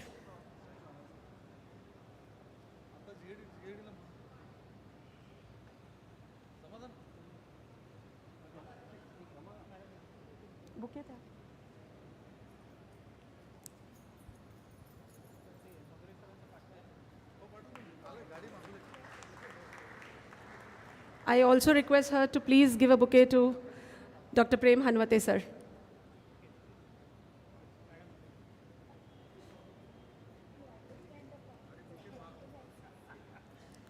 Before we start with the next session, we have a 5-minute sharing by Dr. Prem Hanwate from Bharti. He is project manager in research department, and he would like to share Dr. Babasaheb Ambedkar and his professors. Dr. Hanwate.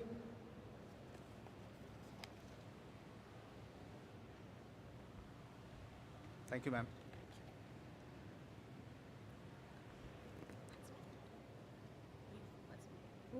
Okay. Dr. Babasaheb Ambedkar International Research Center, Mumbai University, Mumbai. Dr. Babasaheb Ambedkar Research and Training Institute, Bharti, Pune, and London School of Economics, London, UK, jointly organized this international conference on the problem of rupees, its solutions, its origin and solutions. First of all, I must pay my homage to the nation builder, Dr. Babasaheb Ambedkar. Today, we are celebrating 100 years of problem of rupee, and also celebrating 75 years of Indian Constitution, that is Platinum Jubilee also. So, on the dais, respected Dr. Ingole sir and Dr. Bhosle sir, also all scholarly audience in my front, as well as my respected officers of Bharti and Mumbai University, and all dear my friends, students, all of Jai Bhim. Today, Dr. Babasaheb Ambedkar's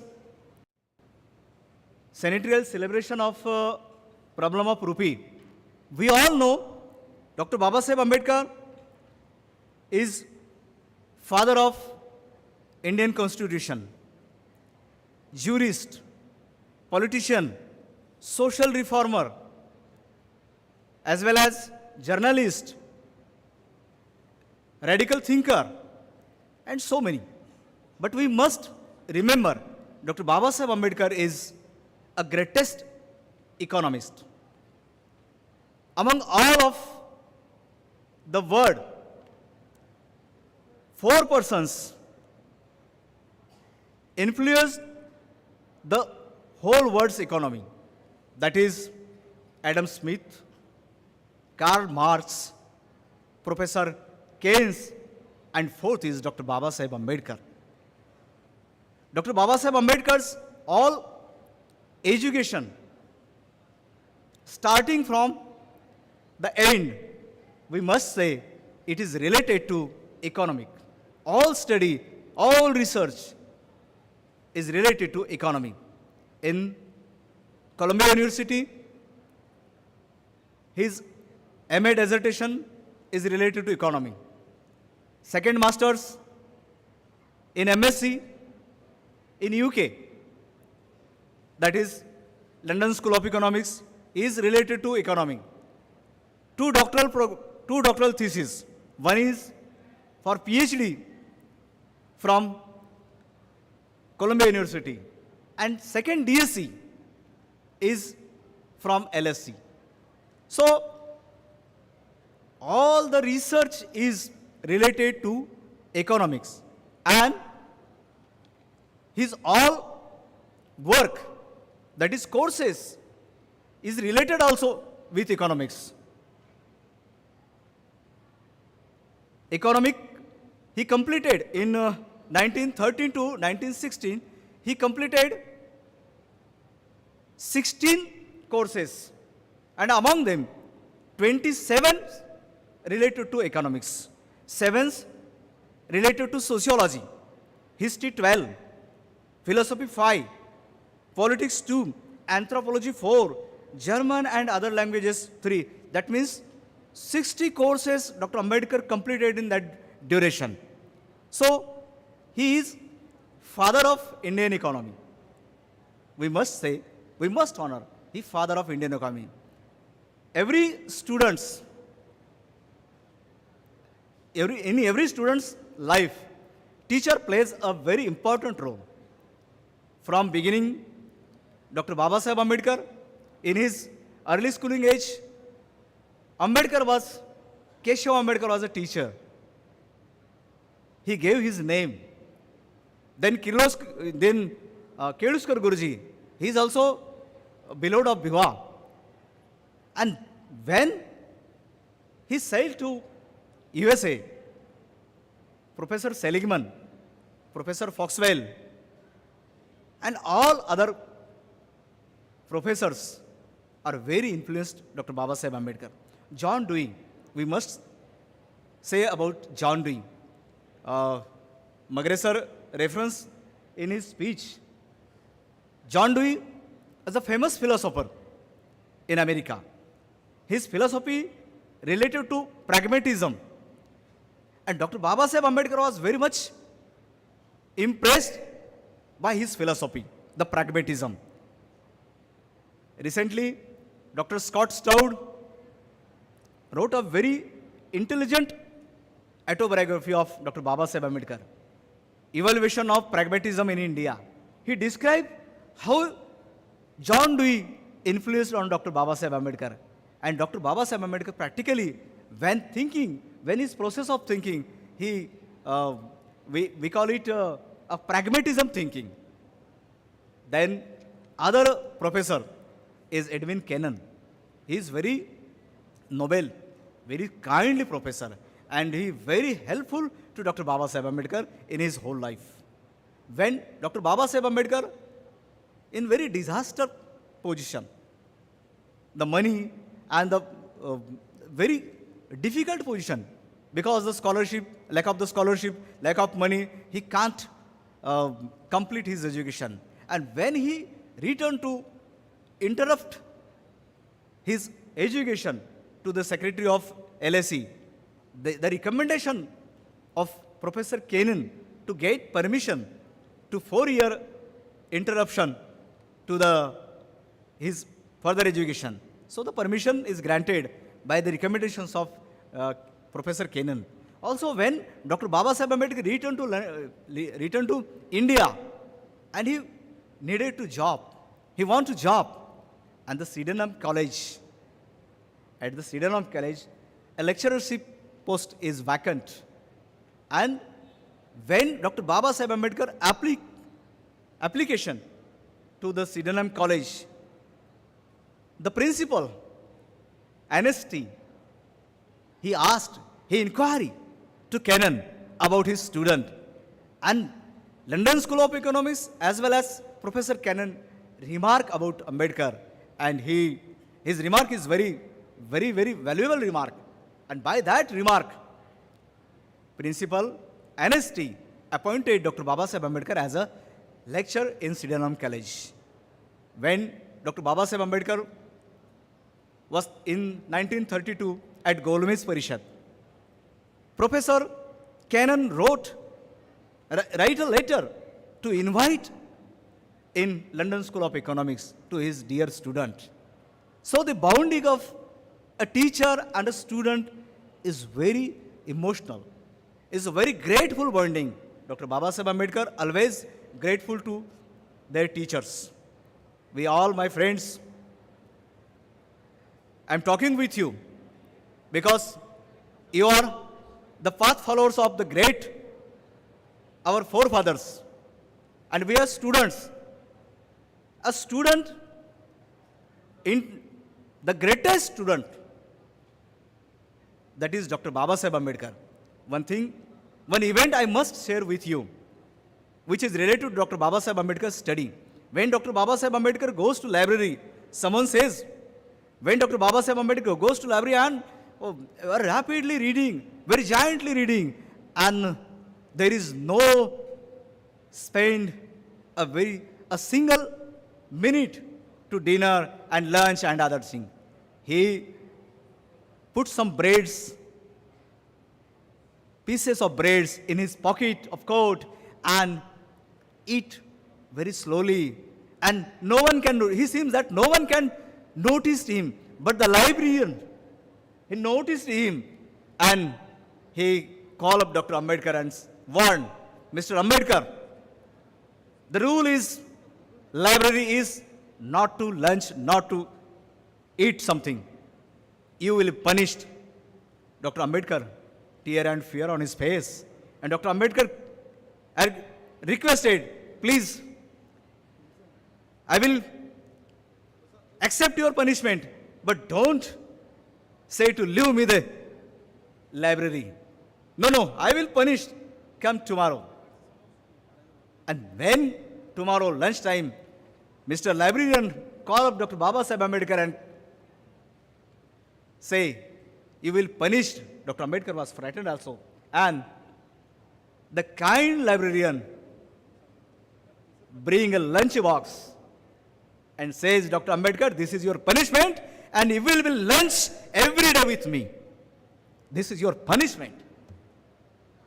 That librarian does not know who is the man and what's his feature. He is architect of, one day he will become architect of India, a framer of India.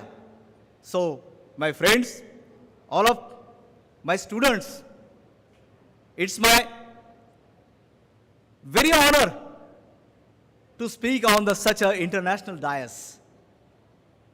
And this opportunity, I must oblige to our patron, Honorable DG Sunilji Vare sir, and the organizer, Dr. Baliramji Gaikwad. I must thankful to you, thankful to all audience. Thank you very much.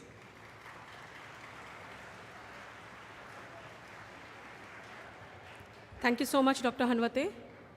And I invite our next speaker of the session, Professor Dr. Kisan Ingole, and I'll read his brief introduction. He is retired professor of Dr. Babasaheb Ambedkar Chair, SNDT University, Mumbai.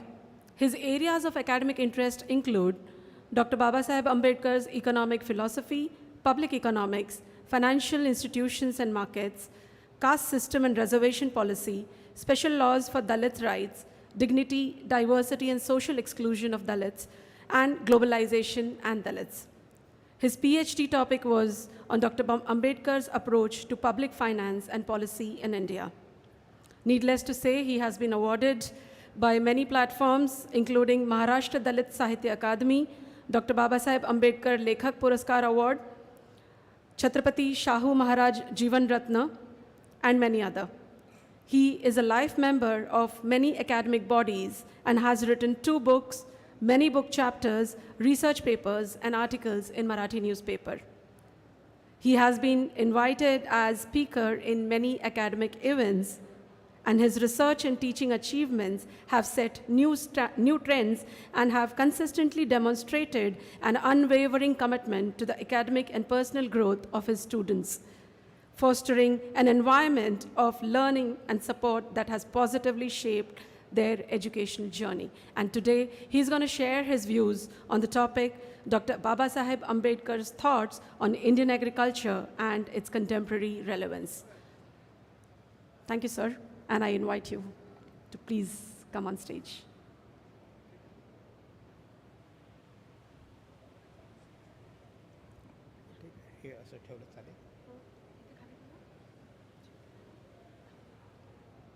Thank you, madam.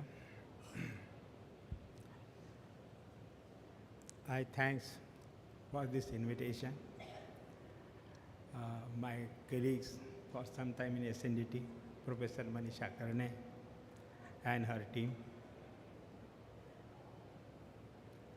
Honorable all the dignitaries on dais of the dais.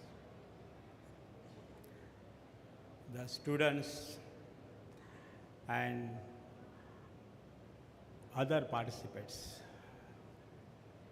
This is very happy moment that we are discussing Ambedkar's philosophy, Ambedkar's thoughts in this convocations hall.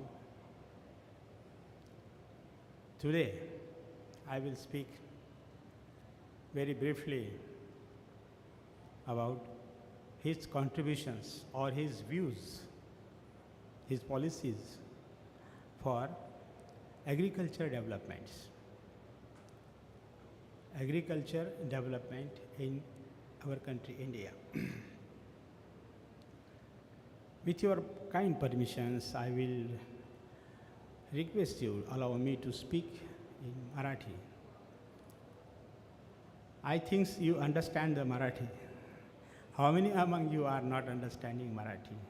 If you understand, then allow me to speak in Marathi. I will like. Thank you. Babasaheb आंबेडकरांच्या विचारावर विचार करणं हे आजच्या स्थितीमध्ये खूप गरजेचं आहे. बाबासाहेबाविषयी सांगायचं म्हणजे बाबासाहेब 1912 मध्ये एल्फिस्टन कॉलेजमधून ग्रॅज्युएट झाले, BA झाले आणि 1314 मध्ये ते अमेरिकेमध्ये गेले, कोलंबिया युनिव्हर्सिटीमध्ये. आणि त्यांनी त्या ठिकाणी PhD साठी जो विषय निवडला होता पब्लिक फायनान्स, त्या विषयावर त्यांचा अभ्यासक्रम पूर्ण झाल्यानंतर 23 मध्ये तो प्रकाशित झाला, लंडनहून तो प्रकाशित झाला. त्याचं नाव असं आहे the evolution of provincial finance in British India. The evolution of provincial finance in British India. फायनान्सची उत्क्रांती कशी कशी होत गेली ब्रिटिश इंडियामध्ये. त्या बुकामध्ये, त्या ग्रंथामध्ये इथली कर व्यवस्था, governments revenue system, governments expenditure आणि स्टेट आणि सेंट्रल यांचे फायनान्शियल रिलेशन्स याच्याविषयी अधिक बारकाईने भर दिलेला आहे. आणि त्यावेळी जी कर पद्धती होती की ज्यामध्ये ॲडमिनिस्ट्रेशन खर्च, सैन्यावरला खर्च, व्याजचा परतावा देण्यावरील खर्च हे प्रमुख खर्च होते. Huge expenditure was spend on this non development activities. आणि शिक्षणावर, आरोग्यावर, इन्फ्रास्ट्रक्चर, रोजगार निर्मिती अशावर खर्च नव्हता. So Ambedkar use to criticise the British government that you are taking huge taxes from the Indian people and you are not spending for their welfare. You are diverting the funds. असे बाबासाहेब त्यावेळेस म्हणायचे. आणि तो जर कन्सेन्स आता आपण बघितला तर आताही आपल्याला असं दिसतं की भारतामध्ये प्रत्यक्ष कराचं प्रमाण जो कॉर्पोरेट टॅक्स, इन्कम टॅक्समधून येतो त्यापेक्षा जास्त कर GSTमधून येतो. वस्तू आणि सेवा, इनडायरेक्ट टॅक्सेस. इनडायरेक्ट टॅक्सेस हा जनरली सामान्य लोकांवर इम्पोज केला जातो. म्हणजे सरकार आताही सामान्य लोकांकडून पैसा घेतं आणि श्रीमंताची कर्ज माफ करतं, त्यांच्या याच्यावर खर्च करतं, गरिबावर तो खर्च होत नाही. म्हणजे परिस्थिती जो ढाचा आहे तो काही फारसा बदललेला नाही आहे. आणि ढाचा न बदलल्यामुळे, धोरणं न बदलल्यामुळे जी अगोदरची स्थिती होती, तुम्ही जर स्ट्रक्चर बघितलं त्याच्यात फारसा बदल झालेला नाही आहे. आणि हा जो मार्जिनलाइज सेक्शन म्हणून आलेला वर्ग आहे, याच्या ज्या काही विकास आपल्याला दिसतो आहे, हा फक्त शिक्षणाच्या माध्यमातून झालेला आहे. शिक्षणाच्या माध्यमातून हा विकास होत आहे. ह्या पुस्तकातला रेफरन्स आजही हा आपल्याला दिसतो की आहे तसाच आहे. बाबासाहेबांना त्यांचं काम त्यांच्या वेळेच्या अगोदरच पूर्ण केलं, MA आणि PhD. आणि तिथून त्यांचे जे गाईड होते सेलिग्मन, प्रोफेसर सेलिग्मन, यांच्याकडून त्यांनी एक शिफारस पत्र घेतलं आणि डायरेक्ट ते लंडन स्कूल ऑफ इकॉनॉमिक्स गेले. तिथे ॲडमिशन घेतलं. त्या ठिकाणी एडविन कॅनन नावाचे प्रोफेसर होते. ते मॉनिटरी पॉलिसीचे एक अतिशय मानलेले प्रोफेसर होते. त्यांच्याकडं त्यांनी ॲडमिशन घेतलं आणि आपल्या कामाला सुरुवात केली. एक 4-6 महिने काम केलं.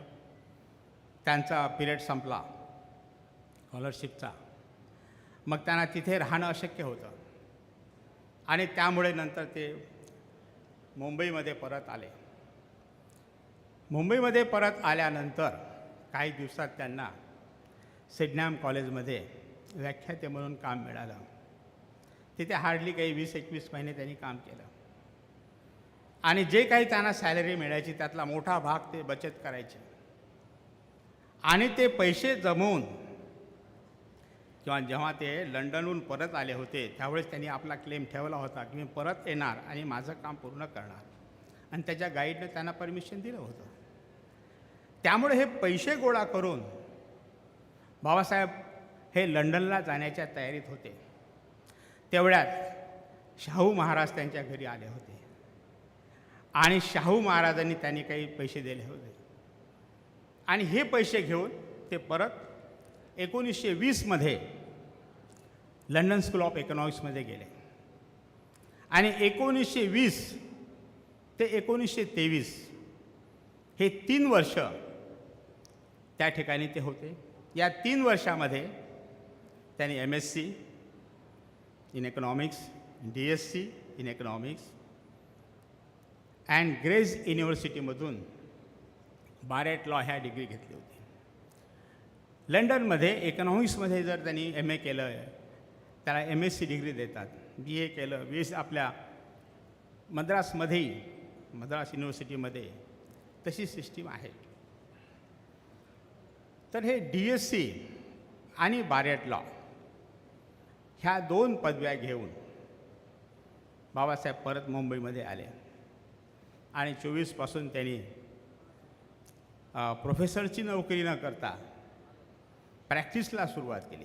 इथे मुंबईमध्ये दामोदर हॉलमध्ये त्यांना ऑफिस मिळालं आणि तिथून त्यांनी सुरुवात केली. ज्यावेळेस ते प्रोफेसर होते सिडनॅम कॉलेजमध्ये पॉलिटिकल इकॉनॉमीचे, त्यावेळेस त्यांनी 1918मध्ये एक पेपर लिहिला होता. हा पेपर खूप मूलभूत आहे आणि तो पेपर होता the small holdings in India and their remedies. हा एक पेपर होता. या पेपरमध्ये त्याने इथल्या शेती व्यवस्थेची अतिशय बारकाईने चौकशी केली. मी आपले निरीक्षणं नोंदवले, उपाय सुचवलेत. त्याच्यानंतर काही दिवसातच बाबासाहेबांनी तेव्हा 1936मध्ये त्यांच्या पक्षाचे, त्यांचा इंडिपेंडंट लेबर पार्टी होती, त्या पक्षाचे 14 आमदार निवडून आले होते आणि यांच्या वतीनं त्यांनी मुंबईच्या विधानसभेमध्ये खोती ॲबॉलिशनचं बिल आणलं होतं 1937मध्ये, सप्टेंबर 1937मध्ये. खोती ॲबॉलिशन, कारण खोती ही सिस्टीम होती. हे खोती म्हणजे एक जमीनदारीच होती कोकणामध्ये आणि या कोकण एरियामध्ये खोत लोक हे मोठे जमीनदार होते आणि ते कुळांचं मोठ्या प्रमाणात शोषण करायचं. जेमतेम जगण्यापुरती त्यांना मिळत नव्हतं आणि सगळं उत्पन्न हे खोत लोक घ्यायचे. आणि ही अतिशय जुलमी पद्धत आहे. त्यांचा शारीरिक छळ व्हायचा, आर्थिक तर व्हायचाच, सगळ्या प्रकारचं छळवणुकीचं वातावरण होतं आणि तिथून त्यांची सुटकाही होत नव्हती. त्यामुळं ही पद्धत अतिशय चुकीची आहे आणि म्हणून ती बदलली पाहिजे, रद्द केली पाहिजे. तर बाबासाहेबांना 1937मध्ये खोती ॲबॉलिशन बिल आणलं आणि पुढे ती सिस्टीम रद्द झाली. त्यानंतर बाबासाहेबांनी शेतीविषयी 1946मध्ये जो त्यांनी ग्रंथ लिहिला स्टेट सोशलिझम, त्यामध्ये शेती आणि शेती सुधारण्याच्या ज्या संकल्पना आहेत, त्यांचं जे मॉडेल आहे सामुदायिक शेती पद्धतीचं, कलेक्टिव्ह फार्मिंग, हे त्यांनी मांडलं. आता या 2-3 गोष्टीचं एक काही मिनटामध्ये आपण थोडक्यामध्ये बघूया.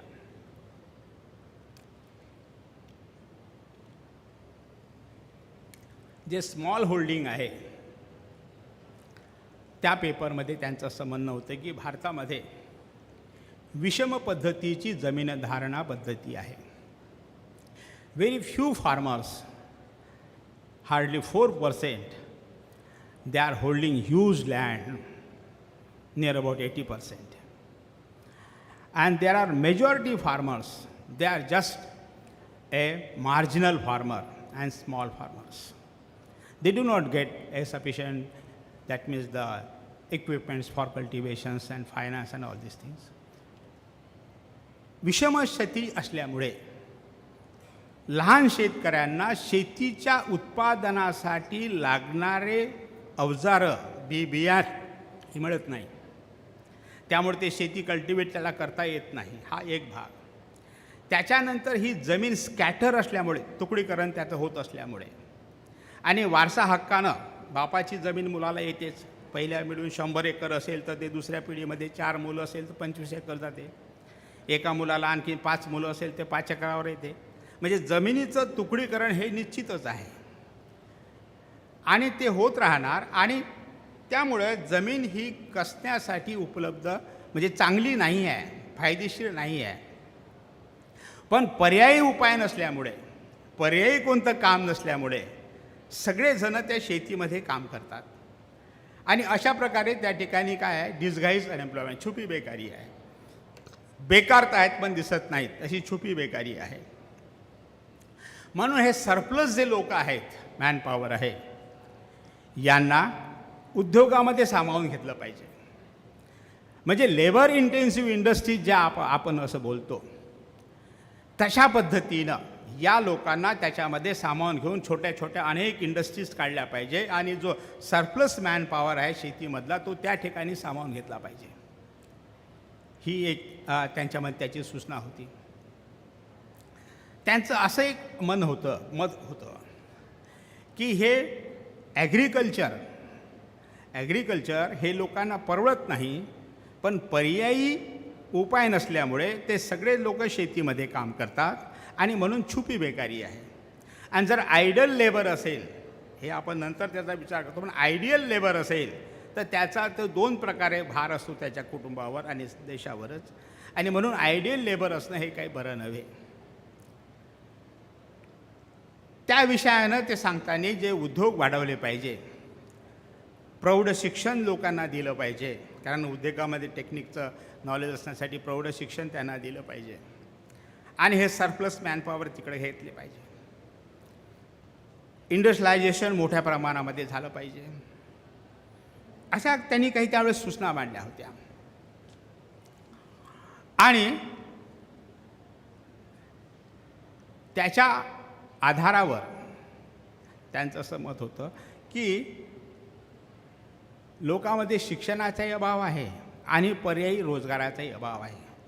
आणि म्हणून याच्यामध्ये सरकारने पुढाकार घेतला, रोजगार निर्मितीमध्ये सरकारने सुद्धा पुढाकार घेतला पाहिजे अशी त्यांची भूमिका होती, पण ते होत नव्हतं. त्याच्यानंतर त्यांनी 37मध्ये जो विषय मांडला तो खोती हे मोठ्या प्रमाणात त्यांचं शोषण होत होतं. हे तुम्हाला सांगितलंच आहे, शारीरिक सगळ्याच प्रकारचं शोषण होत होतं आणि म्हणून ही खोती गेली पाहिजे असं त्यांचं मत होतं. आणि ते त्यांच्या पक्षाच्या वतीने हे भांडत होते. त्यांच्या पक्षाची जेव्हा एकदा सभा झाली होती इथे मुंबईच्या असेंब्ली हॉलजवळ, भरपूर लोक होते आणि त्यावेळेस त्यांनी असं म्हटलं होतं, जे BSP हे जे पक्ष आहे ते नेहमी हे वाक्य वापरतात की तुमच्यापैकी म्हणजे हा शेतकरी बहुजन वर्ग आहे यापैकी या देशाचा पंतप्रधान झाला पाहिजे, अशी त्याची अपेक्षा त्याने व्यक्त केली होती.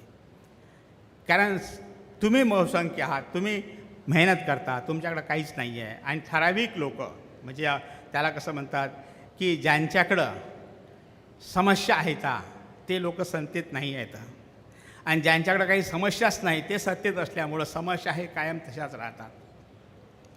म्हणून जे 50 वर्षापूर्वीच्या समस्या होत्या त्या अजूनही सुटल्या नाही आहे, अजूनही आपण त्याच ठिकाणी मागण्या करतो आहे. तर ही या व्यवस्थेमध्ये एक मूलभूत ढाचा बदलला पाहिजे, ही एक त्यांची सुरुवातीपासूनची संकल्पना होती. आणि पुढे चालून त्यांनी जे स्टेट सोशलिझमची संकल्पना मांडली, त्या स्टेट सोशलिझममध्ये त्यांचं हे फार एक रॅडिकल मत होतं की शेतीचं राष्ट्रीयकरण केलं पाहिजे, त्याशिवाय शेतीचे प्रश्न सुटणार नाहीत. शेतीचं राष्ट्रीयकरण केलं पाहिजे, जसं चायनामध्ये आहे त्यांनी शेतीचं राष्ट्रीयकरण केलं. त्यांचंही म्हणणं होतं की शिक्षणाचं राष्ट्रीयकरण म्हणजे सार्वजनिक झालं पाहिजे. ह्या दोन्ही गोष्टी चायनाने केल्या, म्हणजे त्या अर्थानं नाही पण केल्या, ते पुढं गेलेत. तर शेतीमध्ये फार मोठ्या प्रमाणामध्ये वर्ग हा दबलेला आहे, त्याला विकासाच्या संधी नाही आहेत. आजची तशी स्थिती आहे, विकासाच्या संध्या नाही आहे, तिथून बाहेर पडण्याचे त्यांना मार्ग नाही आहेत. आणि म्हणून बाबासाहेब असं म्हणायचे की ग्रामीण भागाला रिलेटेड तालुका असेल, जिल्हा असेल, अशा ठिकाणी मोठ्या प्रमाणात इंडस्ट्रीयल झोन निर्माण केले पाहिजे. आणि या झोनच्या माध्यमातून हे जे तरुण मुलं आहेत, सरप्लस मुलं आहेत, त्या मुलांना तिथे काम दिलं पाहिजे. नाहीतर हे बेकारी, हे आता आपली स्थिती आजची अशी आहे की बेकारी हे सतत वाढत आहे. एका बाजूनं बेकारी वाढत आहे, दुसऱ्या बाजूने त्यांचे पगार खूपच कमी आहेत. म्हणजे आजचा जो तरुण आहे हा फार मोठ्या प्रमाणामध्ये अंडरपेड आहे. जिथे त्याला 50,000 भेटायला पाहिजे तिथं तो 10-15 हजारावर काम करतो आहे. तर ही स्थिती आहे. तर हा जो फ्लो काढायचा असेल तर त्या औद्योगिकरण होणं आणि त्याला काम मिळणं हे त्यांचं गरजेचं आहे. आणि म्हणून शेतीचं राष्ट्रीयकरण झालं पाहिजे, ही एक त्यांची भूमिका होती. शेतीचं राष्ट्रीयकरण झालं तर काय होईल, तर पाण्याचा जो प्रश्न आहे, आज शेताला पाणी मिळत नाही, ते मोठमोठे तलावं बांधता येतील, धरणं बांधता येतील. मग बाबासाहेब म्हणायचे की जर मोठमोठे धरणं बांधले आणि त्या धरणातून आपण कालवे काढले तर त्यामधून प्रवास पण करता येईल, ट्रान्सपोर्ट पण करता येईल आणि त्याच्यामधून काय होईल की सगळ्या प्रकारची शेती अधिक पिकेल. जेव्हा ते मंत्री होते त्यावेळेस त्यांनी इरिगेशन मिनिस्टर आणि त्यांच्याकडं इंडस्ट्रियल आपले इलेक्ट्रिक्स खातं होतं लेबर मिनिस्टर असताना, त्यावेळेस त्यांची भूमिका होती की जर आपण मोठमोठे डॅम्स बांधले, कॅनॉल्स निर्माण केले तर याच्यातून काय होणार, लोकांना एक तर शेतीसाठी मुबलक पाणी भेटणार, लोकांना पिण्यासाठी पाणी भेटणार. आजही आपली स्थिती तशी आहे की लोकांना पियायला पुरेसं पाणी मिळत नाही. पाऊस आणि पावसाळ्यावर जी आपली शेती अवलंबून आहे, अधिक लोकांची शेती मोठ्या प्रमाणात आजही खरीप शेती जास्त आहे. आणि पाऊस कसा असतो, पाऊस हा रेग्युलर इरेग्युलर आहे. कधी पाऊस जास्त येतो म्हणून शेत पिकत नाही, कधी पाऊस येत नाही म्हणूनही शेत पिकत नाही, पण दुष्काळ हा कायम राहिलेला असतो. तर त्यामुळं त्याला पर्यायी असे उद्योग असले पाहिजे, ही त्यांची एक भूमिका होती. ते जर आपण राष्ट्रीयकरण केलं तर ते शक्य होऊ शकते असं त्यांचं मत होतं. त्याच्यामुळं आपल्याला वीज पुरवठा असेल, त्यांची रोजगार निर्मिती असेल, रोड, ह्या सगळ्या गोष्टी आणि शिक्षण सुरुवातीपासून आहे ना, बाबासाहेबांनी शिका हे आपल्याला सांगितलेलं आहे. शिक्षणावर अधिक भर दिलेला आहे. कारण लोक जर शिकले तर ते प्रगती करतील असं वाटते, त्यांच्यामधले अंधश्रद्धा कमी होतील असं वाटते, असं बाबासाहेबांना वाटत होतं. असं महात्मा फुल्यांनाही वाटत होतं की जर लोक शिकले. तृतीय रत्न हे एक छोटंसं नाटक आहे महात्मा फुल्यांचं आणि त्याच्यात त्याने या शिक्षणाचं महत्त्व सांगितलेलं आहे.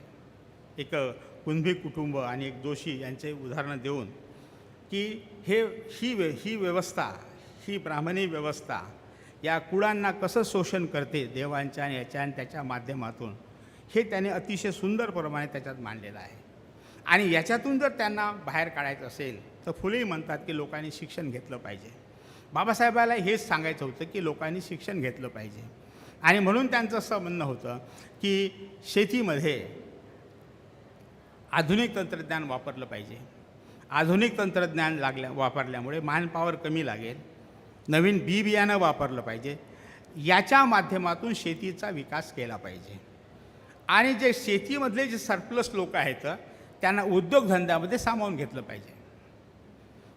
म्हणजे हे एवढं सिंपल आहे. याच्यामध्ये फार असं खोलात जाणं इकडून तिकडून करण्यात काहीच हे नाही आहे. म्हणजे बाबासाहेबांचा जो विचार होता शेती विकासाचा तो अगदी वास्तववादी विचार होता. वास्तववादी असा म्हणता येईल की त्यांनी ते बघितलेलं आहे. जमिनीचं फार मोठ्या प्रमाणामध्ये तुकडीकरण होत आहे, स्कॅटर होत आहे जमीन, आणि ते होतच राहणार कारण पर्यायी उपाय नाही आहे, रोजगार नाही आहे.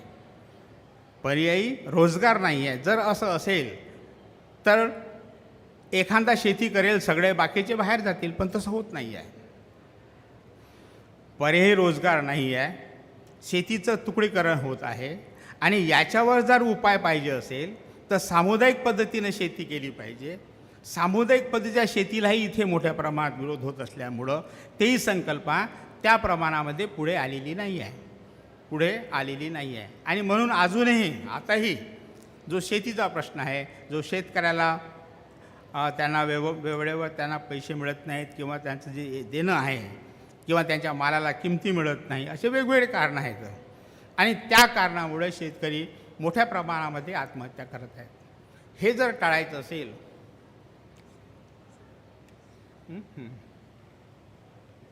ठीक आहे, हे जर टाळायचं असेल तर ते बाबासाहेबांचं जे मत आहे ते आजही रिलेव्हंट आहे. त्याच्यानंतर मी नंतर कधीतरी आणखीन बोलेल जर वेळ भेटला तर. आता मॅडम म्हणतात की थांबवा, तर मी थांबवतो.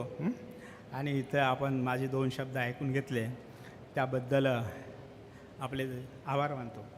कारण जेव्हा मी बाबासाहेबावर बोलत असतो तेव्हा ती तास बोलत असतो. आपल्या आंबेडकर थॉट्सला मी जवळजवळ 15 वर्षे शिकवलेलं आहे मुंबई विद्यापीठामध्ये. इथल्या मुलांना मी शिकवत होतो, पण नंतर मग ते रिटायर झाल्यानंतर मग सोडून दिलं सगळं. तर मी आता इथे थांबतो. धन्यवाद.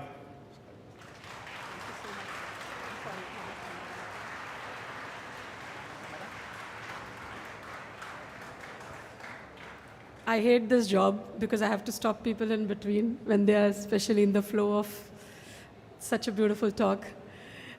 Our next speaker is Professor Dr. Bhimrao Bhosle. He is Professor and Head, Center for Applied Linguistics and Translation Studies, University of Hyderabad. And his topic for the day is Dr. Ambedkar and Structure of the Constitution. Bhosle sir, please.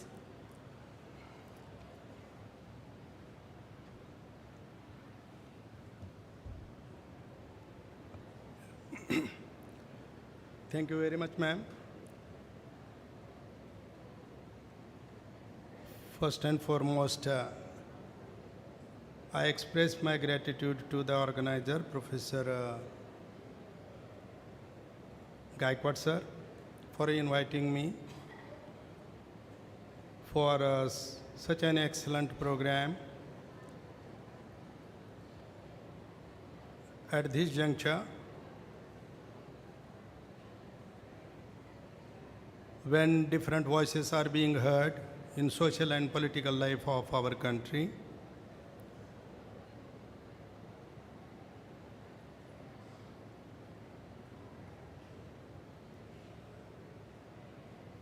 all the eminent dignitaries and some are very senior members,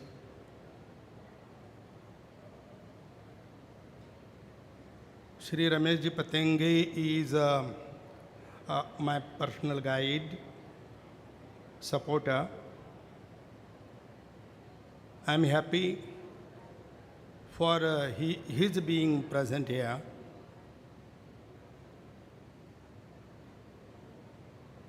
And he is really the authority of the Constitution. I'm confident of that.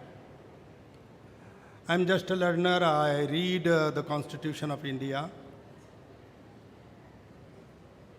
But from my linguistic approach and the problems, difficulties we witness in our social and political life of our country,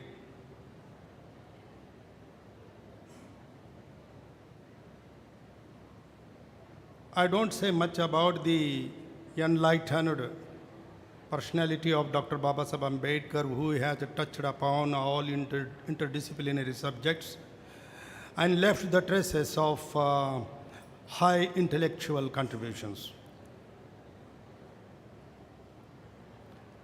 I'll focus just upon the topic that has given to me. It would be a synoptic attempt to underline or mark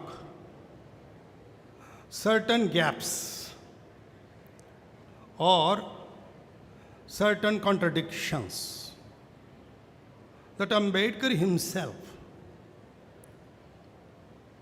has identified and expressed his very serious concern at various times, in various texts. Especially, two documents are very important in order to understand the entire system and structure of the Constitution of India.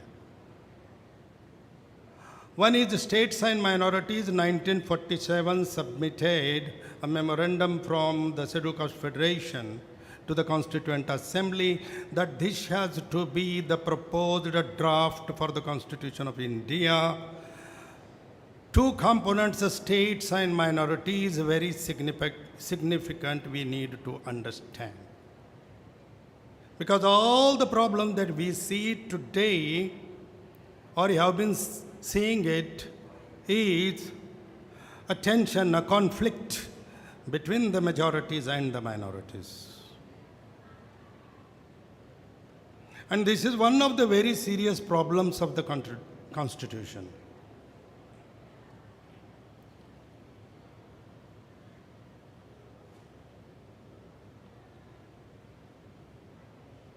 I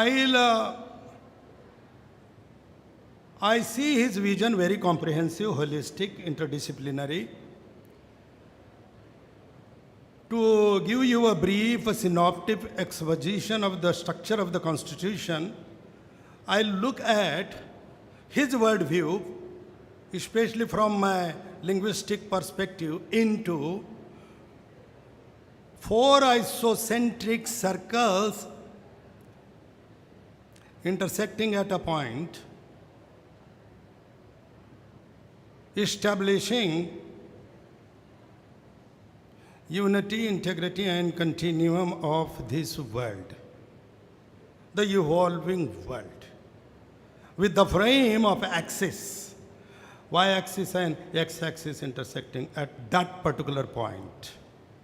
This is a continuum, this is evolution, and in this evolving reality, the Constitution is a document of construction, social construction, or construction according to the dream or idea of India, an attempt made by the people of India. So these four isocentric circles, what are these circles? The first one is the physical world, economy, the property, where we confidently apply scientific method. Then the next higher level circle of the world is life sciences, which depends upon the physical world. The physical world, economy, the property is the basis. Like our self lives in our body. It is the self if it is lives in the body. if it disappears from the body, or there is a self without a body, it means it is a ghost.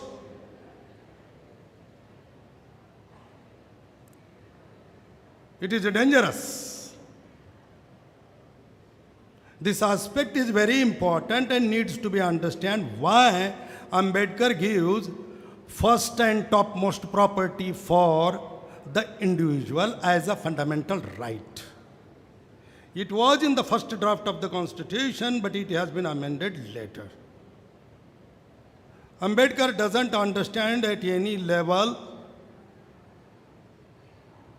this separation of property as a fundamental right from the individual, because the individual status, his opportunities, his freedom will be nothing without property. So this is a deviation, this is an attempt of deconstruction. And deconstruction is the theory of decentering, the architecture that has been built by the Constituent Assembly with a lot of pains and efforts. After a lot of struggle and sacrifices committed by the Indian people, the freedom struggle. So therefore, Ambedkar is pointing to either the gaps or the lapses or the serious faults which will possibly deconstruct the whole architecture, a serious matter I would like to share with all of you.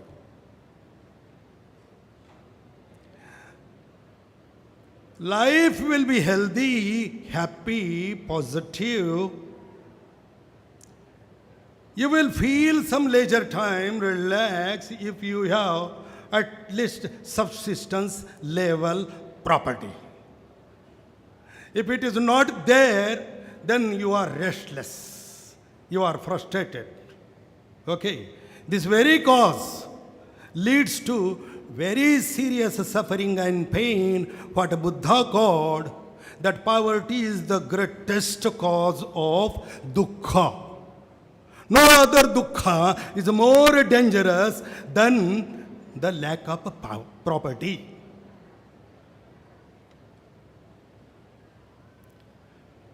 The third circle is social. Ambedkar talks about an ideal society, annihilation of caste.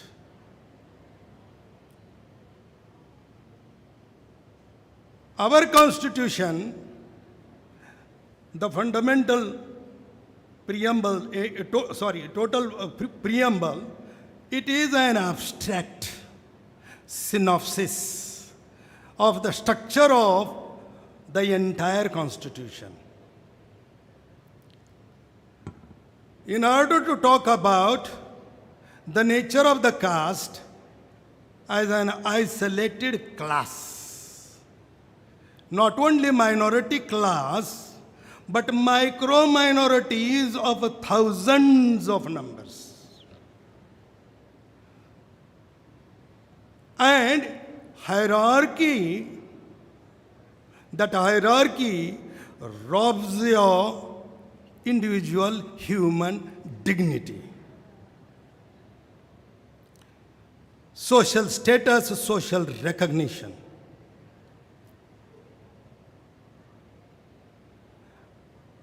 It means you are robbed from dignity, humanity, social status, social recognition. You can't be our friend, or I cannot be your friend because you don't have any status at all. This is an act of deconstruction of our basic humanity. The humanity is deconstructed, defrauded, desecrated, defamed. This is the great, actually, society is the greatest wealth. No wealth can be compared with the wealth of the society. It is the society which provides security,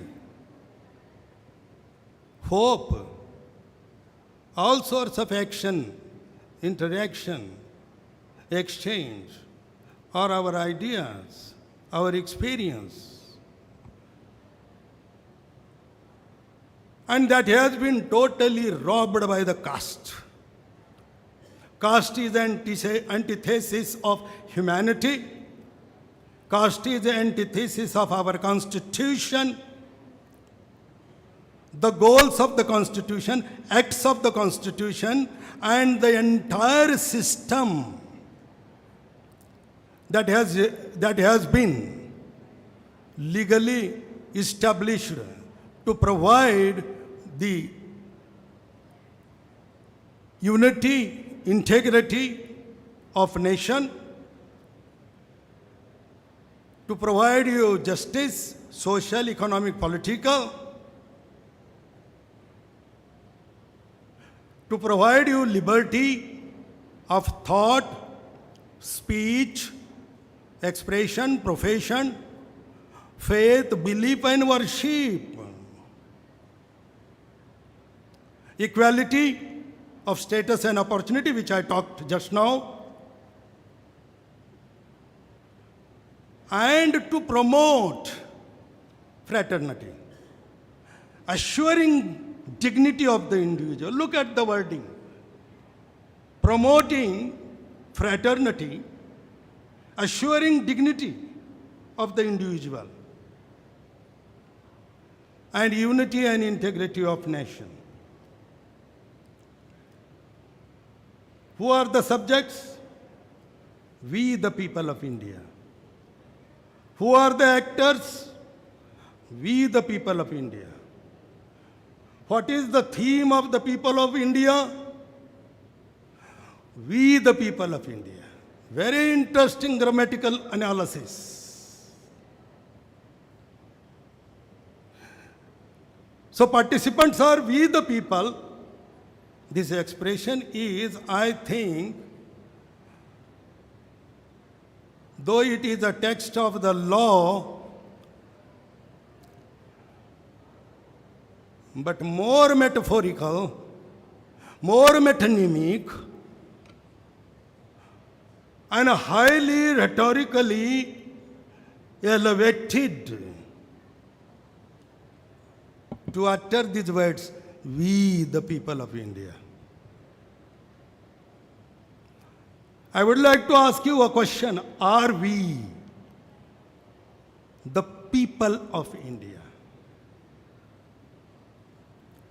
The working of the Constitution for last 75 years, if you look into the processes and the effects, I see the discourse of communalism and the discourse of the caste and the entire execution based upon the caste system is, I am afraid of, and the concern has been expressed by Ambedkar very rightly, that are we executing the system of deconstruction instead of organizing the nation? This is my question. And that is why in the last speech of the Constituent Assembly, he said, shall India lose her freedom second time? Honestly speaking, I am not the legal authority, okay, but I represent the poor people, socially deprived people, isolated people socially, excluded socially, discriminated socially, which is what exactly is the very criterion of reservations. Caste is not the criterion of reservation. But you think, most people think that it is caste-based. Is it caste-based? I would like to ask you. please reflect over. Is the basis of our reservation caste or religion or tribe?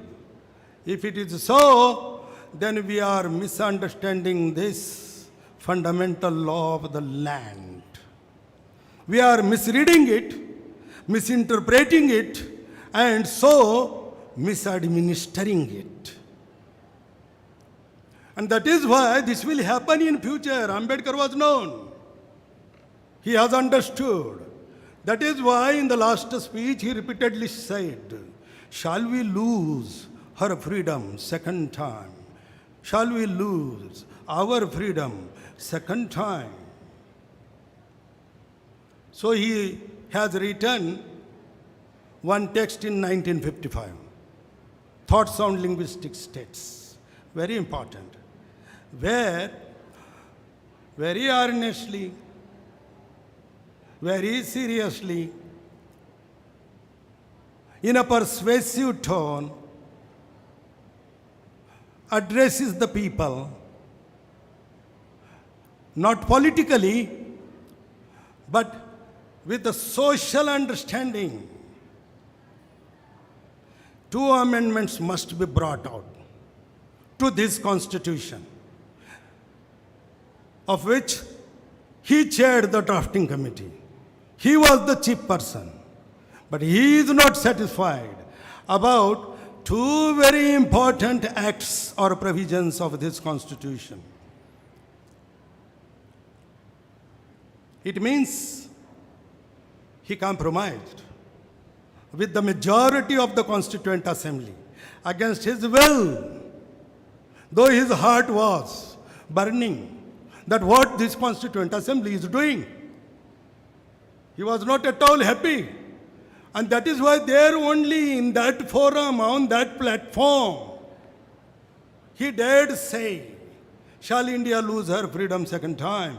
And we shouldn't forget, our social cultural history is of slavery, of a fragmentation. Our national history is of slavery. And immediately after independence, the calamity, the tragedy of a partition has also taken place. And that is why Ambedkar's this vision of a strong, united, integrated, prosperous, and continuous affair of state, we should always keep at the backdrop to understand the Constitution. So ideal society and caste system. What is ideal society? In ideal society, there is openness, there is transparency, interpersonal relations, endosmosis, free and fair exchanges. Everybody knows what is happening at all the nook and corner of the society, and associated living, conjoint shared experience. Look at the wording, conjoint shared experience. Do we find this in the caste system? Now, caste system is a system of decentering. Caste system is the system of deconstruction. Caste system is against any culture, if it is a culture. Caste system is against the civilization. Caste system is against the concept of nation. Caste system is against the nation and the constitution, the basic structure of the constitution. And my question is, very serious question is, we are saying that reservations are based on the criteria of caste and religion or tribe. Is it so? I say you with responsibility from this dais. There was a committee, the in the Constituent Assembly, the name of the committee was Minority Committee. Ambedkar was a member of that committee. And what were the categories in that minority committee? Muslim religion, Christian religion, Anglo-Indians, scheduled castes, scheduled tribes. Here I want to make little clarification. Scheduled caste was not the size or the group of the people which has been included today. In the vision of Ambedkar, scheduled caste means all castes, before or after whose names there is a caste. It means all Shudras and Ati Shudras were included into scheduled caste. Ambedkar points out in debates in the Constituent Assembly that something happened in the main, very powerful coordination committee of the Constituent Assembly. Something happened there. The formula was changed. And these castes, which are scheduled castes, are fragmented, and a huge body of the backward classes is separated from there. This is what I realized after reading the debates in Constituent Assembly. And then might be some idea to take up this issue with some constituting some commission, etc., which never happened. Ambedkar resigned from the ministry. And one of the reasons was not constituting commission for backward classes to provide them reservations. Now the point is, who is minority? Who is minority? Castes and tribes, are they minorities? Or only Muslims are minorities in this country? Only Muslims are minorities? According to Ambedkar's readings, caste tribes are not only minorities, but they are micro-minorities. And from what category? Not from religious category, social category. I want to tell you, the status of society is higher than the religion. We need to understand these four isocentric circles. Social is higher than the religion.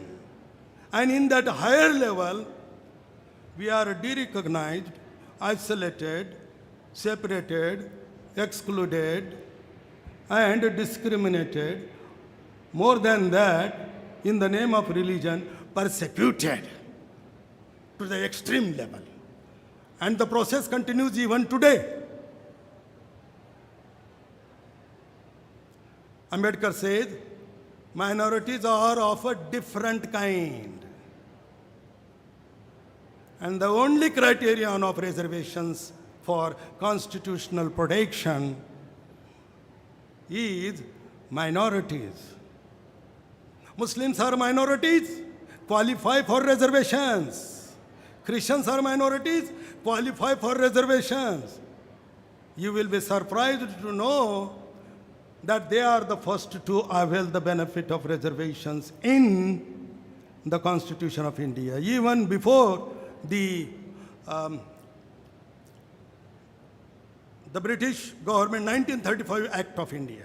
There, in 1988, first reservation is provided, and that was to the Christians and the Muslims.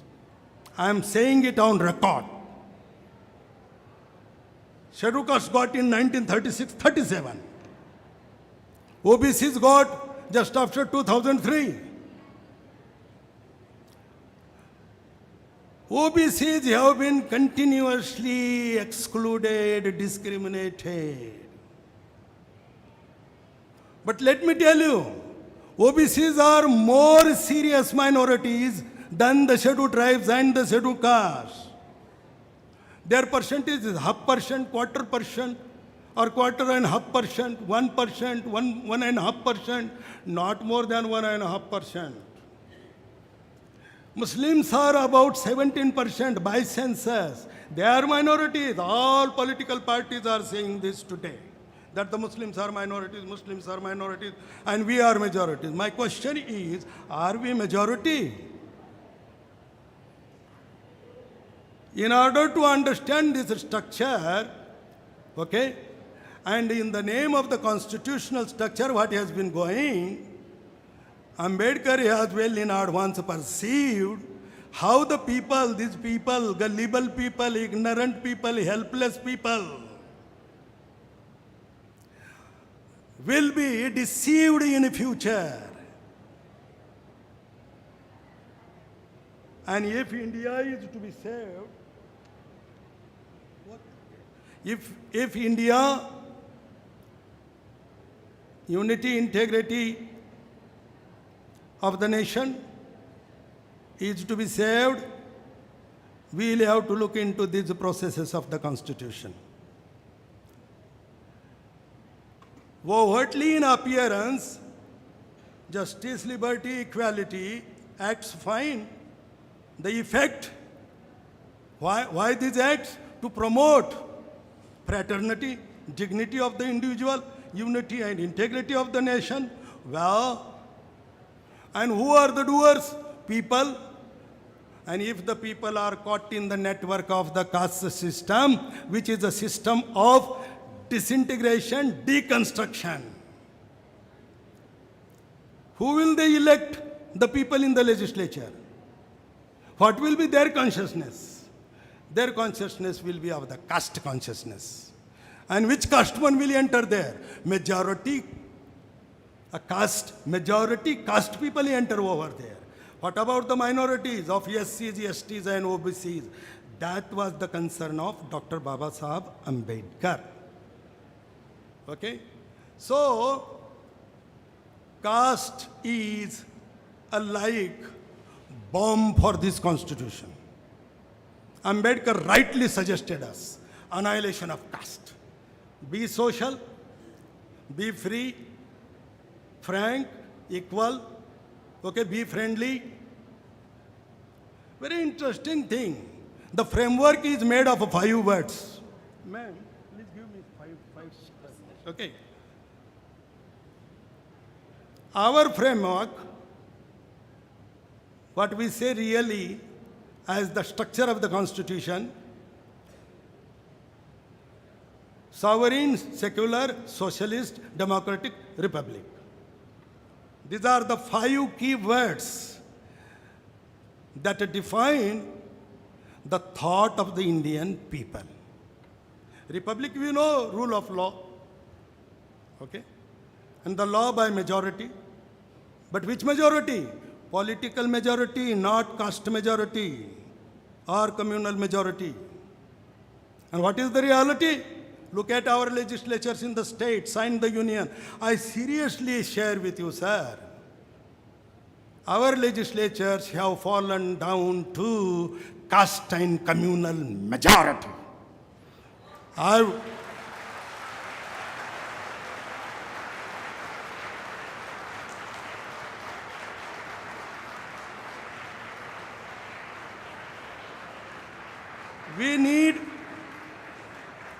We need a parliament of the people whose consciousness is imbibed fully with sense of fraternity, sense of truth and justice, sense of shared experience, concern,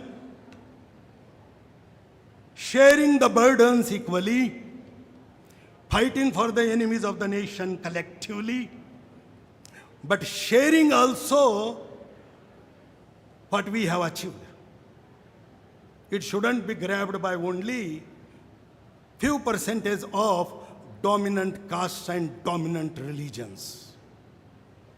This is an act of deconstruction. Entire political process after 1950 is going backward. I give you one example of swastik. Though I wanted to cite certain very serious elements of deconstruction that Ambedkar has identified without explanation, I'll say this. But at the same time, I'll share you fundamental rights. The text of the fundamental rights is full of our culture, rich heritage, okay, what we call as real religion or culture or civilization or our knowledge system, ancient, present, okay, or Sanatan.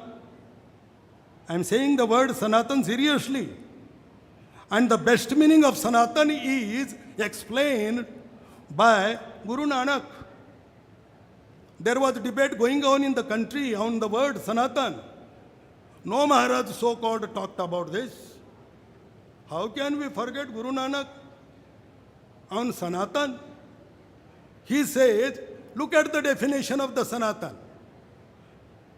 He says that his religion is Sanatan, his thought is Sanatan, and his thought is Sanatan means thought of India is Sanatan. I extend this by the same logic, the thought of the constitution is Sanatan. It is also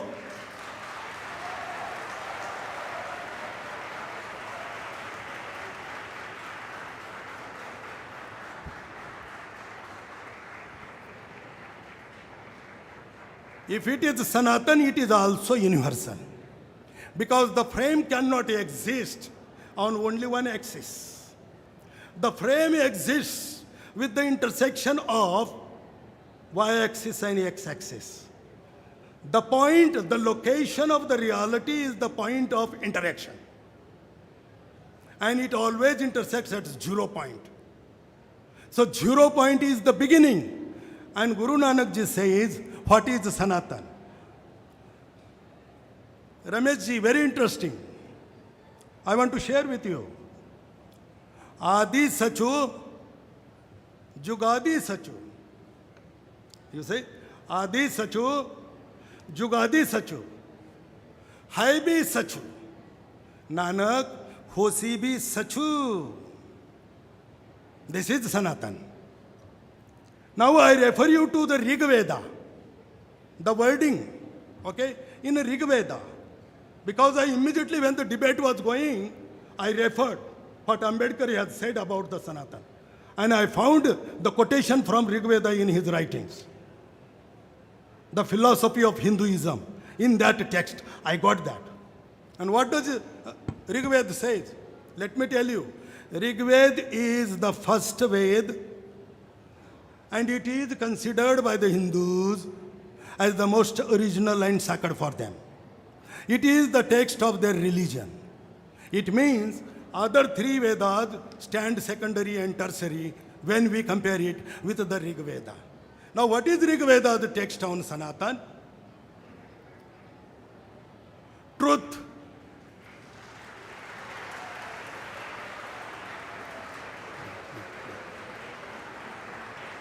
Let me please.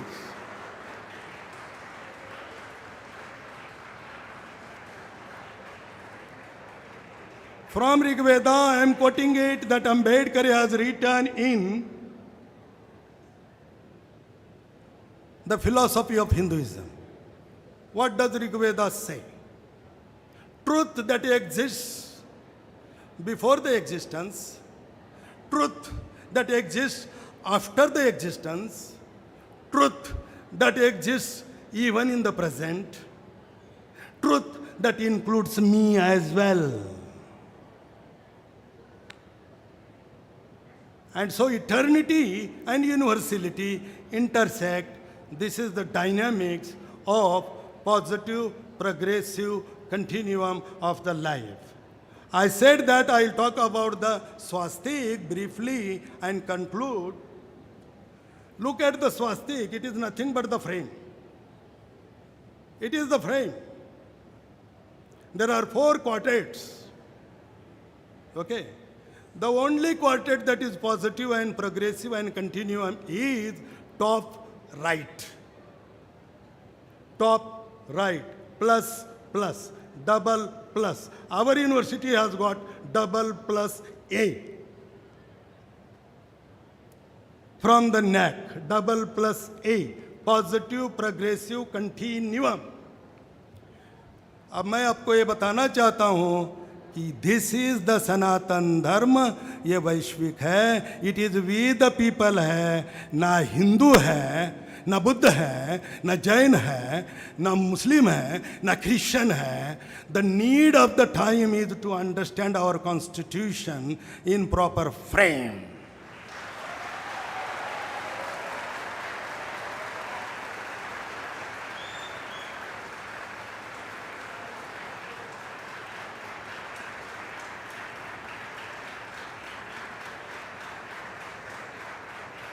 We will not be eligible.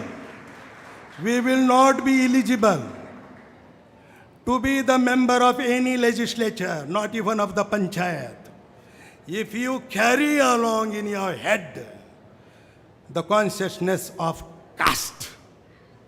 Because carrying the consciousness of caste means your biological being. Now I want to ask you, are we animal? Are we bull, donkey, pig? They are the species. We are one human species only, with a potential to transform from consciousness to super consciousness. If we are oriented positively and progressively, if we are not oriented positively and progressively, we are going down and down and backward and backward. Just 1 minute. Just,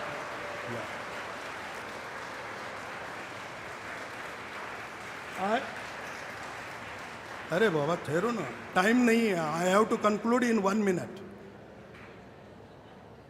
I talked about just one thing, right? But the fourth level I must talk, that is language. That is language. Language is social semiotic. Language is evolved with the evolution of the mind. It is evolved from our culture and social system, all right, in interaction with the nature, to fulfill our needs, all right. But when we use language, when we start using language, there undergoes a radical transformation, a revolutionary transformation. Mother is culture, language is a child, all right, but when we, the people, use language for different functions, to fulfill our needs, to make meanings, a revolution takes place. The child becomes the head, which influences, determines, shapes, transforms the same culture and the same society according to the needs felt at that time.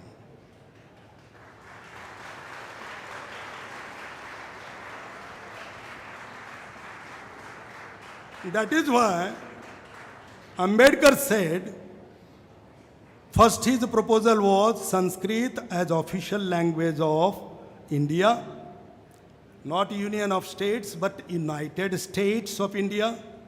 2, he was serious, very serious about, he was not ready to accept at all. Why do you need regional language as official language? He has given hundreds of examples that one official language of Indian culture is essential, and that is why he accepted and later advocated even Hindi as official language of this country. Because the whole objective of our constitution is unity, integrity. Some other elements, because of the time, and maybe I want to say so many things. I know that I must limit myself and address within the given time. Sorry for taking some more time. Sorry, ma'am. She twice reminded me. But there are many other elements which are in the process of deconstruction. And I am here, you see, to discuss with any legal, judicial expertise, to share what Ambedkar says, to protect unity and integrity of this country. My job is to make you aware of what is the fact and what exactly is happening. Thank you very much.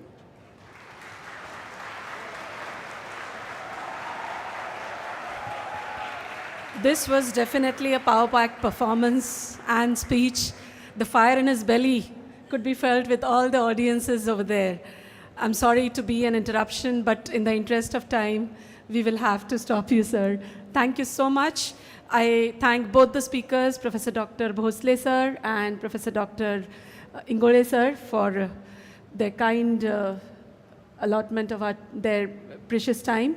And I request them to please take your seat. Thank you so much. Thank you, sir. A big round of applause again for both our speakers. They were fantastic. And we move to the final section of our today's conference, valedictory ceremony. I request all the dignitaries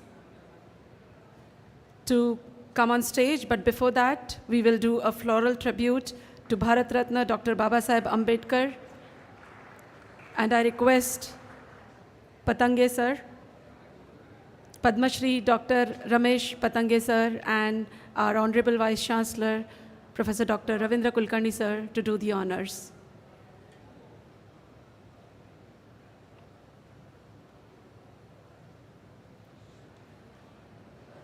I also request Dr. Sunil Ware to please join him. And Dr. Dinesh Dingle sir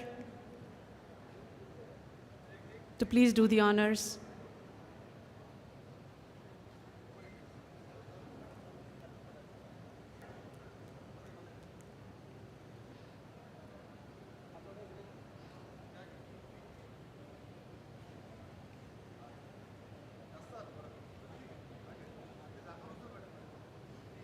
The Constitution is not a merely legal document.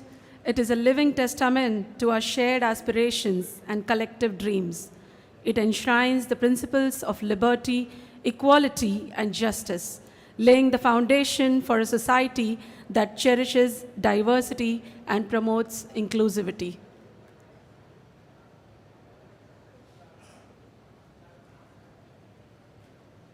Thank you so much. With this, I also request the dignitaries to please come on stage.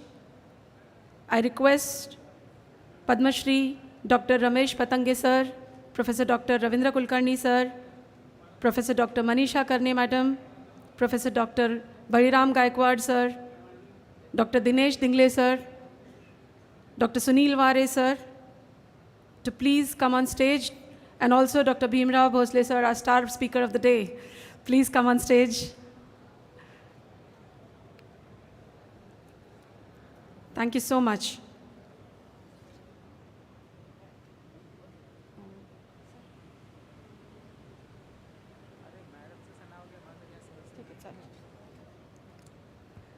We welcome our dignitaries, and I would like to request our beloved Vice Chancellor sir to kindly felicitate Professor Dr. Ramesh Patange sir with a bouquet and a statue of Dr. Babasaheb Ambedkar.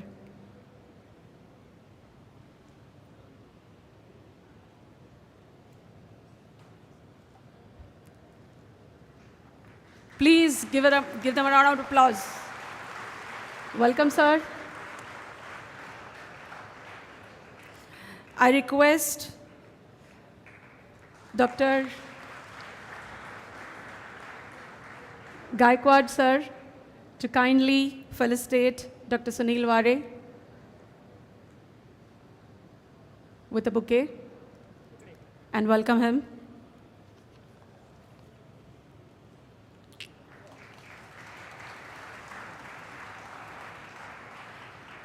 I also request Gaikwad sir to kindly felicitate Dr. Dinesh Dingle sir.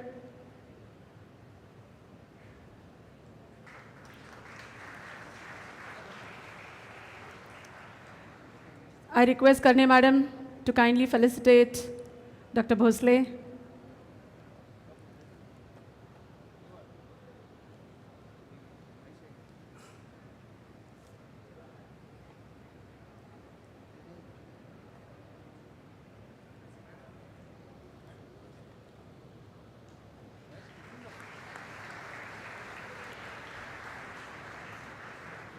And I know Kulkarni sir doesn't like it, but may I request Gaikwad sir to please felicitate Dr. Kulkarni sir, Dr. Ravindra Kulkarni. Thank you so much, and welcome to this valedictory session. Thank you. With this, I request Professor Dr. Bariram Gaikwad sir to please read the report of the conference. He is the conference convener and in charge director, Sahitya Ratna Annabhau Sathe Adhyasan Kendra, University of Mumbai. He is also principal of Konkan Jnanpith, Uran College of Commerce and Arts. He has been postdoctorate Fulbright Fellow, University of Florida, USA. With 21 years of teaching experience and a popular teacher amongst his students, we fondly know him as our former in-charge registrar of University of Mumbai. His academic interests include English literature, Indian literature, American and British literature, and literary criticism. Needless to say, he has many research papers, books, and articles to his credit. With his rich experience, he has delivered many guest sessions at various national and international platforms. Dr. Gaikwad, please read the report for us.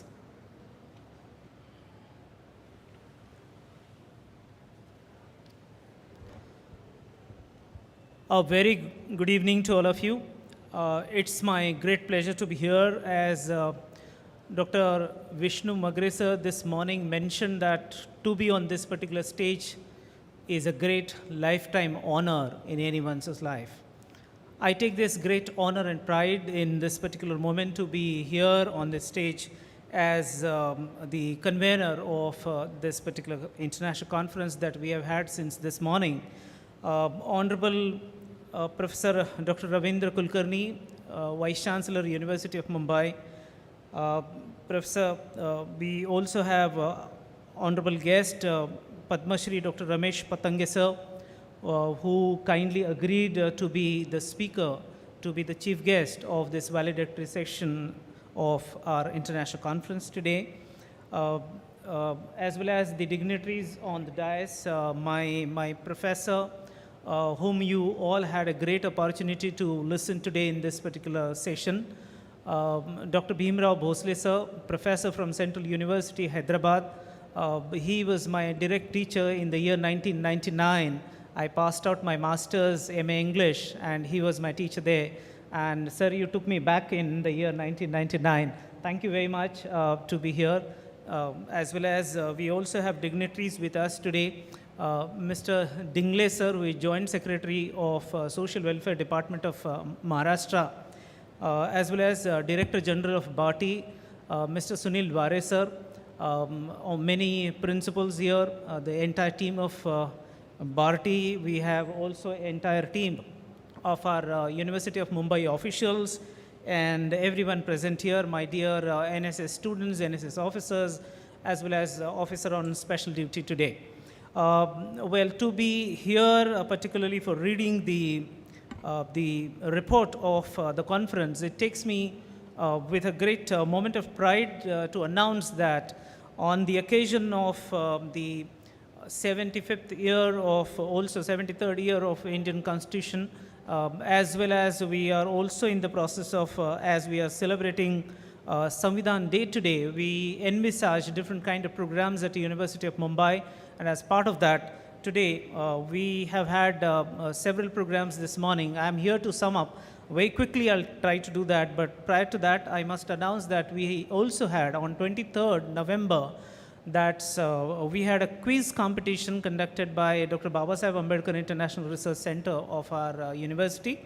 And this morning, three winners were felicitated, and the various kinds of questions which were part of this quiz competitions were based on the problem of rupee, for which we are celebrating 100th year of the submission of one of the most significant document Dr. Babasaheb Ambedkar wrote in his lifetime, which has impacted the lives of many people, including Indians abroad also.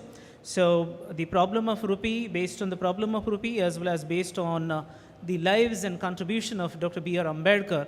So the questions were framed based on that basis. and the three best winners were chosen, and they were also felicitated this morning. So that happened on 23rd November as a part of the entire week celebration. Today, to begin with our international conference, what we did in the morning, you all had a pleasure, feast to your eyes, and you have watched how the colorful and most memorable incident of a life that we all had, we all were part and parcel of the glittering Samvidhan Dindi that we organized, which started with our historic library, historic Rajabai Tower monument, and from there, in the presence of all the dignitaries, we managed to, because it was so full with enthusiasm of the bands and a lot of music, and it was, even for me also, it was so soothing to see that all the dignitaries really wanted to be the part of that and to shoulder the responsibility of the Indian Constitution, and that's how the Dindi reached over here in a most colorful and vibrant manner. After that, in the inaugural session, when the inaugural session started, we had a galaxy of the celebrities, galaxy of the speakers, and among them we had Principal Dr. Ajay Bhamre sir, Pro Vice Chancellor, University of Mumbai. He also guided us today, and he has been a guiding force in the entire conduct of all kinds of programs at the University of Mumbai. We were very, very fortunate to have heard Dr. Satish Marathe sir, who is director from RBI, and in his speech, Dr. Satish Marathe sir talked about the very idea of the inception of RBI, why RBI Bank came into existence. He also spoke about the economic contribution and the kind of foundation and background Dr. B.R. Ambedkar provided with the inception of RBI. That entire role of Dr. B.R. Ambedkar, Dr. Satish Marathe sir spoke about. Later, we also had one of the exceptional speakers, Principal Dr. Vishnu Magre, Vice Chancellor of Pravara Institute Medical Sciences, deemed university. Sir spoke about the formation of the Constituent Assembly, and something what is very peculiarly new and I think very rare kind of a thing Dr. Magre spoke today this morning was about the razor-sharp memory of Dr. B.R. Ambedkar. He gave several examples in which he mentioned that how Dr. Ambedkar had this kind of exceptional memory and how he communicated back to his fellows there in UK and talked about particular kind of books, and with which meticulousness and particularities Dr. Ambedkar was so choosy about the words. He also spoke about the selection of the words, and in a previous session, Dr. Bhosle sir also spoke about this selection of the words in the preamble also. I mean, several times we read preamble, but then I myself had never, I mean, that kind of idea did not develop even in my mind that we should give attention to the number of words. I never counted that, but then this morning I learned that there are 84 words in the preamble of Indian Constitution. So he was talking about the development, formation and further growth and inclusion modification of the preamble of Indian Constitution. Dr. Vishnu Magre sir, in his session as the guest of honor and special invitee as a speaker, he gave excellent information about the very process, formation and further proceedings related to the Constitution of India. Later, we were very, very happy to have communication with many of our ministers from Government of Maharashtra. We have received their blessings, we have received their messages, among which Shri Deepak Kesarkarji, Honorable Minister of Education and Marathi Language, Government of Maharashtra, sir sent the best wishes to us for today's conference. Shri Ajit Pawarji, Honorable Deputy CM of Maharashtra, as well as Shri Devendra Fadnavis, the Honorable Deputy CM of Maharashtra.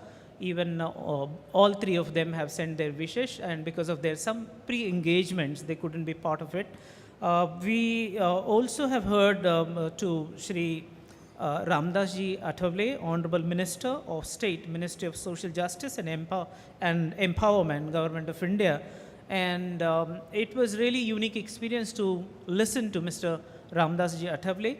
In his unique style that he was talking about, he mentioned that how equality is the national responsibility that we all have to undertake and shoulder this entire our lifetime. I remember the exact lines wherein he mentioned that the responsibility of all Hindus, Muslims, all different religions, international 7 religions, the religious background people that we stay here in India, we all share that responsibility to maintain the idea of equality. And that was great guidance from Mr. Shri Ramdasji Athevale, Honorable Minister. Followed by his speech, we had in the morning Professor Dr. Ravindra Kulkarni sir, Honorable Vice Chancellor of our university. Sir, in his detailed speech, he provided us minute details of the repercussions of Dr. B.R. Ambedkar's The Problem of Rupee, the kind of amount of change and in terms of ideas, in terms of social transformation, that how the problem of rupee brought in the change in the Indian economy and the whole idea of looking at Indian economy. These are the things Honorable Vice Chancellor sir in his presentation brought forth for consideration, and it was really insightful and new ideas that we learned from his speech. Later, we also heard a message from Honorable Chief Minister of Government of Maharashtra, Honorable Chief Minister Maharashtra, Shri Eknath Ji Shinde. He sent us a 3-page long narrated message in which from that we could understand that he really wanted to be the part of this. But today being 26/11, in Mumbai itself there were several programs organized by both Government of Maharashtra as well as other social organizations. And as part of that, Honorable CM could not make it to our program today, but his wishes and his presence in the form of wishes was certainly there. We definitely thank him for his gracious presence in the form of his message. In the second session, then after the inaugural, we had the next session in which we heard our speakers today. The plenary speaker for today was Dr. Ruth from London School of Economics, and there was, we didn't realize that Dr. Ruth was associated with us virtually since morning, but then it is when her session came, then only she got an opportunity to interact with all of us. And Dr. Ruth talked about from London School of Economics so vigorously, also with all eruditory comments from her side. Dr. Ruth talked about the contribution of Dr. B.R. Ambedkar and also the role of London School of Economics, the role of Dr. Babasaheb Ambedkar and mutual confluence of influences that also she talked about. We were also very, very fortunate to have heard Mr. J.V. Pawar sir, J.V. Pawar, who is popularly known in Marathi. J.V. Pawar sir talked about the entire process of the movement in Maharashtra and also the influence of the leadership of Dr. B.R. Ambedkar on the movement of Maharashtra. His speech was also very, very enlightening. Later on, we heard Dr. Bhimrao Bhosle sir just recently in the previous session, wherein my professor talked about he used to teach us linguistics, but today he also brought in a lot of theory into the lecture. And theory, linguistics, all kinds of sciences, all kinds of even part of social sciences when we say, in fact, these days we are talking about intertextuality, we are talking about interdisciplinarity, and Dr. Bhosle sir, Dr. Bhimrao Bhosle sir talked about the idea of deconstructing the social evils, and that was also very, very enlightening. He also talked about deconstruction of social construction, and I remember the lines, impressive lines. He said, lack of money or property is the most dangerous social evil exist in any society. And along with that, many ideas or ideals about the society he brought into his discussion today. And with this, we heard all our speakers. I must also mention about our honored speaker today, Dr. Kishan Ingole sir. Ingole sir rather had to, I think in terms of considering his regular lecture time or speech time, today probably he had to reduce a bit. But then in his speech, he definitely have brought into deliberate considerations in this, among this all August gathering. And the ideas that he propagated through his speech today was, how the Indian economy, Indian agriculture, Indian labor laws were influenced by the leadership, by the scholarship of Dr. B.R. Ambedkar. It was indeed a very enlightening speech from Dr. Kishan Ingole sir. So this was entire the report of what we have been doing since this morning. But I also mentioned that what we have been witnessing since morning to make this happen, people have been working. The ball already started rolling much longer before 15-20 days. There are people who are working to make this constitution a reality, make this constitution this particular day a meaningful reality. And so before I conclude, I thank everybody who has been part of this conference, Dr. Sunil Patil sir, Director of DSW, as well as Dr. Manisha Karne madam, entire our team, everybody has been there. So of course there is a vote of thanks, different session, but since I am concluding my talk, I must say thanks to everybody, and I must also say I am extremely thankful to Honorable Vice Chancellor sir for shouldering this responsibility to both of us, Dr. Karne madam as well as myself.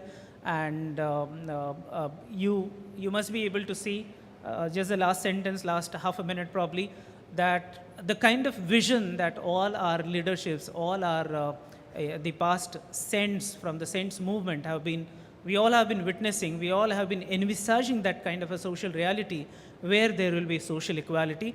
See the kind of commitment that all our younger generation is having today, that in spite of having Sunday also, all our teachers, our principals, our NSS volunteers, their POs, and everyone is equally actively participating, that even our galleries are also full today with the attendance of young, enthusiastic students of University of Mumbai. Honorable VC sir and everyone here, thank you so much. Thank you so much. Thank you, Dr. Gaikwad, for that detailed report that you shared with us. On this auspicious occasion of Constitution Day, we gather to honor the bedrock of our nation's governance, the guiding light of our democracy, the Constitution of India. As we reflect on the significance of this day, it's crucial to recognize the visionary minds and tireless efforts that went into crafting this remarkable document. Dr. B.R. Ambedkar, along with the Constituent Assembly, bestowed upon us a constitution that not only guarantees our rights and freedoms, but also serves as a beacon of justice, equality, and fraternity. And today's moment is to appreciate the resilience of our Constitution. Over the years, it has adapted to the evolving needs of a dynamic society, showcasing its flexibility and enduring relevance. Let us collectively recommit ourselves to the ideals of our Constitution, and therefore I request Dr. Sunil Ware sir to please share his views as one of the organizers of today's event. Dr. Ware is Director General of Bharti, which stands for Dr. Babasaheb Ambedkar Research Institute, Pune. He is a good administrator, servicing Indian Railways account section since last 2 decades, now as serving as the DG of Bharti at Pune, and he has written a book on competitive exam and personality development. So I'm sure students out here would like to read a copy of it. I request Dr. Ware to please come.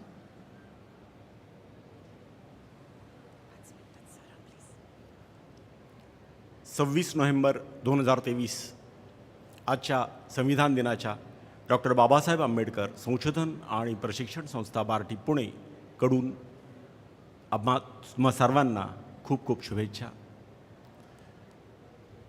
माननीय मुख्यमंत्री महोदयांचा message होता, तो वाचन दाखवला होता. माननीय मंत्री रामदासजी आठवले साहेब स्वतः इथं उपस्थित होते. माननीय सुमनजी भांगे सर, प्रधान सचिव सामाजिक न्याय व विशेष सहाय्य यांचं या कार्यक्रमासाठी नेहमीच मार्गदर्शन होतं आणि त्यांच्यामुळंच अशा प्रकारे हा कार्यक्रम यशस्वीपणे होतो आहे. श्री दिनेशजी डिंगळे सर, सहसचिव सामाजिक न्याय व विशेष सहाय्य, स्वतः पूर्ण दिवसभर आपल्याबरोबर उपस्थित आहेत. आणि अशा प्रकारे संविधान दिवस आणि the problem of the rupee its origin and solutions यावरचं हे आंतरराष्ट्रीय परिषदेचं सत्र या संपत येते. म्हणजे we are coming at the end of the programme. Doctor Babasaheb Ambedkar was a multifarious personality. Lilacharitra मराठीतला आद्यग्रंथ, त्याच्यामध्ये कथा आहे, हत्ती आणि 5 आंधळे. महापुरुषांच्याबद्दलसुद्धा असंच म्हटलं जातं. त्या कथेमध्ये कथेचा सारांश असा आहे की जो आंधळा त्या हत्तीच्या पायाला धरतो तो असं सांगतो की हत्ती हा खांबासारखा आहे. जो आंधळा हत्तीच्या शेपटाला धरतो तो म्हणतो की हत्ती हा झाडूसारखा आहे. जो आंधळा हत्तीच्या पोटाला स्पर्श करतो तो म्हणतो की हत्ती हा भिंतीसारखा आहे. तसंच आपल्या महापुरुषांच्या संदर्भात असतं. 9 सप्टेंबर 2023 रोजी याच सभागृहात आपण डॉक्टर बाबासाहेब आंबेडकर ॲज अ ज्युरिस्ट हा कार्यक्रमसुद्धा बार्टी आणि मुंबई विद्यापीठ यांच्या संयुक्त विद्यमाने आयोजित केला होता. तो सुद्धा प्रचंड यशस्वी झाला होता. In the similar line the problem of the rupee its origin and solutions हा डॉक्टर बाबासाहेब आंबेडकरांनी 1923 नोव्हेंबरमध्ये लंडन स्कूल ऑफ इकॉनॉमिक्स इथं जो डॉक्टर ऑफ सायन्स ही पदवी मिळवण्यासाठी प्रबंध सादर केला होता. त्याच्याच अनुषंगानं ॲज अ इकॉनॉमिक्स म्हणून बाबासाहेबांचं अर्थशास्त्रावरचं प्रभुत्व किती प्रचंड मोठं होतं ते आपल्या सर्वांना समजावं, आपण सगळ्यांनी समजून घ्यावं या अनुषंगानंच या कार्यक्रमाचं आयोजन केलं होतं. आणि या कार्यक्रमाच्या आयोजनामध्ये मला जे समजलं मी I would like to put it here. It is said that there are 3 greatest economist of the world. त्यातले पहिले ॲडम स्मिथ होते की ज्यांनी लेसेस फिअर हा सिद्धांत मांडला. दुसरे कार्ल मार्क्स होते हू पुट फॉरवर्ड द सोशलिझम. आणखीन तिसरे केन्स इकॉनॉमिक म्हटलं जातं की ज्यांनी गोल्डन सिद्धांत मांडला, गोल्डन इक्वॅलिझमचा. आणि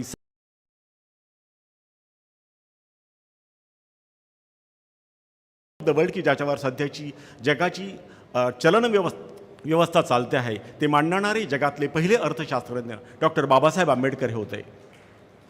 या परिषदेच्या अनुषंगानं अजून मला समजलेलं जे वाक्य आहे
ऑटोमॅटिकली लॅप झाला. आंबेडकरांचं सदस्यत्वही गेलं. नंतर आपल्या राष्ट्रीय काँग्रेसने, पॉलिटिकल काँग्रेसने नाही तर त्या राष्ट्रीय काँग्रेसने बाबासाहेबांना मुंबईतून निवडून आणलं विधानसभेवर. आणि विधानसभेत निवडून आणल्यानंतर त्यांना ड्राफ्टिंग कमिटीमध्ये घेण्यात आलं आणि ड्राफ्टिंग कमिटीने एकमताने त्यांना चेअरमन केलं. ड्राफ्टिंग कमिटीच्या चेअरमनचं काम कॉन्स्टिट्यूशन ड्राफ्ट करण्याचं आहे, जी आज आपल्यासमोर आहे ती. म्हणजे हे काम त्या सगळ्या संविधान सभेमध्ये जे सभासद आहेत, majority of them where Hindus. त्याच्याही पुढचं वाक्य सांगायचं तर एक फ्रँक गंथजी नावाचे अँग्लो इंडियन मेंबर होते. ते म्हणाले की most of the members of the constitution assembly were Congressman. Some of them were atheist, some of them were socialists, some of them were communists, but most of them were spiritually members of RSS and Hindu Mahasabha. गमतीशीर वाक्य आहे ते की आध्यात्मिक आणि धार्मिक विचार करणारे बहुसंख्य सभासद आहेत, हिंदू आहेत. ते 90% आसपास सभासद हिंदू आहेत त्या संविधान सभेमध्ये. त्यांनी हे काम बाबासाहेबांना दिलं. म्हणजे बाबासाहेबांचं जे वाक्य आहे त्याचा अर्थ असा होतो. आणि बाबासाहेबांनी जे संविधान आपल्याला दिलं त्या संविधानाचं इथे प्रेमबळ लावलेलं आहे. ते केअरफुली वाचायला पाहिजे. हे प्रेमबळ जसं मागाशी सांगितलं एक 84 शब्दांचं आहे फक्त. ते यातला प्रत्येक शब्द किंवा शब्दाचं ग्रुपिंग केलं तर, उदाहरणार्थ we the people of India हे ग्रुपिंग केला 200 पानाचं एक पुस्तक त्याच्यावर लिहिता येईल. मी लिहू शकतो. त्याच्यामधला लिबर्टी हा शब्द घेतला, इक्वालिटी शब्द घेतला, फ्रॅटर्निटी शब्द घेतला, जस्टिस शब्द घेतला. एव्हरी वर्ड हे 200 ते 250 पानाचं पुस्तक निर्माण करेल इतकं सामर्थ्य तत्त्वज्ञानाचं त्या पुस्तकामध्ये, त्या शब्दांमध्ये आहे. तर तुम्ही सगळे विद्यार्थी आहात. It is a challenge for you. You should think about it आणि त्याचं चिंतन मनन करा, खूप वाचन करा, मग तुम्हाला त्याचे अर्थ उलगडत जातील. हे संविधानाचे पहिले शब्द आहेत, we the people of India. आम्ही भारताचे लोक. संविधान सभेत याची चर्चा अशी झाली, why should we write we the people of India. We should write we the nation of we the Indian national. असं का नाही शब्द आपण लिहित.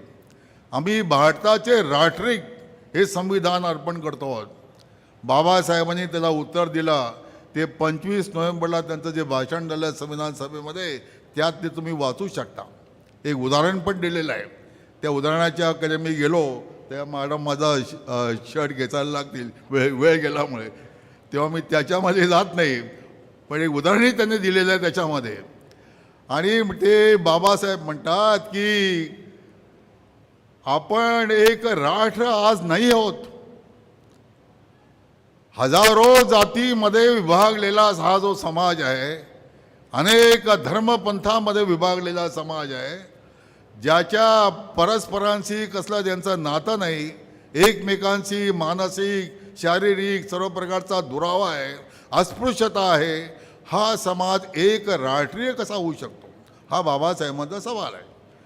आणि म्हणून वी दी पीपल याचा पॉलिटिकल सायन्सचे विद्यार्थी असतील त्यांच्या लक्षात आहे की पीपल पॉलिटिकल सायन्समध्ये इज एक स्पेसिफिक मिनिंग असलेला शब्द आहे. तो पीपल म्हणजे लोक असं त्याचा आपण मराठी अनुवाद करतो, एवढाच त्याचा अर्थ होत नाही. तर पीपल म्हणजे 1700 जातीचे लोक, 1760 उपासना पद्धती मानणारे लोक, भिन्न भिन्न भाषारे बोलणारे लोक, मोठले क्राऊड ज्याला म्हणतात, असा सगळा क्राऊड आहे तो वी दी पीपल असे आहोत. 1946 साली या वी दी पीपलला काय करायचं आहे तर आपल्या या प्रेमबलचे शेवटचे शब्द असे आहेत, राष्ट्राची एकता आणि एकात्मता वृद्धिंगत करणारी बंधुता. हे त्या प्रेमबलचे शेवटचे शब्द आहेत. म्हणजे फ्रॉम पीपल टू नेशनकडे आपल्याला जायचं आहे. We have to move from the people to nation. हा मुवमेंटचा प्रवास कसा होईल? बाबासाहेबांनी इतक्या सुंदर रीतीने ते मांडलेलं आहे. कसा होईल हा प्रवास? तर justice, social, economic and political अशी ती वर्डिंग्स आहेत. म्हणजे न्याय, सामाजिक, आर्थिक आणि राजकीय प्रश्न मनात असा निर्माण झाला. ते वाचल्यानंतर मी जेव्हा त्याचा अभ्यास करायला लागलो की आंदोलन तर पॉलिटिकल लिबर्टीसाठी चाललेलं आहे, स्वातंत्र्यासाठी चाललेलं आहे आणि ब्रिटिशांनी राजकीय स्वातंत्र्य दिलेलं आहे. मग पॉलिटिकल शब्द पहिला का नाही आणला सिक्वेन्समध्ये? सामाजिक शब्द तिसरा का नाही टाकला? आर्थिक तिसरा का नाही टाकला?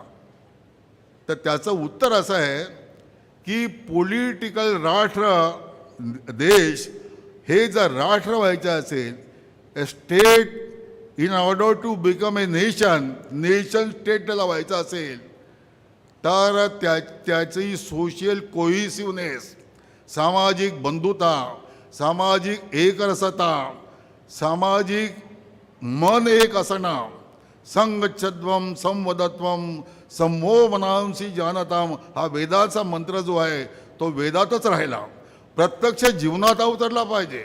आमच्या सर्वांची मनं एक हो, आमच्या सर्वांचे विचार एक हो, आमच्या सर्वांचं गंतव्यस्थान एक हो.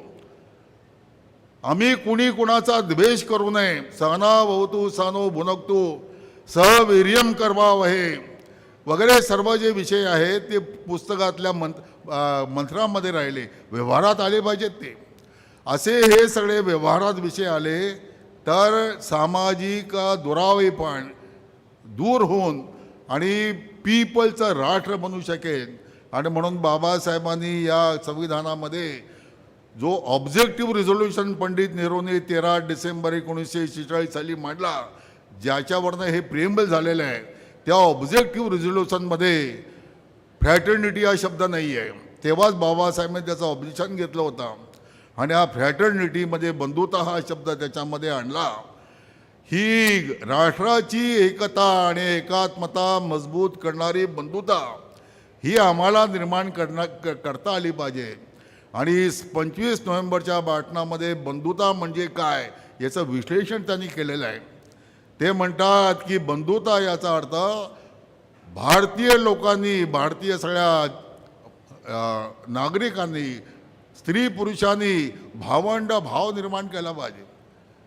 सख्या भावापेक्षा अधिक प्रेम आपल्या इतर लोकांशी केलं पाहिजे, शेजाऱ्याशी केलं पाहिजे.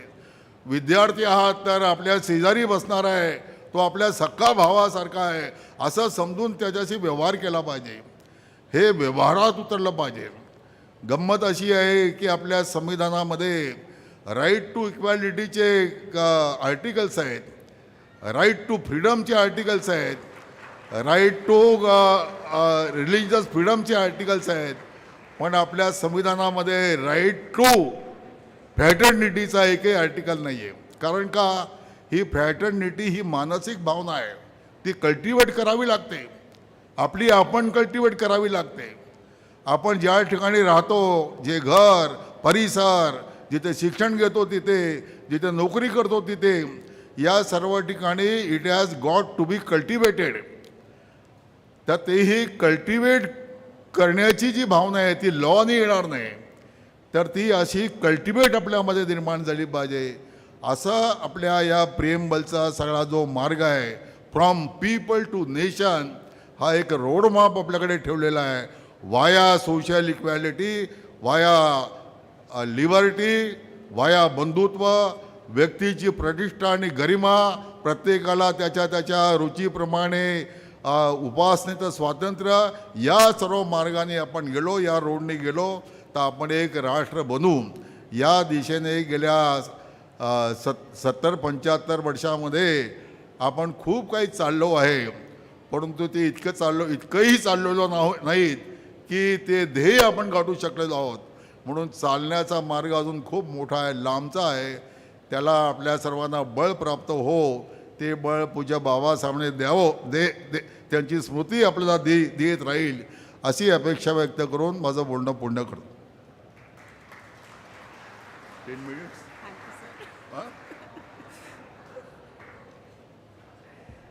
सरांचं भाषण म्हणजे दिवसभराची फरमास मेजवानी. आणि शेवटी 2 लिमिटेड गुलाबजामुन. आणखीन खावेसे वाटतात पण लिमिटेड आहे. With this I request Professor Dr. Ravindra Kulkarni sir for giving his presidential address.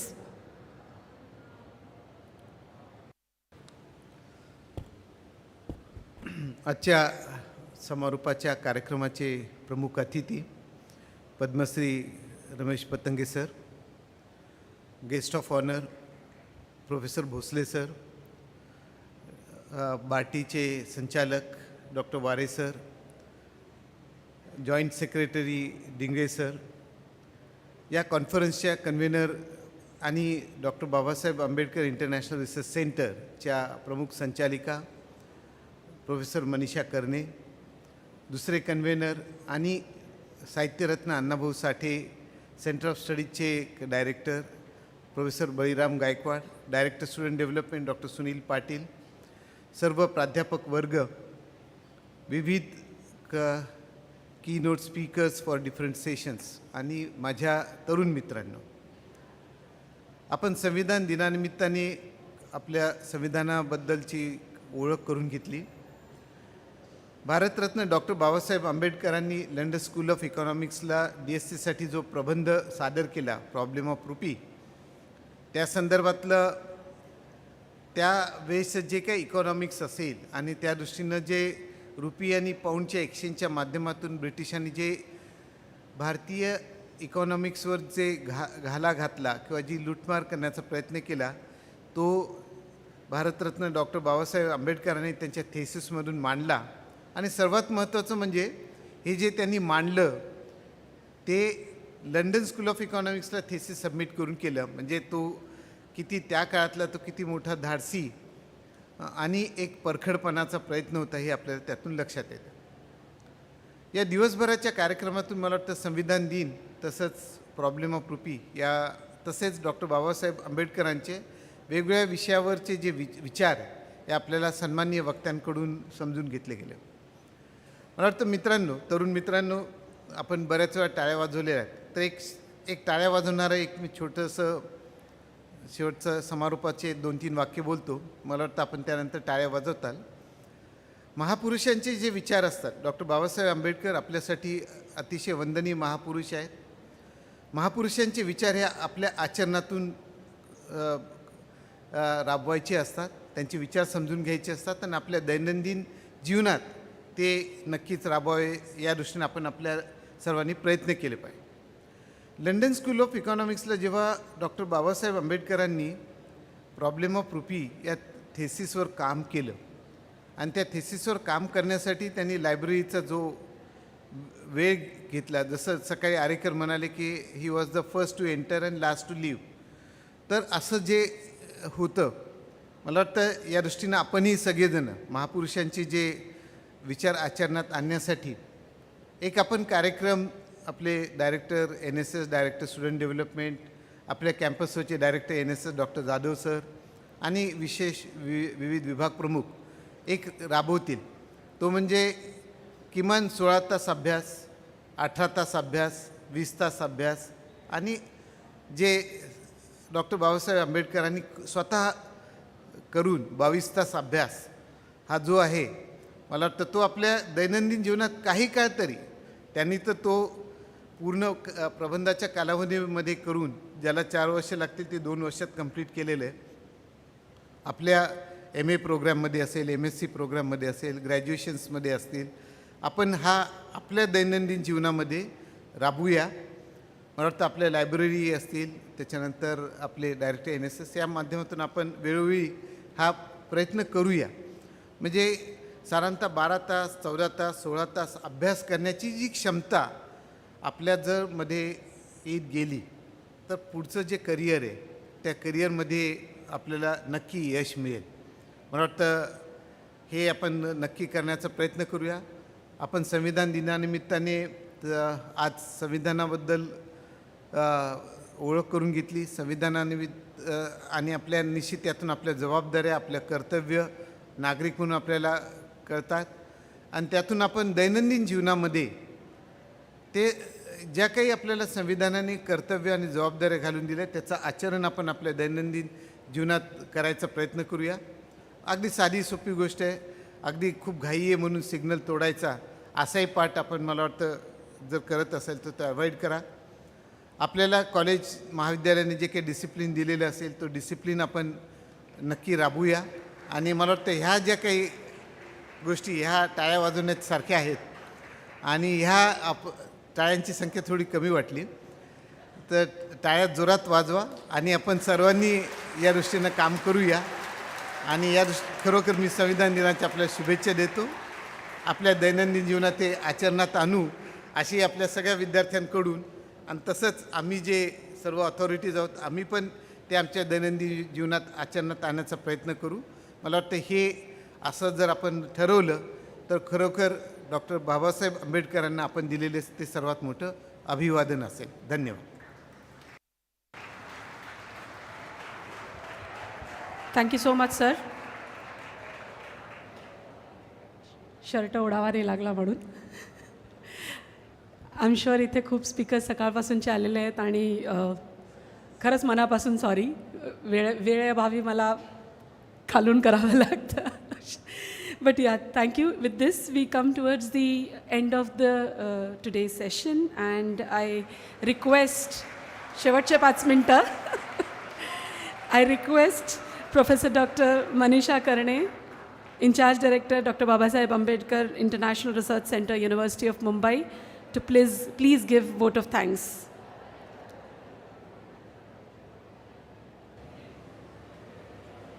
Hello. Yeah. Thank you. I'll really be brief. मंचावर बसलेले सगळे मान्यवर, आजच्या सांगता समारंभाचे प्रमुख पाहुणे, माननीय पतंगे सर, आपले vice chancellor, honourable vice chancellor Ravindra Kulkarni sir, Bhosale sir आणि महाराष्ट्र गव्हर्मेंटच्या सोशल वेलफेअर डिपार्टमेंटचे जॉईंट सेक्रेटरी डिंगळे सर आणि बार्टीचे DGM वारे सर आणि माझे सहकारी डॉक्टर गायकवाड यांना, तसंच तुम्हा सर्वांनाही पुन्हा एकदा अभिवादन आणि शुभेच्छा संविधान दिनानिमित्तच्या. आजच्या संविधान दिनाच्या सांगता समारंभात आणि the problem of the RuPay या परिसंवादाचा समारोप करण्याआधी आभार प्रदर्शनाचे एक प्लेझंट काम मला करायचे आहे. ते मी खूप कमी शब्दात करण्याचा प्रयत्न करते, परंतु जर कोणाचं नाव राहून गेलं तर प्लीज डोंट माइंड, आणि जरी ओव्हरलॅप झालं तर प्लीज डोंट माइंड. तर आजचा दिवस अत्यंत उत्साहात सुरू झाला. तो दिंडीने संविधानाचा जागर, संविधानिक मूल्यांवर आमची कटिबद्धता दाखवण्यासाठी त्या दिंडीतून आम्ही ती व्यक्त केली सर्वांनी मिळून. राज्याचे समाज कल्याण मंत्री राज्य रामदास आठवले सर एकीकडे, तर दुसरीकडे आमचे माननीय कुलगुरू यांनी त्या दिंडीची जबाबदारी घेतली होती. हे एका बाजूला चित्र, तर दुसरीकडे आमची नवीन पिढी, विद्यार्थ्यांची पिढी ही त्या दिंडीला पुढे नेण्याचं आव्हान स्वीकारत होते. दिंडीच्या यशस्वी आयोजनासाठी डॉक्टर विश्वंभर जाधव आणि त्यांचे विद्यार्थी आणि त्यांनी ज्या उत्साहवर्धक पद्धतीने ती दिंडीचं आयोजन केलं त्यासाठी त्यांचे खूप खूप आभार. तसेच आपलं राष्ट्रगीत, मुंबई विद्यापीठाचं गीत हे म्युझिक डिपार्टमेंटने अत्यंत प्रभावी रीतीने सादर केलं, त्याबद्दल त्यांचेही आभार. माननीय मंत्री आठवले साहेब आज वेळ काढून आपल्यामध्ये होते आणि त्यांनी आपल्याला मार्गदर्शन केलं, त्याच्याबद्दल त्यांचेही आभार. सोशल वेलफेअर डिपार्टमेंटचे secretary, joint secretary doctor Dingle sir यांचेही खूप आभार. बार्टीचे वारे सर, डायरेक्टर जनरल बार्टी, हे मुंबई विद्यापीठासोबत सतत कोलॅबरेट करतात आणि त्यासाठी उत्सुक असतात. त्यांच्या कॉपरेशनसाठी त्यांचेही खूप खूप आभार. आपल्या आत्ताच्या सेशनचे पद्मश्री पतंगे सर यांनी आपल्याला खूप छान मार्गदर्शन केलं आणि मला त्यातला सगळ्यात आवडलेला भाग म्हणजे आपण जर प्रिॲम्बल घेतलं तर त्यातल्या एकेका शब्दावर सुद्धा अनेक संशोधन होऊ शकतं आणि आपल्या विद्यार्थ्यांसाठी ते एक खूप मार्गदर्शक आहे. तसंच त्यांनी सांगितलेला प्रवास we the people from from we the people to the nation हाही खूप इंटरेस्टिंग वाटला. आजच्या सगळ्या सत्रातील रिसोर्स पर्सन्स मी नावं पुन्हा घेते आहे. Doctor Marathe, doctor Magare sir, honourable vice chancellor Pravara university, doctor Bhosale who is there with us, doctor K Ingole and Dr. Ruth who joined us from London School of Economics यांनी the problem of the RuPay आणि constitution यांच्या वेगवेगळ्या पैलूंबद्दल आपल्याला आपापल्या भाषणांतून मार्गदर्शन केलं. या सगळ्यांचे मनपूर्वक आभार. डॉक्टर बाबासाहेबांची विचारसरणी ही खरं तर गावागावातून आणि शहराशहरातून सुद्धा भीमगीतांच्या रूपात पोहोचवण्याचे काम हे अनेक लोककलाकार करतात. हे काम आज आंतरराष्ट्रीय स्तराचे कलाकार डॉक्टर चंदन शिवे यांनी आपल्यासाठी केलं. त्यासाठी त्यांच्या सहकारी कलाकारांचे आणि त्यांचे खूप खूप अभिनंदन आणि आभार. याचबरोबर इतका मोठा विद्यार्थी वर्ग दिसतो आहे. I am sure you are impatient today because it has been a long day, but thank you all. Doctor Sunil Patil आणि त्यांचे NSSचे विद्यार्थी हे सगळ्या विद्यापीठाच्या कार्यक्रमांना हजर असतात आणि त्यांच्याशिवाय हा कार्यक्रम पूर्ण आणि यशस्वी होऊ शकला नसता. So thank you all the students and NSS volunteers, NSS POs and all the college principals who have taken so much efforts to make this program very successful. I also thank GAD officers, Convocation Hall, those who maintain this historic place, and we really feel proud to be here. I thank all of them for giving various kinds of supports. I thank the sound technical team and other support staff, photography, video shooting, security and hospitality people for giving the wholehearted support. I thank Dr. Sunil Kadam, Dr. Santosh Rathod, Dr. Nitin Arekar, Dr. Daivata Patil, Dr. Chavan for their support for this program. Last but not the least, the leader always leads from the front. या उक्तीप्रमाणे आमचे honourable vice chancellor यांची संकल्पना होती की आपण असा मोठ्या स्केलवर the problem of the RuPay, ज्याला 100 वर्ष पूर्ण झालेली आहेत, आणि संविधान दिन हा एकत्रितपणे साजरा करावा. त्याला गव्हर्मेंट ऑफ महाराष्ट्राच्या सोशल वेलफेअर डिपार्टमेंटने अत्यंत चांगला सपोर्ट दिला. बार्टीनेही ती ही संकल्पना उचलून धरली. त्याचबरोबर आमचे honourable pro vice chancellor sir यांनी आम्हाला या कामात खूप मदत केली. कुलसचिव भिरूड सर यांनी फॅसिलिटेट केल्यामुळे हा कार्यक्रम यशस्वी असं मी मानते झालेला आहे. तसेच इथे हजर असणारे सगळे मान्यवर, विविध डिपार्टमेंटचे प्राध्यापक वर्ग, विद्यार्थी यांचंही मनपूर्वक मी आभार मानते. सरतेशेवटी कार्यक्रमाला प्रत्यक्ष आणि अप्रत्यक्षपणे ज्यांनी सहकार्य केलं ते मी माझ्या आणि माझे सहकारी डॉक्टर गायकवाड यांच्यातर्फे मनपूर्वक धन्यवाद देते. जय हिंद, जय भीम, जय Maharashtra. Thank you. Thank you ma'am. Just last 1 minute. कार्यक्रमाचं समापन आपण राष्ट्रगीताने करूया. I request everyone to please stand up. I request technical team to please play the national anthem.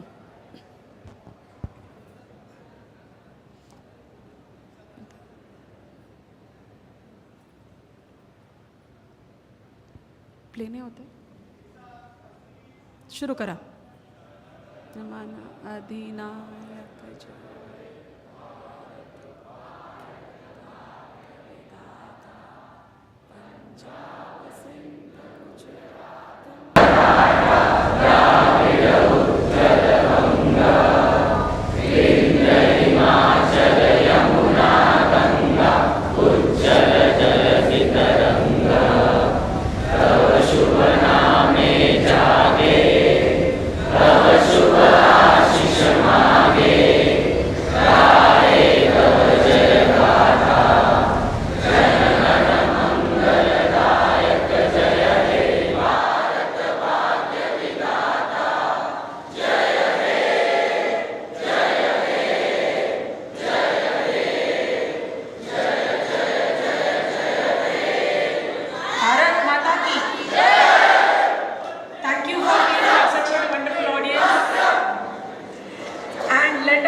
lies in the unity of its people and their unwavering commitment to the principles that जय भीम, जय महाराष्ट्र, जय हिंद.